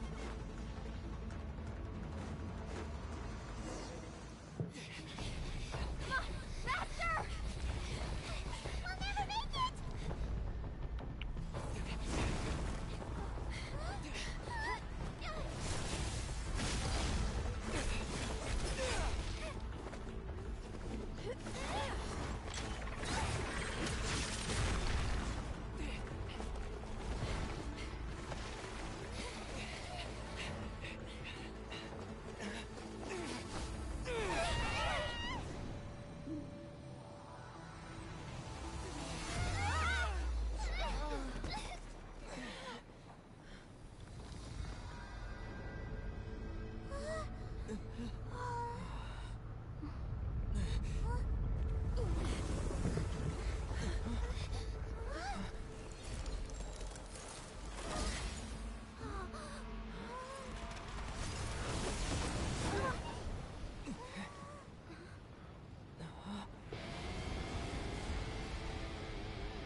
You've done well.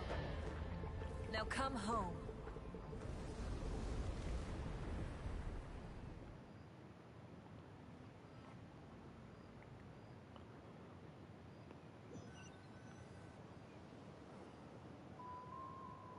Goes from one small little tear to massive crater.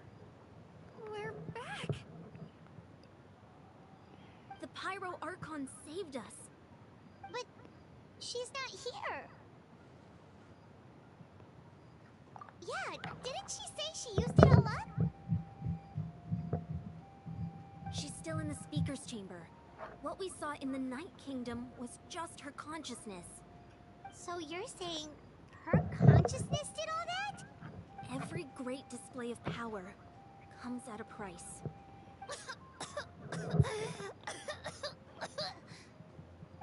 You must feel terrible, Kachina. Just hold on. We'll get you to a doctor soon. Let's get back to the stadium. The Pyro Archon said she'd have a doctor waiting for us. I recommend getting a full checkup, just to make sure no damage gets left behind. Paimon feels okay. What about you, Traveler? Right. You always seem to do pretty well against the Abyss. Let's get going.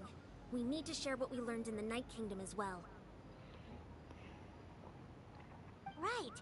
The Wyatt mentioned something about the Pyro Archon's plan. What is it exactly? I'll let her explain everything.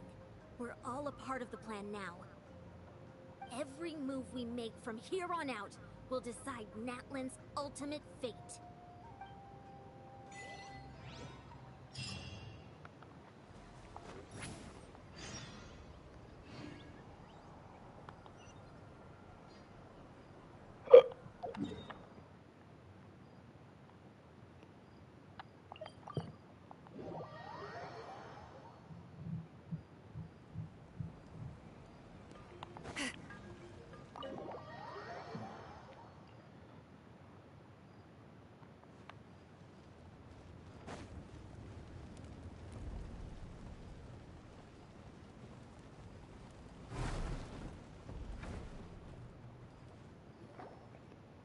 Huh. There's a lot less stuff here than before. It's good to see you all here in one piece. I know you must have a lot of questions, but let Koichi check you over first.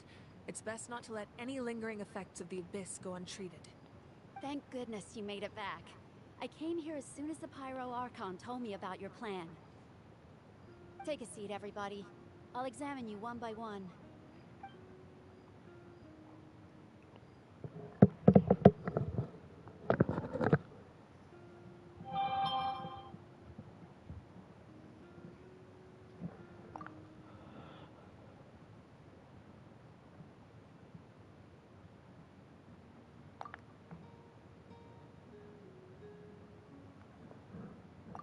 All right, that should do it for now. But just to be safe, I'll perform another checkup in a couple of days. I have to say, though, I've never seen anyone react to the Abyss like you, Traveler. It's like you're completely immune to its power. He always has been special like that. He can even purify its power. Wait, now that you mention it, Paimon doesn't think she's affected either.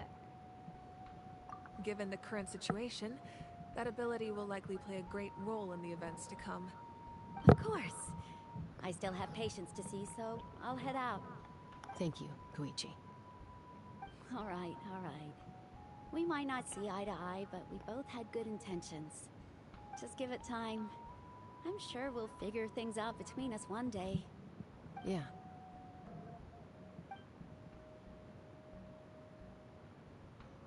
All right. There's so much to discuss, I don't even know where to begin. You've seen it for yourselves now. The devastation in the Night Kingdom. I'll get straight to the point. Natlan is on the verge of destruction. It's very possible our nation has less than a year before total devastation. Huh? No. That can't be true, can it? That's right.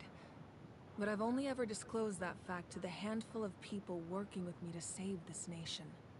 Our looming destruction is not a recent development. but the inevitable conclusion of the disaster the Abyss initiated 500 years ago. Mualani told us a little bit about that. 500 years ago, all the nations of Teyvat were invaded by the Abyss. Unlike the other nations, Natlan never had stable and deep-rooted ley lines, so we suffered the worst of the invasion. The battle against the Abyss was exceedingly long and brutal. In the end, victory came at the cost of our civilization and countless lives. Even then, it took centuries of solving the disasters caused by the Abyss to finally achieve the peace we know today. And still, this is but a superficial victory. The forces of the Abyss have merely been driven back underground. Their threat to Natlan remains as real as ever. I'd never have guessed. The problems plaguing the Night Kingdom are all the more complicated because that realm is essentially functioning as Natlan's ley lines. Immediately after the war, our calculations estimated that we would have a maximum of 500 years before the Night Kingdom was completely lost to the Abyss. But at that time, we were a nation of the destitute. Our people no longer believed in victory, nor did they hold hope for the future. Our civilization was dying, our faith crumbling, and the line of power passed down from the Wayab nearly severed. If we didn't bring the nation back together, it would be foolish to even dream of defeating the Abyss in the future.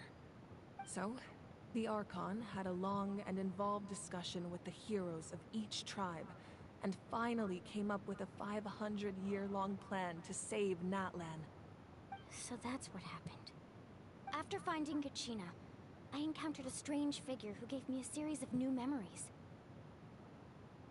Since the plan was mentioned in those memories, I guess I've been chosen to play an important role in it. But there's still something I don't understand. Those memories showed me the Pyro Archon from back then. And it was you.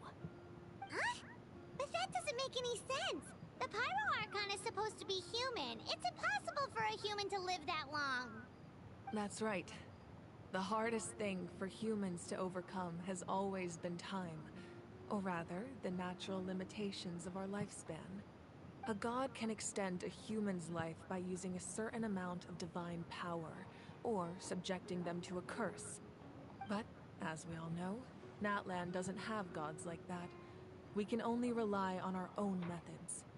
A human life is like a flame destined to be extinguished. 500 years ago, I placed my life within the sacred flame. Only by dying before my time could I have the chance to wake up again. So, in other words, this is your second life? Yes. We only managed to defeat the Abyss all those years ago because the tribes came together as one. If the Natlan of the future was to have a fighting chance, the Pyro Archons that came after the war had to rebuild the decimated tribes. The goal was to reunite the people and restore the strength of each tribe's Wayab. Once a tribe was back to its full strength, the tribe's Wayab would select a hero, indicating the tribe was once again ready for war. The Chosen would then stand by my side in defense of our nation, just like great heroes of old, 500 years ago. So that means I'm one of the Chosen? That's right. You bear the ancient name Umoja, the same one held by the hero from your tribe 500 years ago. It means unity. After your adventure in the Night Kingdom, I trust you've come to fully understand the meaning of that name. So in other words, you always knew who the Wayab were going to pick from each tribe? Yes. According to the plan, each tribe was supposed to have been fully restored by the time I awoke. But something went wrong along the way. The 6 heroes successfully inherited the ancient names from 500 years ago, but the intel regarding the plan wasn't passed on to them. Once again, it comes down to the deterioration of the Night Kingdom.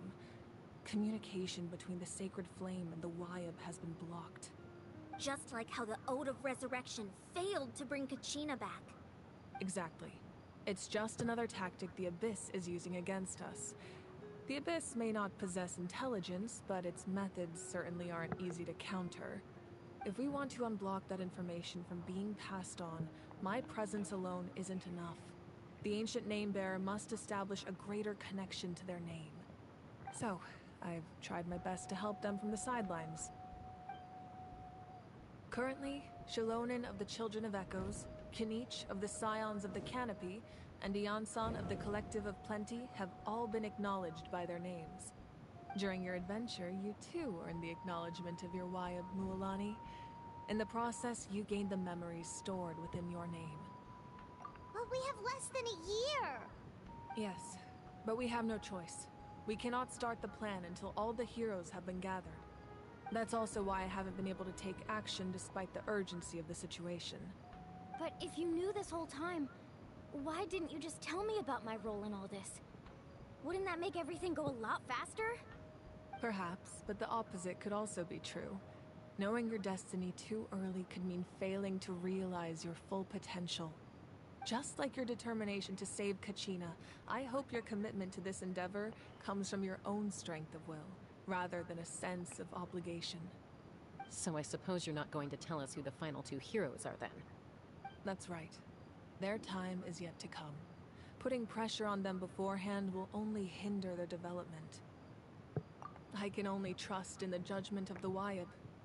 I have never believed I could solve this crisis alone.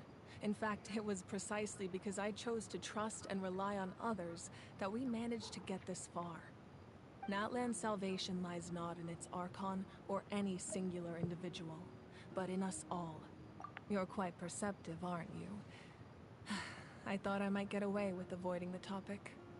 Huh? Oh, right! All of the stuff you stored here before, where did it all go? Even though I sacrificed my power, I still needed a contingency plan to ensure you would make it back from the Night Kingdom. After all, I was the one who allowed you to take that risk, and Mualani has an important role to play in my plan. In addition to their sentimental value, the items I stored here held a much more important purpose: fuel. Fuel? So back then, that's why you...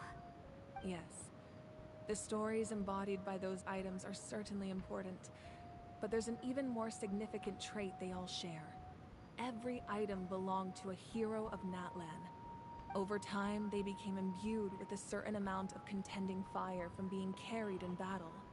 On their own, each item's power is limited, but together, their combined effect can prove quite useful in a dire situation.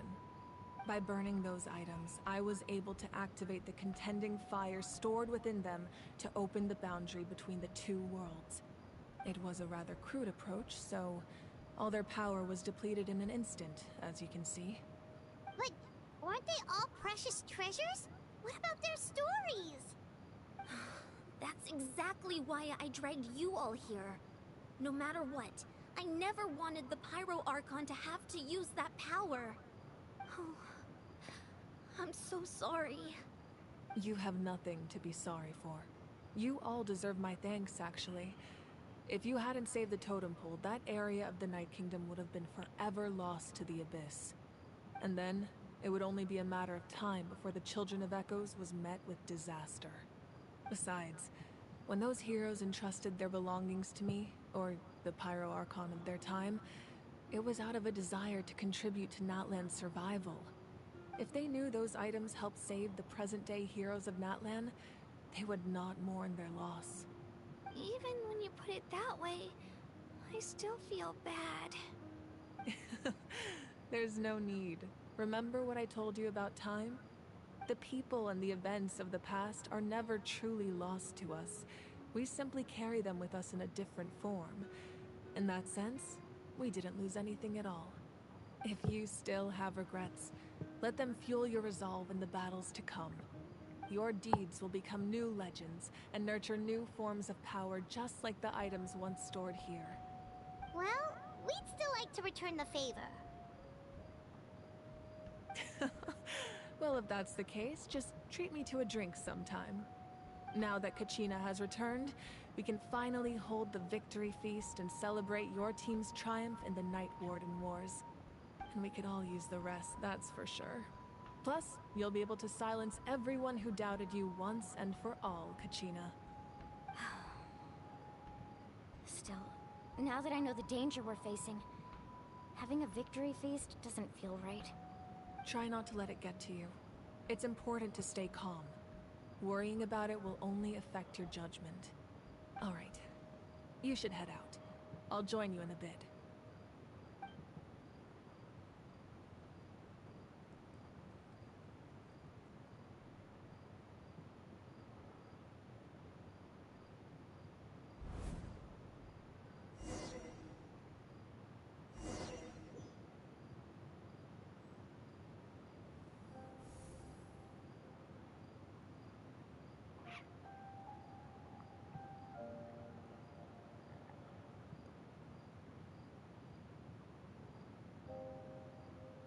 When I was young, I used to sit by the hot springs and listen to the stories of warriors from all over Natlan. They attract people from all walks of life. Friends come easy here, no matter what tribe you're from. The people of the springs have never claimed the hot springs as their own private property. They are there to bring all hot spring buddies together. It's been really nice, seeing the children of my tribe get older. It's helped me gradually understand the true value of the springs. I've witnessed their energy, their determination, their absolute passion for life. Even when they cause trouble, I never managed to hold on to my anger for long. It's unbelievable how quickly they worm their way back into my good graces. I'm certain Mualani will become a great warrior when she grows up. She possesses infinite potential. I can see it. One day, when I'm no longer in fighting form, I'll come here and tell stories to all the children, just like those warriors did for me. So you better get busy, Pyro Archon, or I'll end up running out of stories.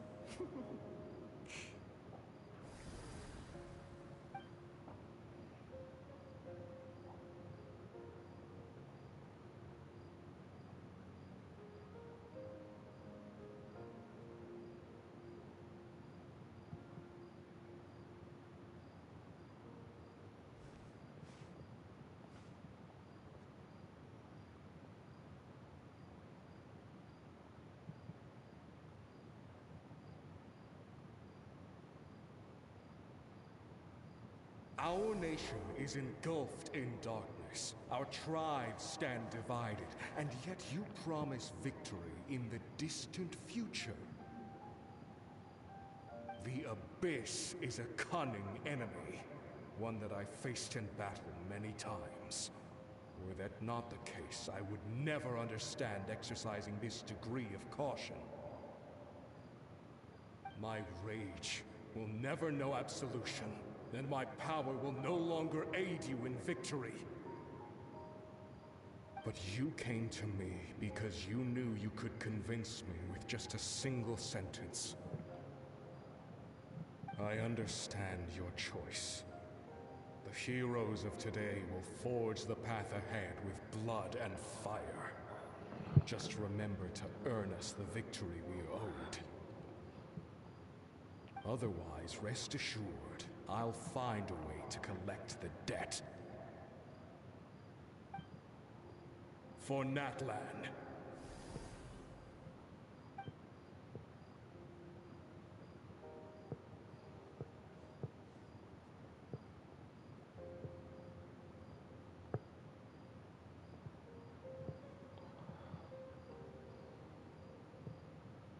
So, you're gonna head 500 years in the future to serve as a Pyro Archon again?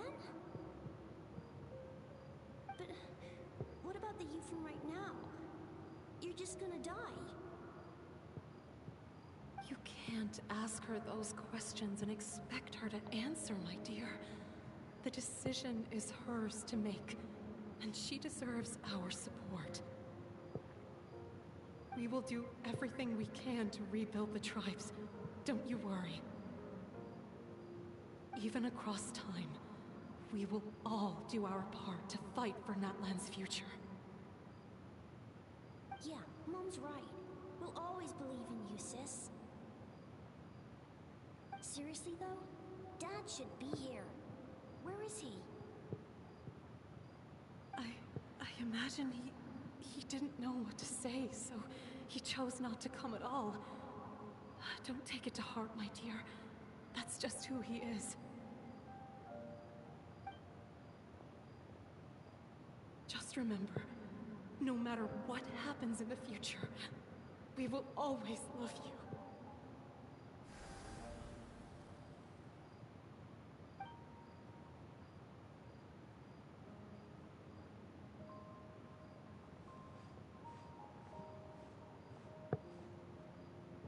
I'll come find you one day.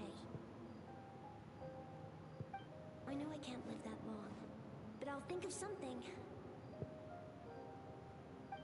There has to be a way for us to meet again one day.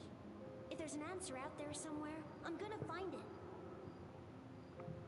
So, don't forget about me.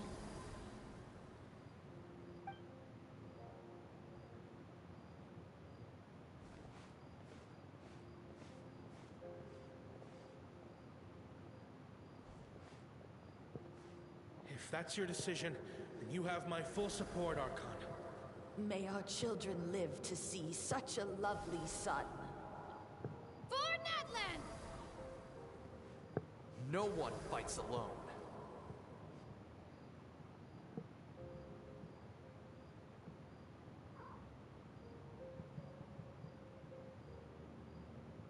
The rules are my legacy. They shall grant us the strength to overcome the next tragedy. War forged the 6 tribes, taught us how to fight, instilled in us what it means to love. Who will be the one to bring this to an end?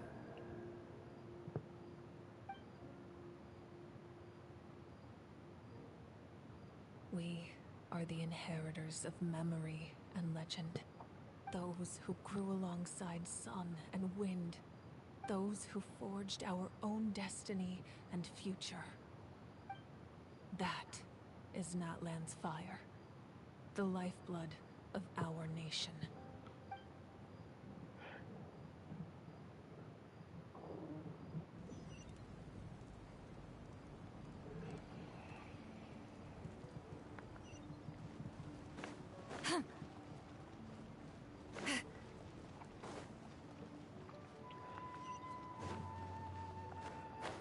Damn, they did pretty good with Natlan so far.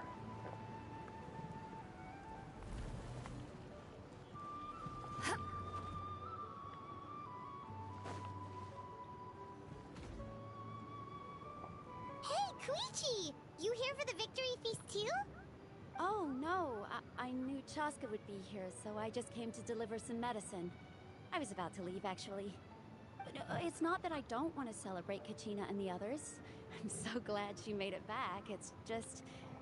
well, I'll make things awkward if I'm around my sister right now. Ah, well, you two had a fight, so Paimon can understand. She didn't cause any trouble during your trip, right? Yeah, she was super helpful. She gave us a lot of useful information about the Abyss. That's good. That's all I needed to know. Is there a reason you asked? You were pretty outspoken when we first met, but now it's like you're holding something back. Maybe it seemed unreasonable, picking that fight with her before you left, but I did it for a reason. Her impulse to fight is extremely strong. Her mental strength helps her rein it in, but she still loses control sometimes. I had no idea what you might face in the Night Kingdom, so I didn't want to take any chances. So, what you're saying is...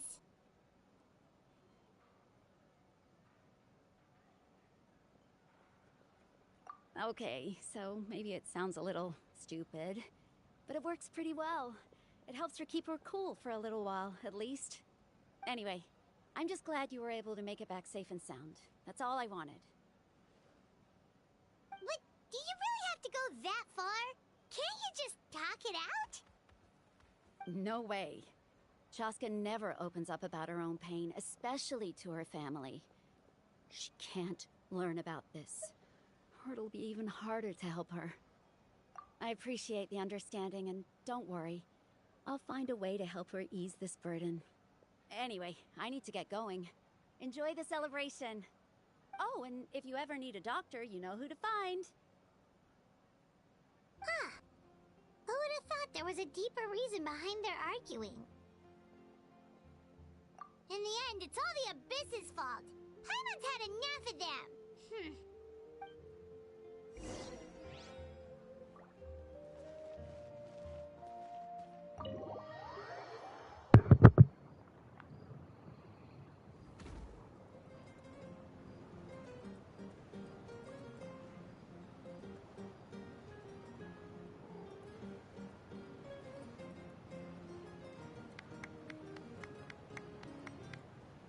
Let's give a huge round of applause to our brave young warrior, Kachina! Woohoo! Well done, Kachina. Thank you, everyone. I'm so glad I finally made it. I always knew you could do it. With so much potential at your age, you have a great future ahead of you. You're one to talk. Don't think I didn't know you were the first person to abandon your team. I'll be dealing with you when we get back. I had no choice. My friend invited me. I couldn't just say no. Oh, really? So you weren't just trying to get ahead in the first round? I wasn't, I swear. I just happened to find that bearer injured in the wild, so I stopped to bandage his wounds.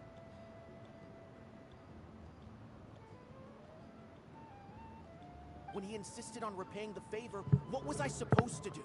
I'm just one person. I figured Kachina would have no trouble replacing me. But the fact of the matter is that after your departure, everyone else started thinking about swapping teams too. I'm really sorry, Kachina.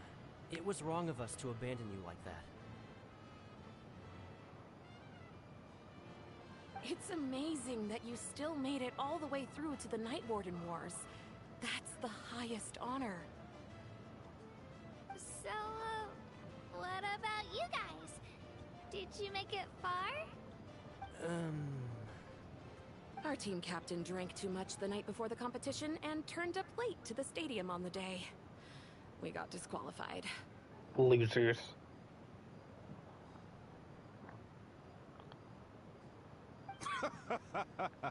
Serves you all right. No sympathy for me. Alright. There's no need to be like that, Uncle Pakal. Dear friends, I'd like to say a few words. Firstly, I'm grateful to my friends and our great Archon for helping to bring me back. This traveler and his companion Paimon are some of the strongest people I've ever met.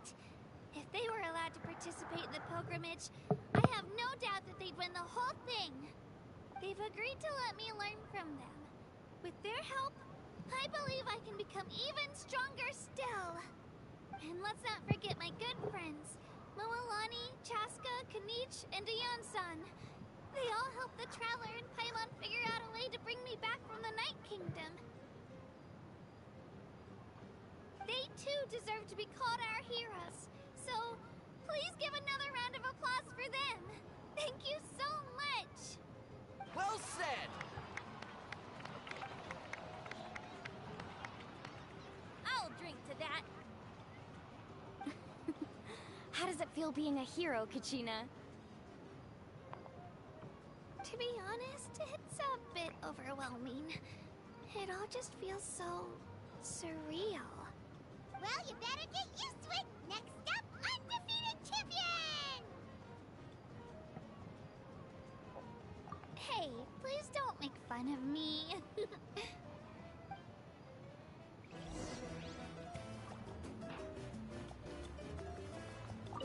My apologies. I knew more than I let on. Everything comes at a price. And most heroes aren't people who set out to become a hero.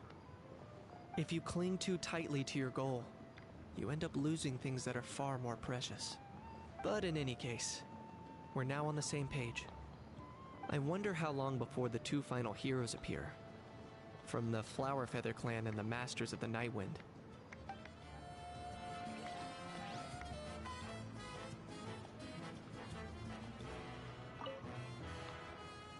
At previous victory feasts, you'd always find me in the crowd singing and dancing.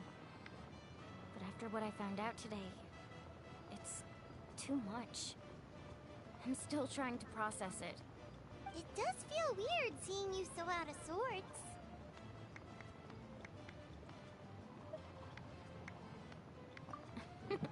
Is this another pearl of wisdom based on your adventuring experience? Well, Paimon agrees with the Traveler. Everyone's come together to celebrate Kachina's achievements. That's gotta be a first. You're right. Kachina looks really happy. And now I'm being the moody one. Enough doom and gloom. Time to shake it off.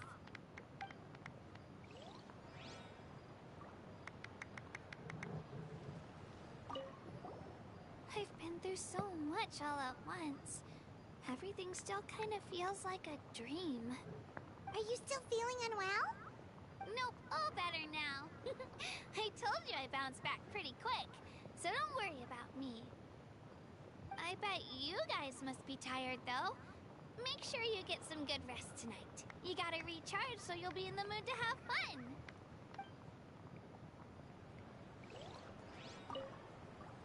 Alright, Kachina. Let's party! I'm a little embarrassed. Don't be. Come on, you're the star of the show today.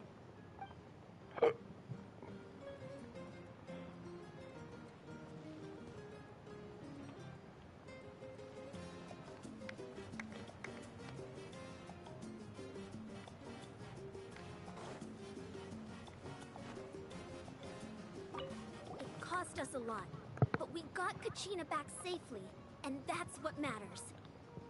There'll be even tougher challenges coming our way in the days ahead, though.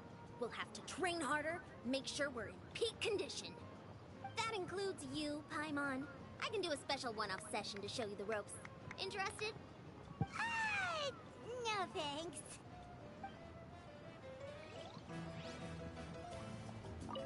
It's rare to meet travelers as strong and brave as yourselves. I raise my glass to you. Anyway, my sister's already gone back to our tribe. She has patients to treat. Oh, we actually ran into her on the way here and, well, Paimon just thinks she really cares about you. Yeah, I'm planning on visiting home myself in a few days. To tell her and the rest of the family that they need to be extra careful. I just hope they take it seriously. The Abyss has likely sensed your arrival in Natlan by now. So exercise caution on your adventures as well.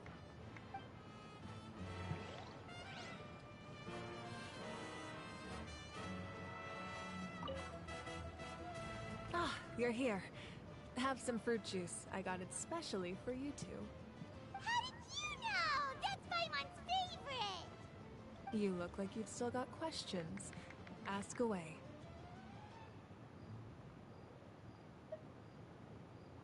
Because they had their own lives to live.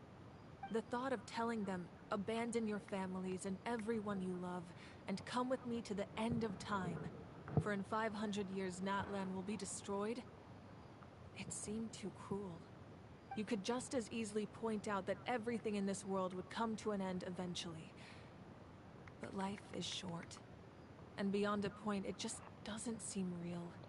Imagine if I said, let's leave right now, and go save the sun because it'll flame out in a few million years. It would sound quite ridiculous. I couldn't make them shoulder that burden with me.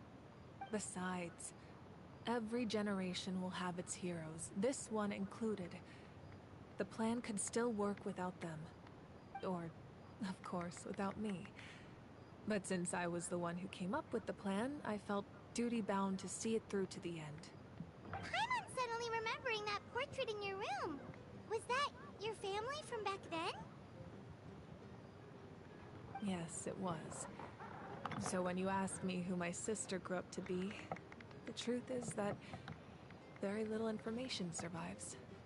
From what I've been able to piece together, I can conclude with a reasonable degree of confidence that she ended up as an architect and artist. She played an instrumental role in rebuilding the scions of the Canopy tribe, designing and building many houses. But of course, none of her buildings are around anymore. Still, it was an impressive achievement, and I'm very proud of her. You feel loss keenly. It seems to stir up feelings of regret in you. But this is something I have long since come to terms with. This is a war, and there can be no war without loss. I am already far more fortunate than those who lost their lives to the Abyss.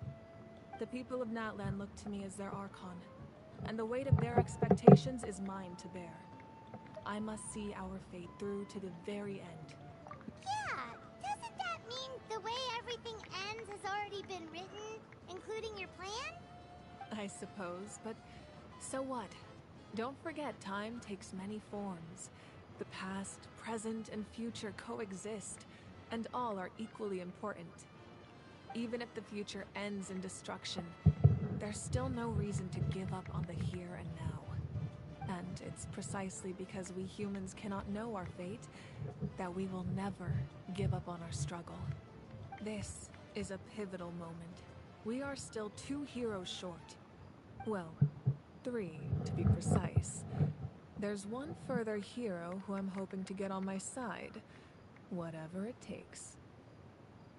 Your resistance to the corrupting power of the Abyss is truly remarkable. It would easily make you an all-important figure in the upcoming battle.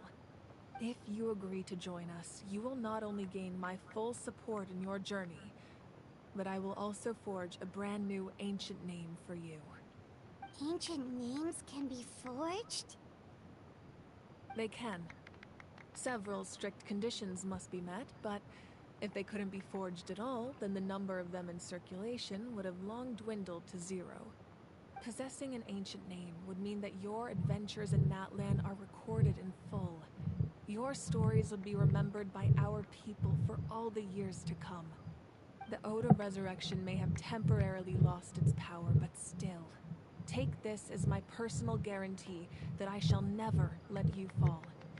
Just like in the Night Kingdom, I will be there for you.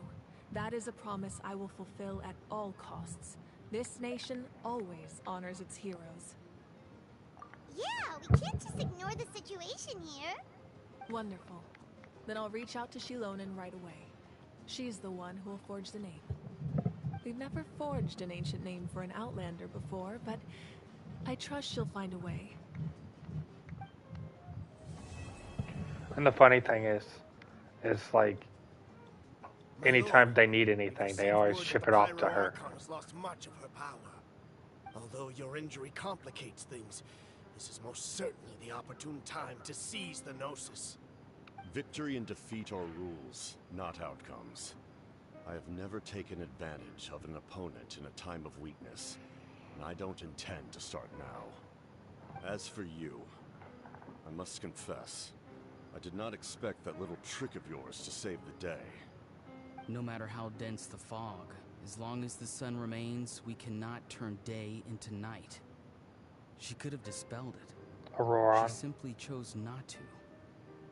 You don't have much time, and you're injured on top of that. What do you plan to do next? I'm beginning to see just how useful you may turn out to be. You heard something from here, didn't you?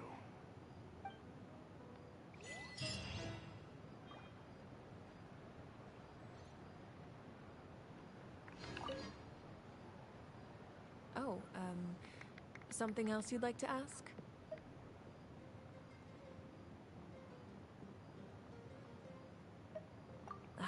That also comes down to the long-standing effects of the Abyss. Our people's survival is inextricably tied to the Wyab, but their power has its limits. They cannot offer our people the same degree of protection outside our borders. In fact, people who do decide to leave often suffer from memory loss and emotional issues. And Bennett, Everyone in with his Natlan bad understands luck. this. That's why our people never leave without a good cause. Even if someone is left with no choice, the chief of their tribe must seek approval with the Wayab to grant them leave. And the Wayab have always been very strict about granting that approval, since extending protection beyond our borders means consuming power reserved for our fight against the Abyss. Still, there's no need to worry. The Wayab extend their protection to all within Natlan, including visitors from afar. Oh, something else you'd like to ask? The Abyss is the most formidable enemy in all of Teyvat. In the beginning, it took failure and tragedy to even begin to learn how to fight back. All of the methods you've seen in other nations were developed based on experience and insight passed down over generations.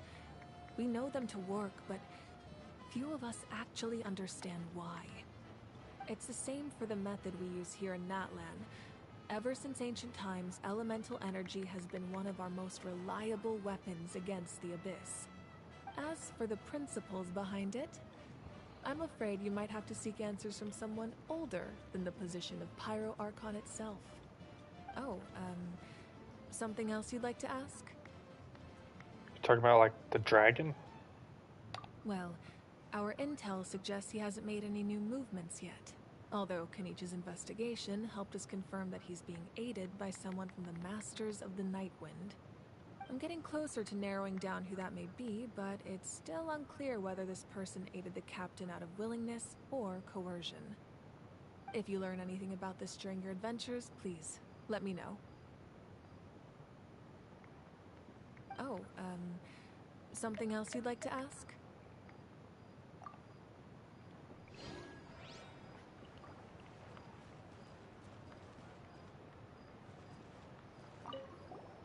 My apologies. Everything if you cling too tight, but in any case, I wonder I already how heard long what you had to say.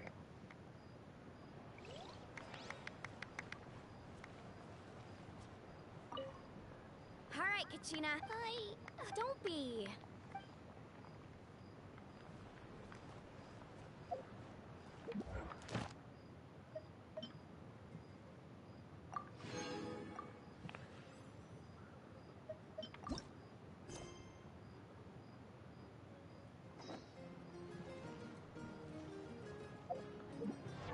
Wait, what?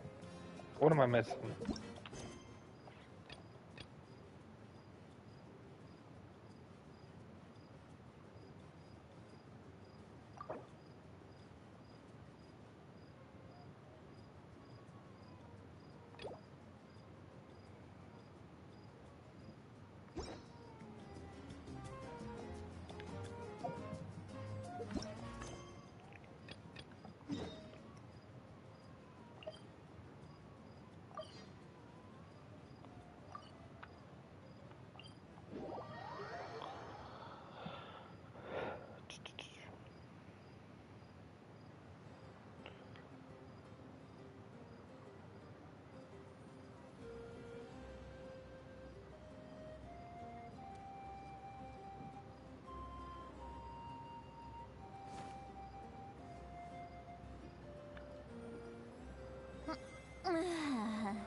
Ooh, what's this?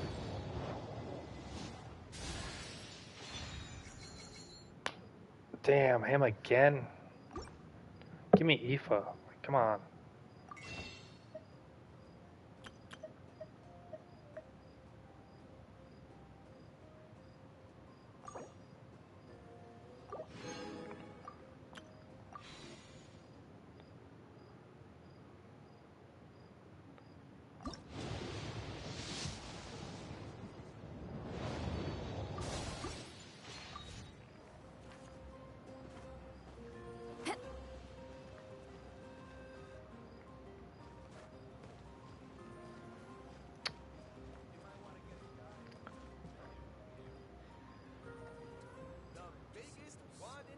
I don't know if I want to do his quest yet.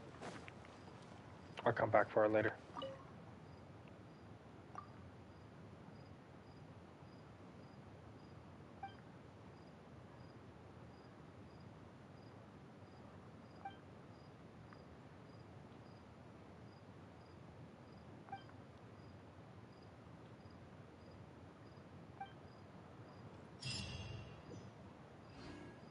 Ad Astra Abyssosk.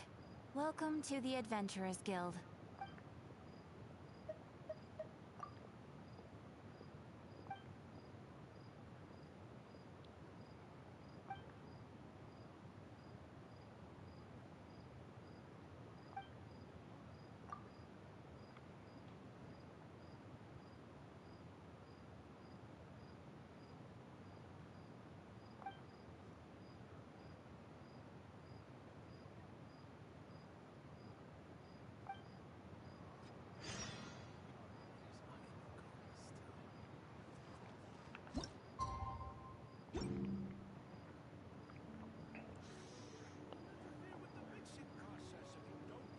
I like that shirt.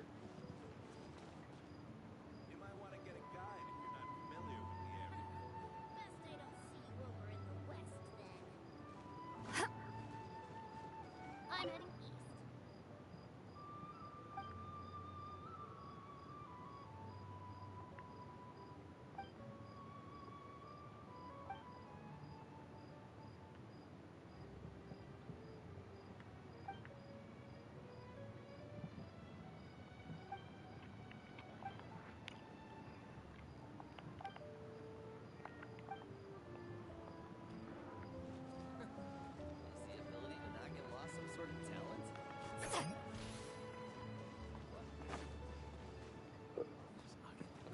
Well, with that, I think I'm going to end this stream.